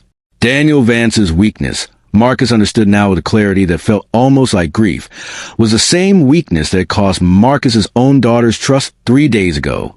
He actually loved her. Marcus picked up the phone. The call came to burner line at 11:40 that night, a number Daniel didn't recognize, and he almost let it ring through to nothing. Sitting in the dark apartment with 3 days of unslept nights behind his eyes and no appetite for another unfamiliar voice trying to sell him something he didn't want. Something made him answer anyway. Some old instinct. Honed over 6 years of learning to distrust silence as much as noise. Vance. Marcus's voice, unmistakable, cold and controlled in a way that told Daniel, instantly, that whatever this call was, it had been planned with the same careful precision Daniel himself had spent 6 years perfecting. I have something of yours. I think it's time we finish this conversation the two of us started 6 years ago, without lawyers, without my daughter in a room to soften either one of us. Daniel's whole body went very still, ice moving down his spine. What do you mean, something of mine? Alana came to see me an hour ago. Wanted to talk, she said. I don't think either of us needs to pretend we don't both know how raw things are between the three of us right now. A pause, deliberate, cruel in its patience. She's here, Daniel, in my building. And I think it's long past time you and I settled this properly, man to man, somewhere private enough that neither of us has to worry about being overheard. There's a warehouse I still own on the water in Red Hook. Old cold storage facility. Nothing left in it but concrete and rust. My people used it for inventory 20 years ago before the shipping business consolidated. Be there at 1 o'clock. Alone. If you bring anyone, a lawyer, a friend, that woman who runs your operations for you. I know about her too, Daniel. I've known about her for longer than you'd be comfortable with. Alana doesn't come home tonight. The line went dead before Daniel could say another word. He tried Alana's number 17 times in the next 4 minutes, each call ringing through to voicemail, without a single answer, and the specific, escalating panic that built in his chest with each unanswered ring felt like nothing he had experienced in 6 years of careful, controlled operation. Not the cold calculation of a man managing risk, but something raw and animal, and entirely outside his ability to reason his way past. He called Priya's number next, found through 6 weeks of half-remembered mentions and one careful search Reyes had run months ago as basic operational diligence, and heard her answer groggy, confused, at nearly midnight. Priya, it's Daniel Vance. I need to know if Alana is with you right now. She left about 2 hours ago. Said she needed to go see her dad about something. She seemed pretty shaken up, but she said she'd be back tonight. Why, He hung up before she finished the sentence, his hands shaking now in a way that made it difficult to even set the phone down on the counter, and stood in the middle of his own dark kitchen with a certainty settling into his chest that felt colder and more absolute than anything 6 years of patient revenge had ever produced in him. Marcus had her. Whether by force or by some careful manipulation, Daniel couldn't yet see the shape of Marcus Knight had gotten his hands on the one person in the world Daniel could not survive losing, and had done it with precision that told Daniel, with total clarity, exactly how thoroughly outmaneuvered he had just been. He called Reyes.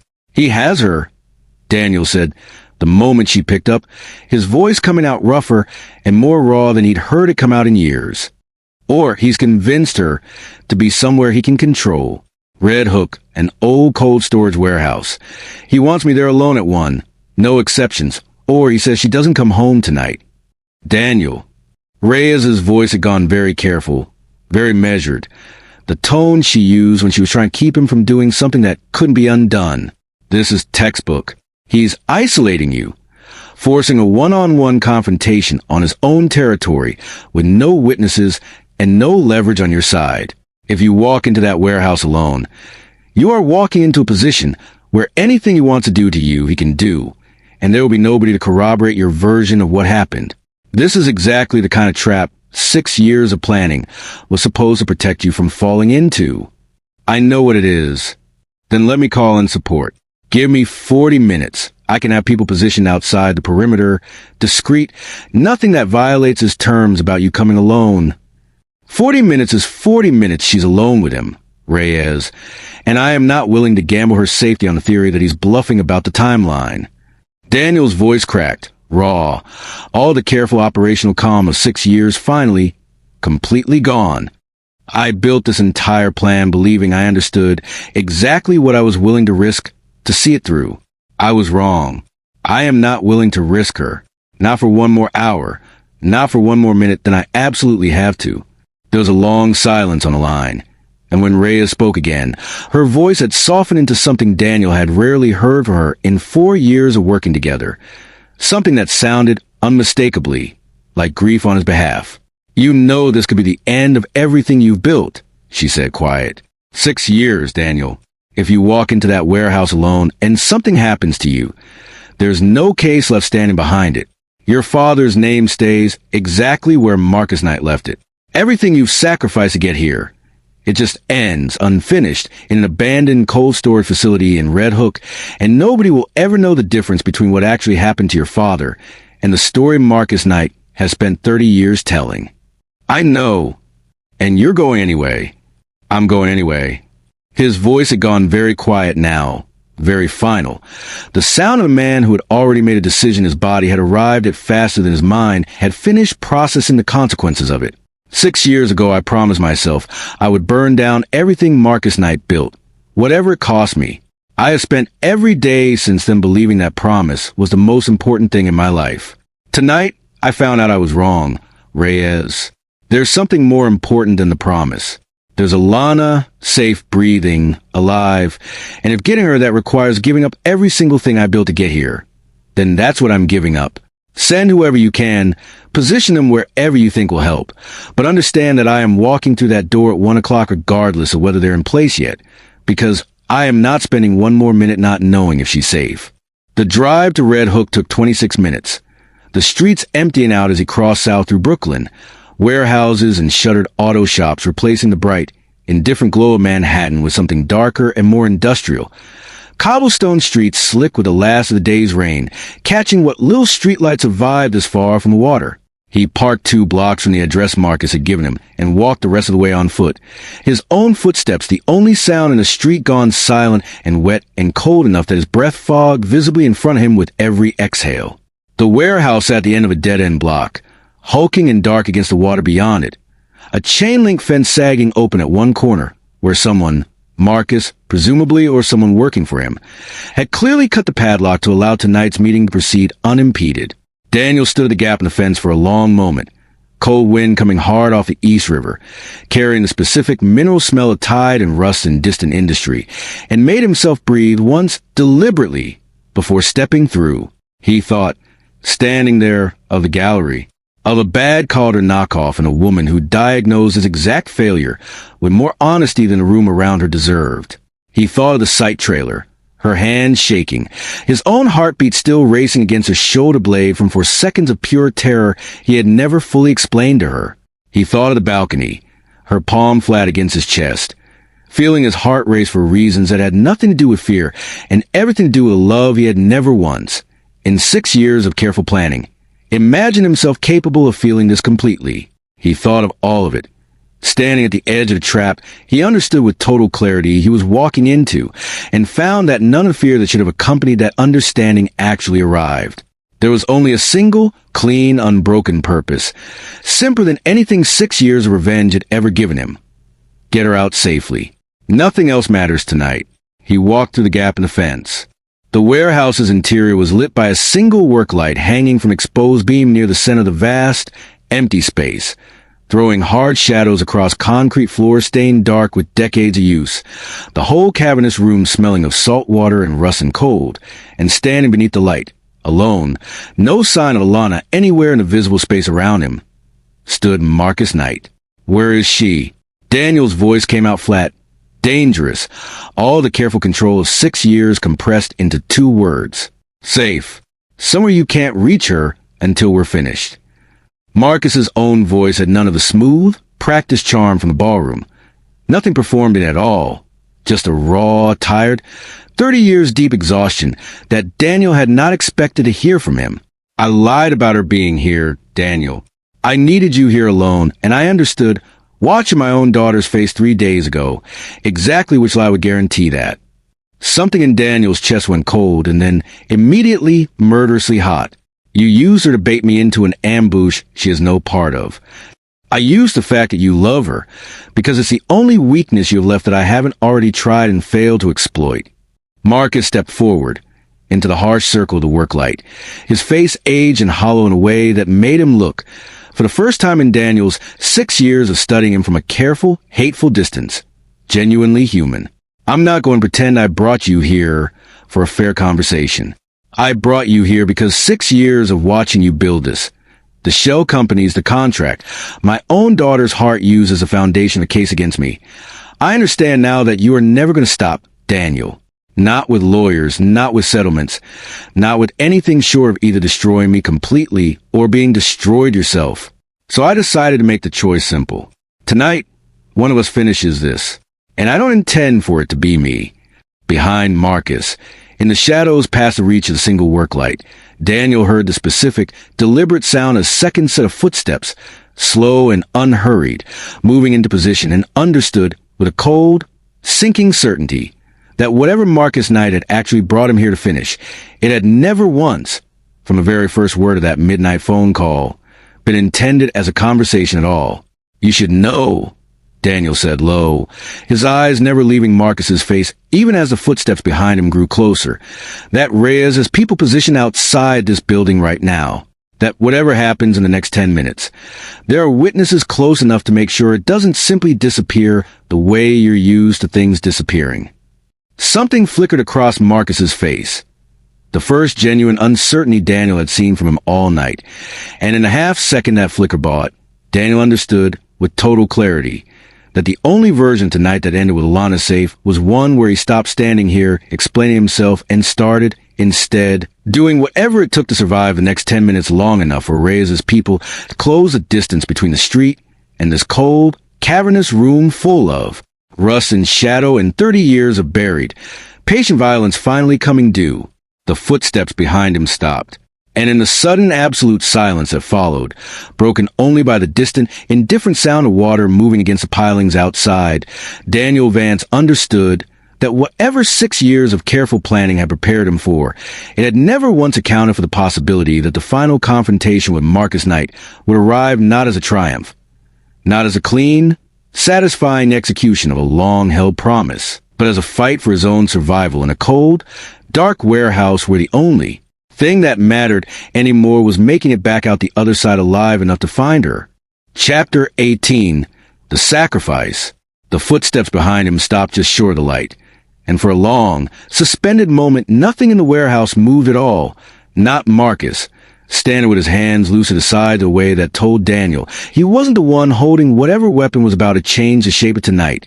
Not the second set of footsteps, waiting patient, somewhere in the dark past the reach of the single hanging bulb.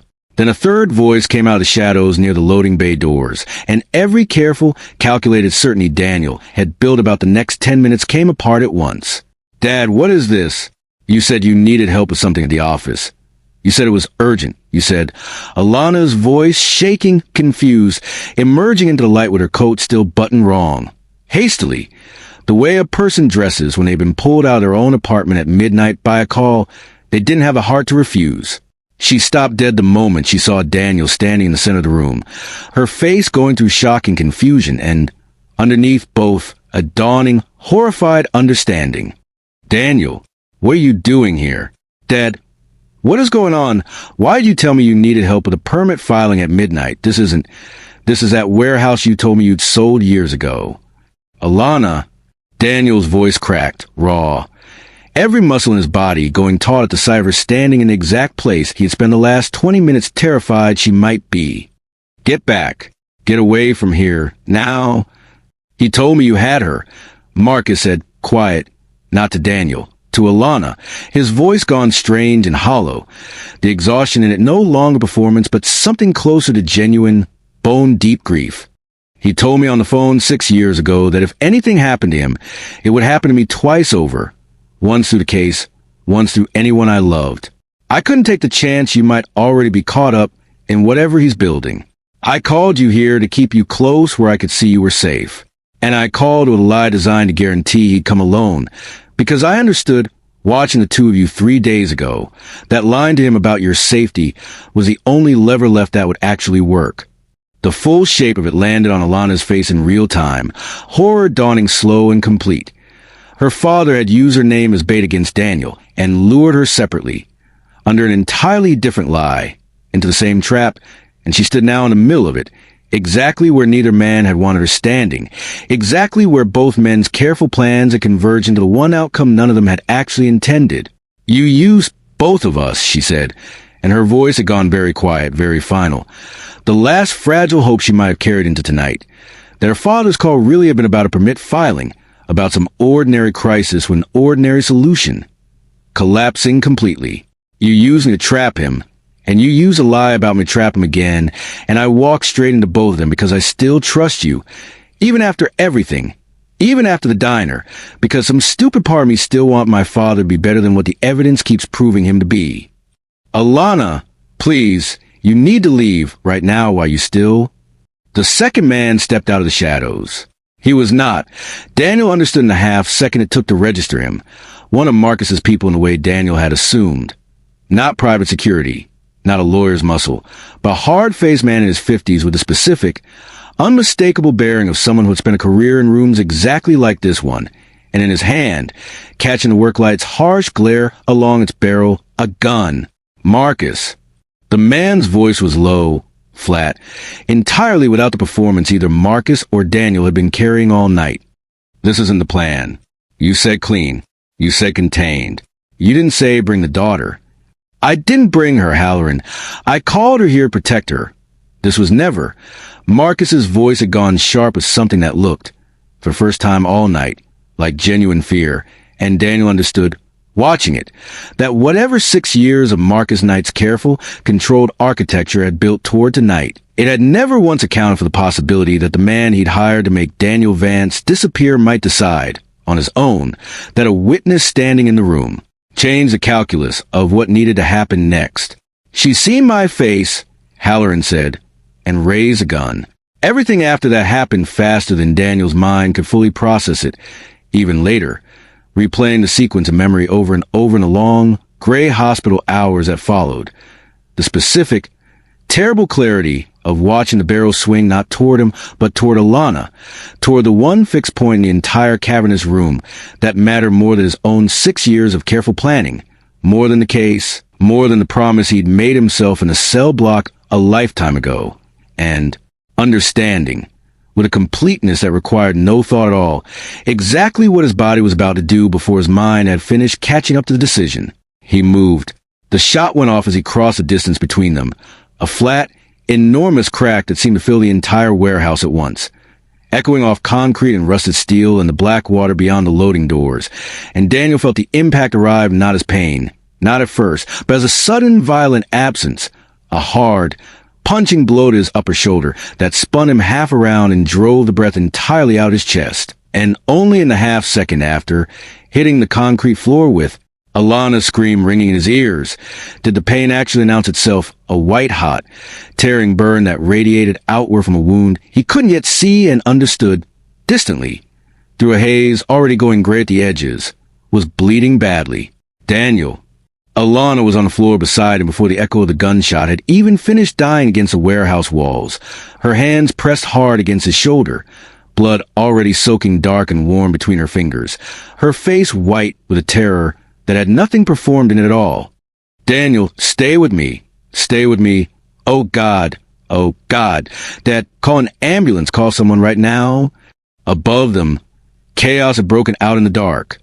Marcus's voice raised, furious, shouting something at Halloran that Daniel couldn't fully process through the roaring in his own ears, and a second, closer sound, sharp footsteps moving fast across concrete, and then more voices, unfamiliar, shouting commands, and somewhere in the confusion Daniel understood, through the thickening gray at the edges of his vision, that Reyes's people had finally reached the building, that the trap Marcus had built, had come apart around them exactly as it deserved to, though the understanding arrived distant and unimportant now, weighed against the much more immediate, much more total fact of Alana's hands pressed hard against his shoulder, her face inches from his, tears streaking down it faster than she could wipe them away. "Why?" she said, her voice breaking completely. "Why would you do that? Why would you step in front of a gun for me after everything? After I told you it was over, after everything you did to get us here?" "Because none of that mattered," Daniel said, his own voice coming out rough thin, each word costing him more than the last. "The second I saw the gun move toward you, I don't care what you think of me right now. I don't care if you never forgive a single thing about how this started. I was never going to let anything happen to you. Not for the case. Not for the plan. Not for anything. Don't talk. Please, don't talk. Just stay with me. Help is coming. I can hear it." "Alana." His hand found hers where it pressed against his shoulder, weak but insistent, and he held on with what strength he had left, his vision graying further at the edges, the cold concrete beneath him feeling, distantly, like something he was sinking into rather than lying on. "I love you. I need you to know that was never the lie. Whatever else was calculated, that part was never." "I know," she said, and the words came out on a sob, her forehead dropping against his, blood and tears mixing between them in a harsh work light. "I know, Daniel. I believe you. I believe you completely. Just please, please stay awake. Please don't leave me right now. Not after everything. Not like this." He wanted to answer her. He could feel the shape of the words he wanted to say. Something about the gallery, about a bad Calder knockoff, about the exact moment 6 weeks ago when a plan built on hatred had quietly, irreversibly become something else entirely. But the gray at the edges of his vision had closed in far enough now that speech had become a luxury his body could no longer afford, and the last thing he registered clearly before the warehouse and the work light and Alana's tear-streaked face all folded together into a single formless dark was the sound of sirens finally arriving, and her voice, close to his ear, say his name over and over like a rope thrown out to something drowning, refusing, with every repetition, to let him go under completely. Marcus stood frozen 10 feet away, watching his daughter's hands press bloody against the shoulder of the man he had spent 6 years trying to destroy, watching her sob his name into the cold. Indifferent air of a warehouse he had built this entire trap inside of, and understood, with devastation that arrived far too late to change anything about the last 20 minutes, exactly what he had actually done tonight. He had not, in the end, orchestrated Daniel Vance's destruction. He had orchestrated the exact moment his own daughter would finally completely understand which of the two men standing in this room actually deserve her trust, and the cost of that understanding was written now in blood, soaking dark across concrete, in sirens closing fast to the dead-end streets outside, in his daughter's voice breaking over and over on a name that was not his own. Halloran had already fled into the dark toward the loading doors. Two of Reyes's men in pursuit, shouts and running footsteps echoing off the warehouse's high steel roof. But Marcus did not move to follow, did not move at all, standing rooted in place with his own hands. He realized distantly, shaking harder than they had shaken at any point in 30 years of careful, controlled business, watching the final, catastrophic collapse of every wall he had ever built to keep this exact reckoning from ever arriving. "Alana," he said, finally, his voice barely audible over her own crying, over the approaching sirens, over the low, urgent murmur of Reyes's people already moving to assess Daniel's wound with the practiced speed of people who had clearly done this before. "Alana, I never meant for it to." "Don't." She didn't look up at him. Her hand still pressed hard against Daniel's shoulder, her whole body curved protectively over him where he lay half-conscious on the cold concrete. "Don't you dare talk to me right now. Don't you dare say one more word until I know he's going to survive this. You've done enough talking for one lifetime. Dad, you've done enough." Marcus said nothing more. He simply stood there in the harsh, indifferent light of a single work bulb, watching his daughter's whole world narrow down to the single, bleeding fact of a man's shoulder rising and falling, shallow but steady beneath her hands, and understood, with a completeness that felt like the exact opposite of every careful calculation he had ever made in 30 years of surviving rooms other men didn't survive, that whatever came next, the police, the investigation, the case that had been building, For 6 years finally arriving at its reckoning. None of it was going to matter nearly as much in the end as the look on his daughter's face right now, the look of a woman who had just watched the man she loved take a bullet meant for her, and had understood, in that single unbearable instant, exactly how far past lies and calculation, and every careful engineer beginning his love for her had actually traveled. The sirens grew louder, closer, red and blue light beginning to strobe faintly against the warehouse's high, grimy windows, and somewhere in confusion of arriving paramedics and Reyes's low, urgent voice directing them toward the wound. Alana kept her hands pressed hard against Daniel's shoulder and her forehead close against his, whispering his name like a promise she intended to keep, entirely unaware, in the chaos of the moment, that 6 years of careful, patient hatred had just ended. Not with a clean, satisfying reckoning either man had spent 6 years imagining, but with a bullet, a bleeding shoulder, and a love finally, completely proven real in the only language that had ever mattered between them. The simple, undeniable fact of a body placed between danger and the person could not bear to lose. Chapter 19, The Fall of Night. The waiting room at New York Presbyterian smelled the way every hospital waiting room in the city smelled at 3 a.m, burnt coffee, industrial disinfectant, the specific stale hum of fluorescent lights that had been running unbroken for so many years nobody remembered what it was like to sit under anything softer. Alana sat in a plastic chair bolted to the row beside it. Her coat still streaked dark with blood that had gone stiff and brown at the edges, her hands wrapped around a paper cup of coffee she had no intention of drinking, and stared at a set of double doors that had swallowed Daniel 40 minutes ago and had not, since, given her a single word about what was happening on the other side of them. Reyes sat 2 chairs down, silent, her own phone lit and dark in rapid succession as updates came in from whatever operation was still unfolding somewhere out in the city's cold, indifferent night. Halloran caught 2 blocks from the warehouse, Reyes, as people had told her, cornered against a chain-link fence he hadn't had time to climb. The gun recovered, everything cataloged and photographed with the specific, practiced thoroughness of people who had clearly planned for exactly this. Contingency long before tonight had ever arrived. Marcus, Alana understood distantly, was somewhere in police custody now too, though the details of that had washed past in the chaos of the ambulance ride. Without fully landing, her whole attention narrowed down to the single, unbearable fact of Daniel's face going pale and slack in the strobing red and blue light of the warehouse, his hand going limp in hers just as the paramedics finally reached them. She did not know, sitting in that plastic chair with cold coffee she couldn't drink, that the reason police had arrived at the warehouse within 11 minutes of the first shot. Fast enough, the responding officers would later note in their reports, to be almost suspiciously fast for a random 911 call from a bystander near an abandoned industrial block, was that they had already been in motion for the better part of 2 hours before the gun ever went off.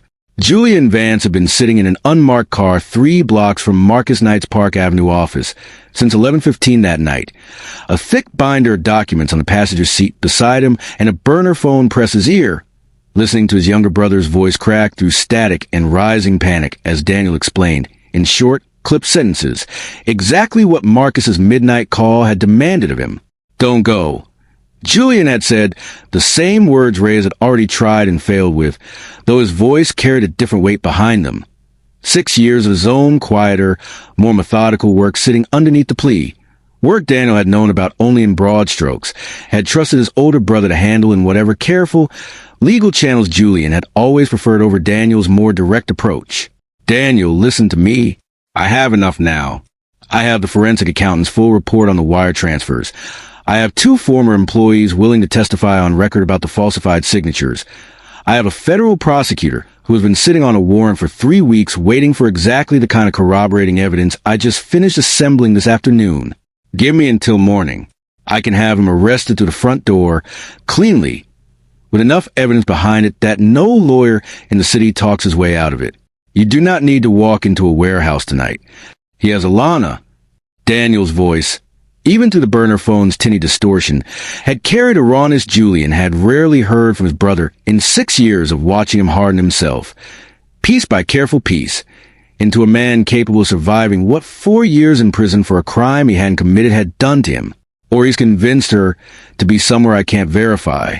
I am not gambling on whether that's a bluff, Julian. I know exactly what this looks like. I'm going anyway.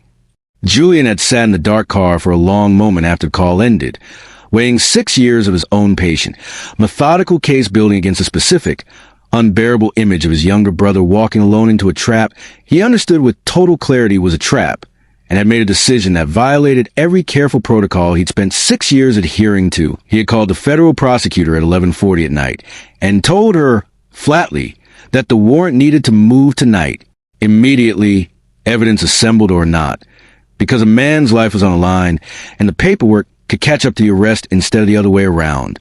She had argued. He had not backed down. And by 12:15, a joint task force of NYPD detectives and federal marshals had been quietly assembling outside Marcus Knight's Park Avenue building, waiting on confirmation of his location, while Julian himself, unable to simply sit in a car doing nothing while his brother drove toward Red Hook, had followed the same GPS trace Reyes had shared with him from her own operational tracking of Daniel's phone, arriving at the warehouse's outer perimeter 12 minutes behind the first. Responding officers, the binder of 6 years of legal work, still sitting on the passenger seat of a car he'd left running, abandoned at the curb. The doctor who finally emerged through the double doors at 4:20 in the morning was a woman in her 50s with tired eyes and the specific brisk efficiency of someone who had delivered this exact update, in one form or another, more times than she could count, and Alana was on her feet before the woman had finished crossing half the distance toward the waiting room. "Is he? Please, just tell me." "He's stable." The doctor's voice carried a particular gentleness, reserved for people who had clearly been braced for the worst possible news for hours.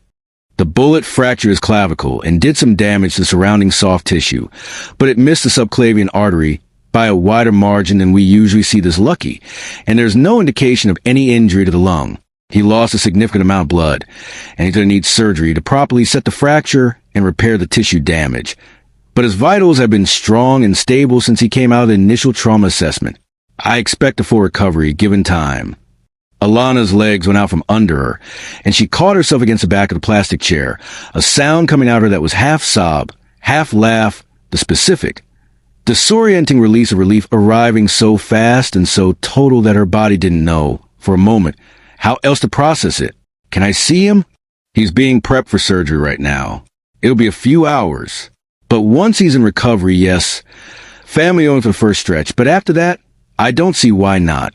"I'm not," Alana started and stopped, the sentence catching on a technicality that suddenly felt both entirely true and entirely irrelevant given everything the last 6 hours had proven about what she actually was to him.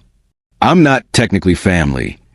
The doctor looked at her for a long moment, at the dry blood on her coat, at the hollow, sleepless devastation still written plainly across her face, at the specific way she was still standing exactly where the double doors had left her, as though physically incapable of putting more distance between herself and wherever Daniel currently was, and something in her professional composure softened.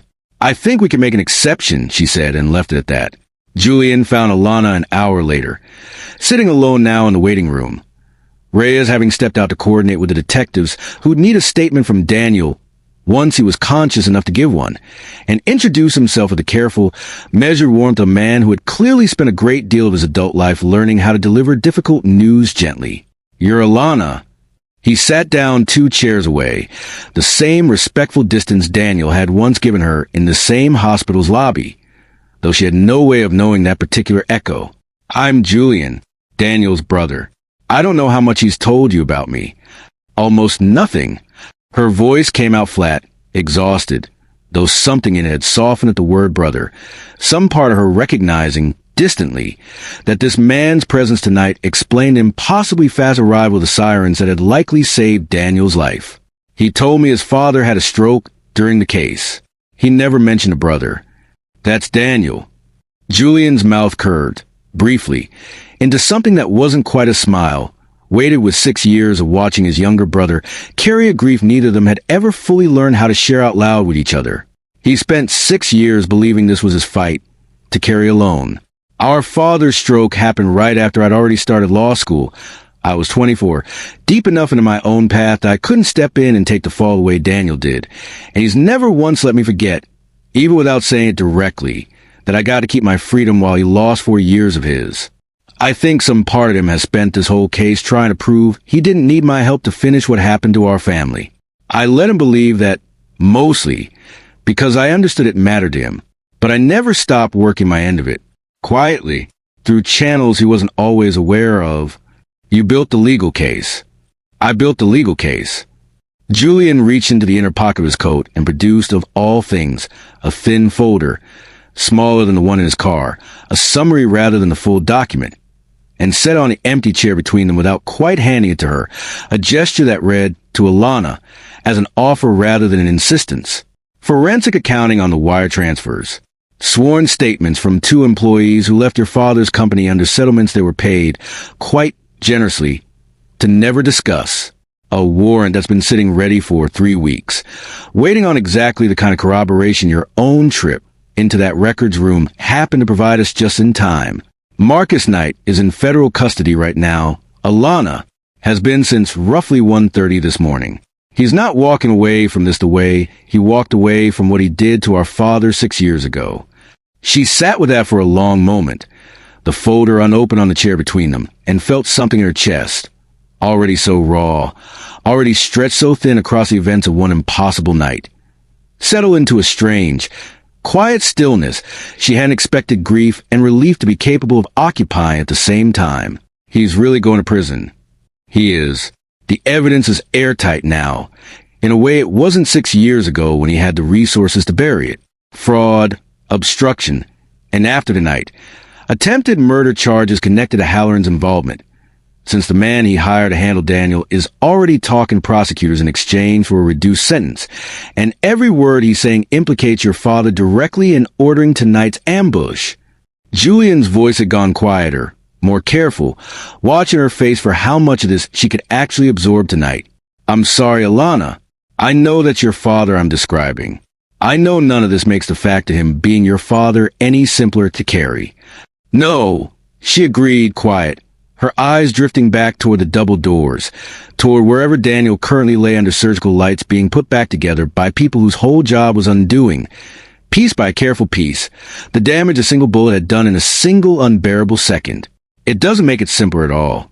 Marcus Knight sat in a federal holding cell at 6 in the morning, the fluorescent light overhead humming with the same tired, institutional persistence as the hospital lights 4 miles north, and did not, for the first time in longer than he could remember, reach for a single one of the careful, practiced explanations that had gotten him through 30 years of rooms other men didn't survive.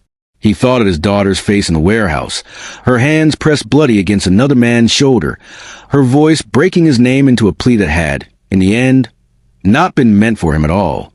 He thought of Daniel Vance's father, a man he had met exactly twice in his life, both times in boardrooms, both times exchanging nothing more than the careful pleasantries of men doing business, and how easily, 6 years ago, he had let that man's ruin become the price of protecting his own. He thought about the specific, cold arithmetic he had run at the time.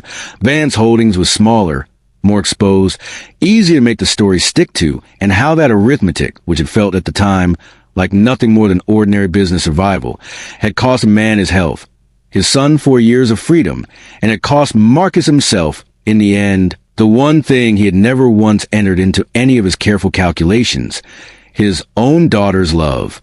A guard came by the cell around 7, informed him his lawyer would be arriving within the hour, and Marcus nodded without really hearing it, his eyes fixed on the small, high window near the ceiling, the one narrow strip of gray morning light the cell allowed in, and understood, sitting there, that whatever came next, the trial, the sentencing, the years he would very likely spend in a cell not unlike this one, older, harder, stripped of every comfort 30 years of careful ruthlessness had, bought him. None of it would cost him nearly as much as a specific, irreversible fact that his daughter had learned, in the worst possible way, in a cold warehouse with a bullet and blood and sirens closing fast in the dark, exactly what kind of man she had spent her whole life trying uselessly to earn the approval of. Daniel woke from surgery just after 10 that morning, groggy, the specific heavy disorientation of anesthesia still fogging the edges of his thoughts, and the first thing that resolved clearly out of blur was Alana's face, close to his, her hand already wrapped around his uninjured one, her eyes red-rimmed and exhausted, and underneath the exhaustion, lit with something that had not been present the last time he'd seen her face clearly In the kitchen, 3 days and a lifetime ago. "Hey," she said quiet, her thumb moving in a slow, steady circle against the back of his hand. "You're okay. You're okay. You're in the hospital. You're going to be fine. Alana." His voice came out rough, thin, but the relief of finding her here, whole, unharmed, sitting close enough that he'd feel the warmth of her, hit him harder than the pain radiating from his shoulder. "You're safe. I'm safe. You made sure of that." Her voice cracked briefly before she steadied it. "Daniel, it's over. Julian, your brother, he told me everything. He had the whole case ready, the warrant, all of it. My father's in federal custody. He's not walking away from this. Whatever you built for 6 years, it worked. It's finished." He lay there for a long moment, processing through the fog of anesthesia and blood loss, and 6 years of purpose finally, actually arriving at its end, and found that the victory, when it finally landed, did not feel the way he had spent 6 years imagining it would feel. There was no triumph in it. There was only lying in a hospital bed with his shoulder wrapped and aching and Alana's hand warm around his. A quiet, exhaustive relief that had almost nothing to do with Marcus Knight at all, and almost everything to do with the fact that she was here, that she had chosen, after everything, to be sitting beside this bed when he woke. "You're still here," he said, quiet, disbelieving. "After everything I did to get us here, you're still here. I told you in that warehouse I believed you." Her voice was steady now, certain in a way it hadn't been since the kitchen, since the study, since every other moment over the last 3 weeks when doubt had crept back and around the edges of whatever they were building. "I meant it, Daniel. I watched you step in front of a bullet for me. There's no calculation in that. There's no plan that predicts that, no operational memo that accounts for a man throwing his own body between danger and someone he supposedly only ever saw as a target. You proved something in that warehouse that 6 weeks of words never could have proved. I'm not saying it undoes how this started. I'm saying it's enough for me to want to find out what comes next, if you still want that too." He looked at her, the fluorescent hospital light doing nothing to soften the exhaustion on her face, and somehow making the whole more beautiful to him anyway, and felt something in his chest, the same weight that had sat there for 6 years, purpose and hatred and grief all tangled together into a single, load-bearing structure he'd built his entire adult life around. Finally, completely set itself down. "I want that," he said. "I want that more than I wanted anything in 6 years." Outside the hospital window, the city went on with its ordinary morning business. Taxis and subway trains and 8 million lives moving through streets that knew nothing of warehouses or federal warrants or 6 years of patient. Care for revenge finally arriving at its end. Entirely indifferent to the fact that somewhere within one of its countless rooms, 2 people who had built something impossible out of a beginning built on lies were choosing, together, for the first time with nothing left, concealed between them, to see what honesty might build instead. Chapter 20. The Healed Scars. Spring arrived in New York the way it always arrived, grudgingly, in fits and false starts, a warm week in March that fooled half the city into packing away its coats before a hard, unkind frost undid the optimism entirely. And then, finally, sometime in the second week of May, the real thing, the specific, unmistakable smell of wet earth and cherry blossom coming up to the cold city concrete, the parks going green in a rush that seemed to happen almost overnight, sunlight arriving gold, and generous through windows that had spent 5 months admitting only gray. Alana stood on the sidewalk outside a narrow storefront on a quiet block in Tribeca, sunlight warm against the back of her neck, and looked up at the sign that had gone up that morning, hand-lettered by a sign painter Priya had found through a friend of a friend. The paint still faintly tacky if you touched it, though nobody had touched it yet, because touching it would have meant admitting it was real. Knight and Voss Architecture. She'd fought Priya on the name for 2 full weeks before finally giving in. Priya's argument had been simple and, in the end, unanswerable. "You built this firm from nothing twice now, and I built half of it standing right next to you both times. My name goes on the door, or I walk." Alana had cried a little, the first time Priya said it, standing in the gutted, half-renovated storefront with contractor's dust still hanging in the afternoon light, and had understood, finally, that some debts weren't meant to be carried alone, and that letting someone else's name sit beside your own on a piece of glass wasn't weakness. It was, if anything, the opposite. The specific, hard-won confidence of a person who no longer needed to prove, to herself or to anyone else, that everything she built had to be built with her hands alone in order to count. The old Knight and Associates lease on Walker Street had ended in March, the Button Factory's landlord finally raising the rent past what 4 employees and a recovering practice could sustain. And rather than fight it, Alana had let it go with something close to relief. She hadn't needed the old letters anymore. Peeling and soft at the corners, the vinyl ghost of a version of herself that had spent 4 years quietly, stubbornly trying to build something clean enough to outrun a name she hadn't chosen. This new door had a new name on it. One she'd chosen, alongside someone who'd earned the right to stand next to her on the glass. And something about the difference felt, standing here in the May sunlight, like the actual ending of a much longer story than just a lease. She heard the car before she saw it. The specific, low sound of a good engine idling at the curb rather than pulling away, and turned to find Daniel climbing out of the driver's seat, sunlight catching the silver line of the scar along his jaw the way it always had, the way it always would, though she'd stopped months ago, seeing the scar first when she looked at his face. Now she saw him first, the whole of him, the scar simply one small, permanent piece of a much larger, much more complicated person she had chosen, deliberately and with her eyes wide open, to build a life alongside.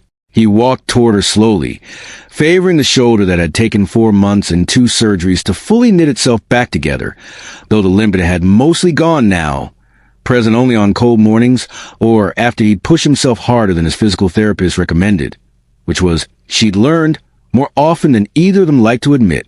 "You didn't have to come," she said, though her voice carried none of the reprimand the words technically suggested. "I told you the sign hanging was this morning. You had the deposition prep with Julian at 10. Julian rescheduled it himself the second I told him what today was." Daniel stopped in front of her, close enough now that she could see the specific warmth in his eyes, unguarded, entirely without the careful architecture she remembered from 6 weeks of boardroom meetings that felt, now, like they belonged to a different lifetime entirely.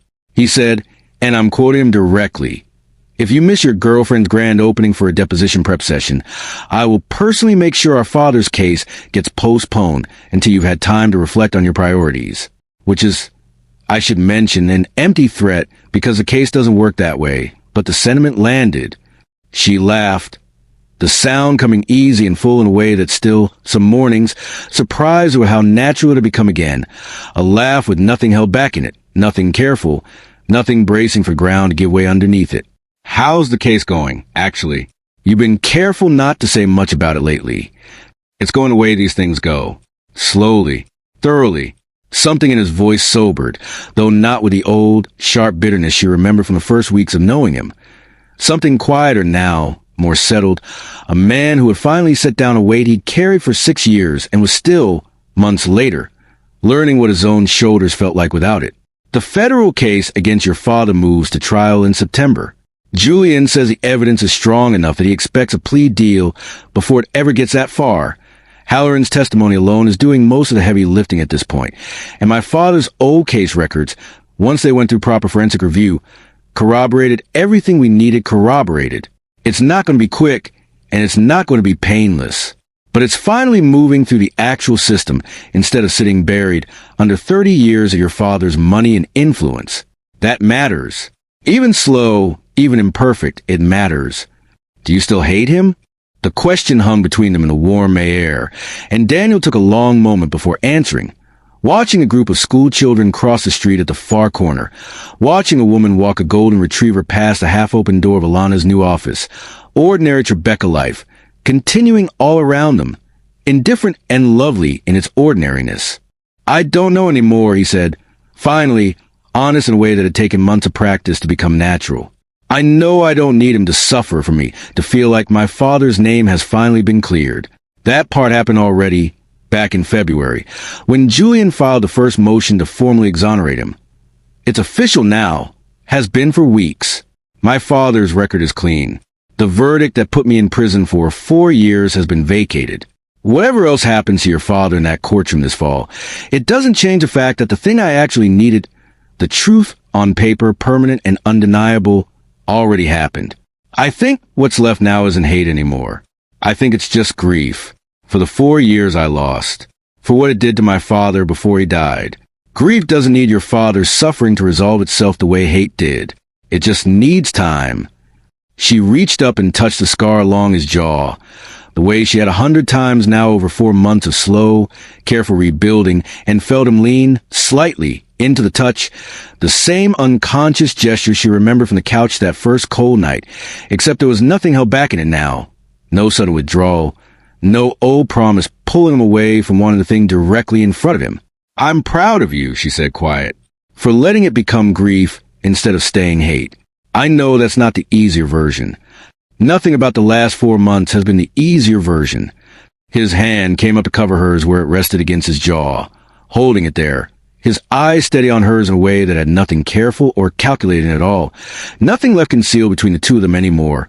6 months of hard, deliberate honesty finally having burned away every last piece of the architecture he'd once built to keep her at a manageable distance. "You want to know something? I used to think the hardest thing I'd ever have to survive was 4 years in a cell for something I didn't do. I was wrong. The hardest thing I've ever survived was watching your face in that kitchen the night you found out everything, understanding I'd done that to you, and having to sit with the knowledge that I might have lost you for good and would have deserved it completely if I had. You didn't lose me." She smiled small, but made sunlight warm across both their faces. "I came back. I chose to come back, Daniel. Every single day since the hospital, I've chosen it again. That's not the same as never having left. But I think it might actually be better. I think choosing someone over and over, with your eyes open, knowing exactly what you're choosing, that might be worth more than never having had a reason to doubt in the first place."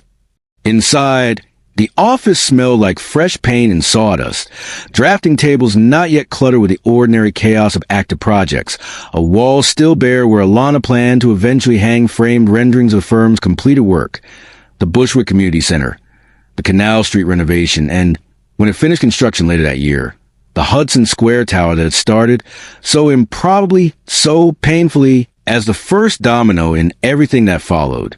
Priya was up on a ladder near the front window, hanging a string of small potted plants along an exposed steel beam with the specific, focused concentration she brought to everything, and Marcus the drafter, no longer 24 and perpetually exhausted, but 25 now and only occasionally exhausted, having stayed with him through the whole difficult transition out of loyalty. Alana still hadn't fully found the words to thank him for, sat cross-legged on the floor unpacking a box of drafting supplies, cataloging each item with a checklist he clearly made for himself without being asked.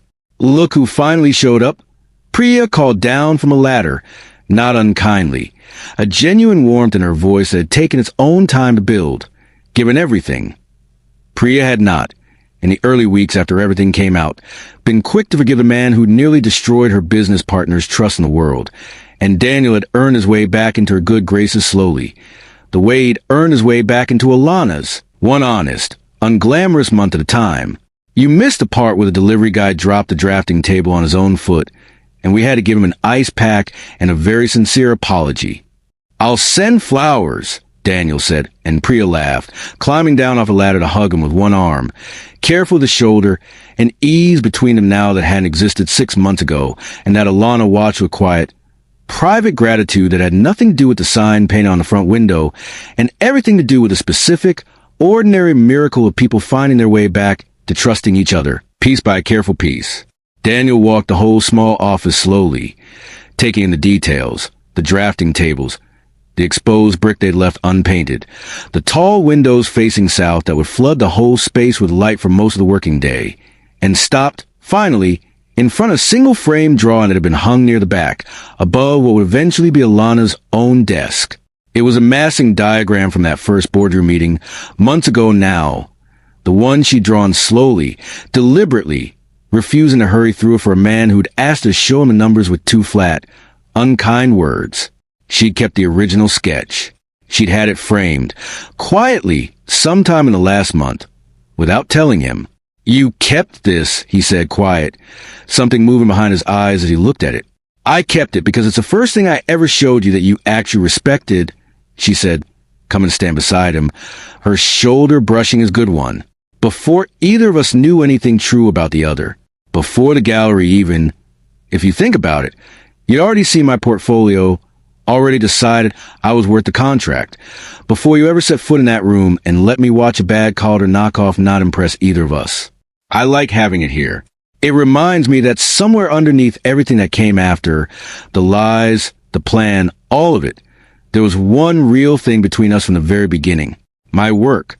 Your respect for it. That part was never performance.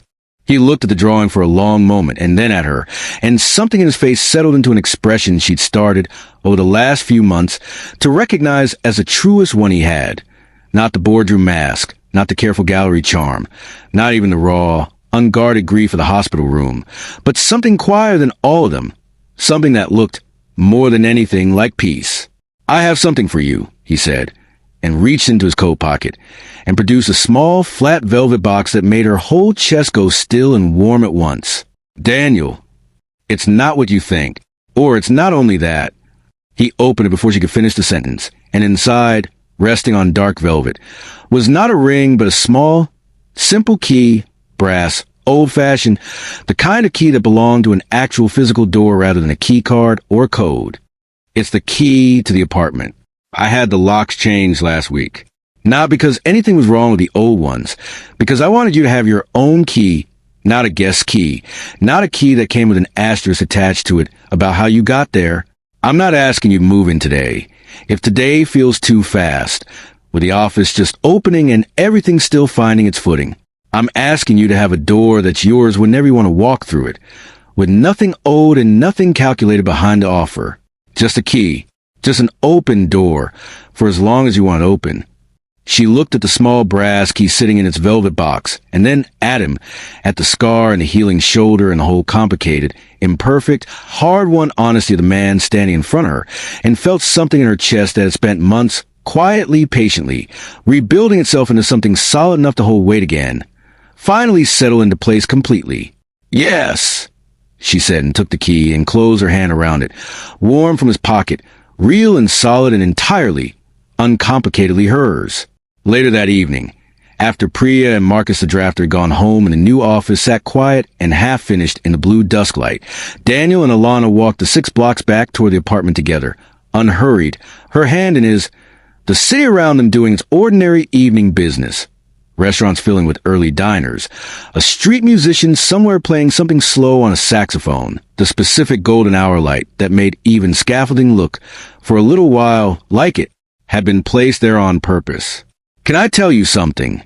Alana said, as they turned onto the street, the building's glass tower catching the last of the sunset in long amber sheets across its face. "I used to think love was supposed to feel like certainty, like you'd know the moment was real, because nothing about it would ever waver or hurt or make you doubt. I don't think that anymore. I think love is choosing someone on the hard days, the uncertain days, the days when you have every reason not to, and choosing them anyway, because some part of you has decided they're worth the risk of being wrong. I choose you, Daniel, not because I'm certain nothing will ever go wrong again, because even knowing everything that can go wrong, I still want this. I still want you." He stopped walking, right there on the sidewalk in the fading gold light, and turned to face her fully, and something in his eyes, unguarded and open in a way 6 years of careful architecture would once have made impossible, told her everything she needed to know before he said a single word. "I spent 6 years building myself into someone who thought purpose mattered more than anything else," he said quiet, his hand coming up to rest against her cheek, his thumb tracing the same tender path along her jaw that hers so often traced along his scar. "I was wrong about that too. You, standing here, choosing me on purpose, every single day, with nothing hidden between us anymore. This is the only purpose I actually want left. Not revenge. Not the case. Just this. Just you." He kissed her there on the sidewalk, unhurried, certain. The city's evening noise going on gentle and indifferent around them, and when they finally broke apart, foreheads resting together, both of them smiling in a way that had nothing careful left in it at all, Daniel Vance understood, standing in the last warm light of New York spring evening with the woman he loved held close against him, that whatever 6 years of hatred had once cost him, this, her hand in his, her trust finally, completely earned rather than engineered. A brass key sitting warm in her coat pocket, a door standing open between them with nothing owed and nothing hidden. This was worth every single thing it had taken to arrive here. They walked the rest of the way home together, unhurried. The scars on both of them healed enough now to carry without flinching, and the city, vast and indifferent and endlessly alive around them, went on with its ordinary business, entirely unaware that somewhere within its glittering, complicated sprawl, two people who had begun as strangers with a curse between their names had finally, completely, chosen each other for good. The end.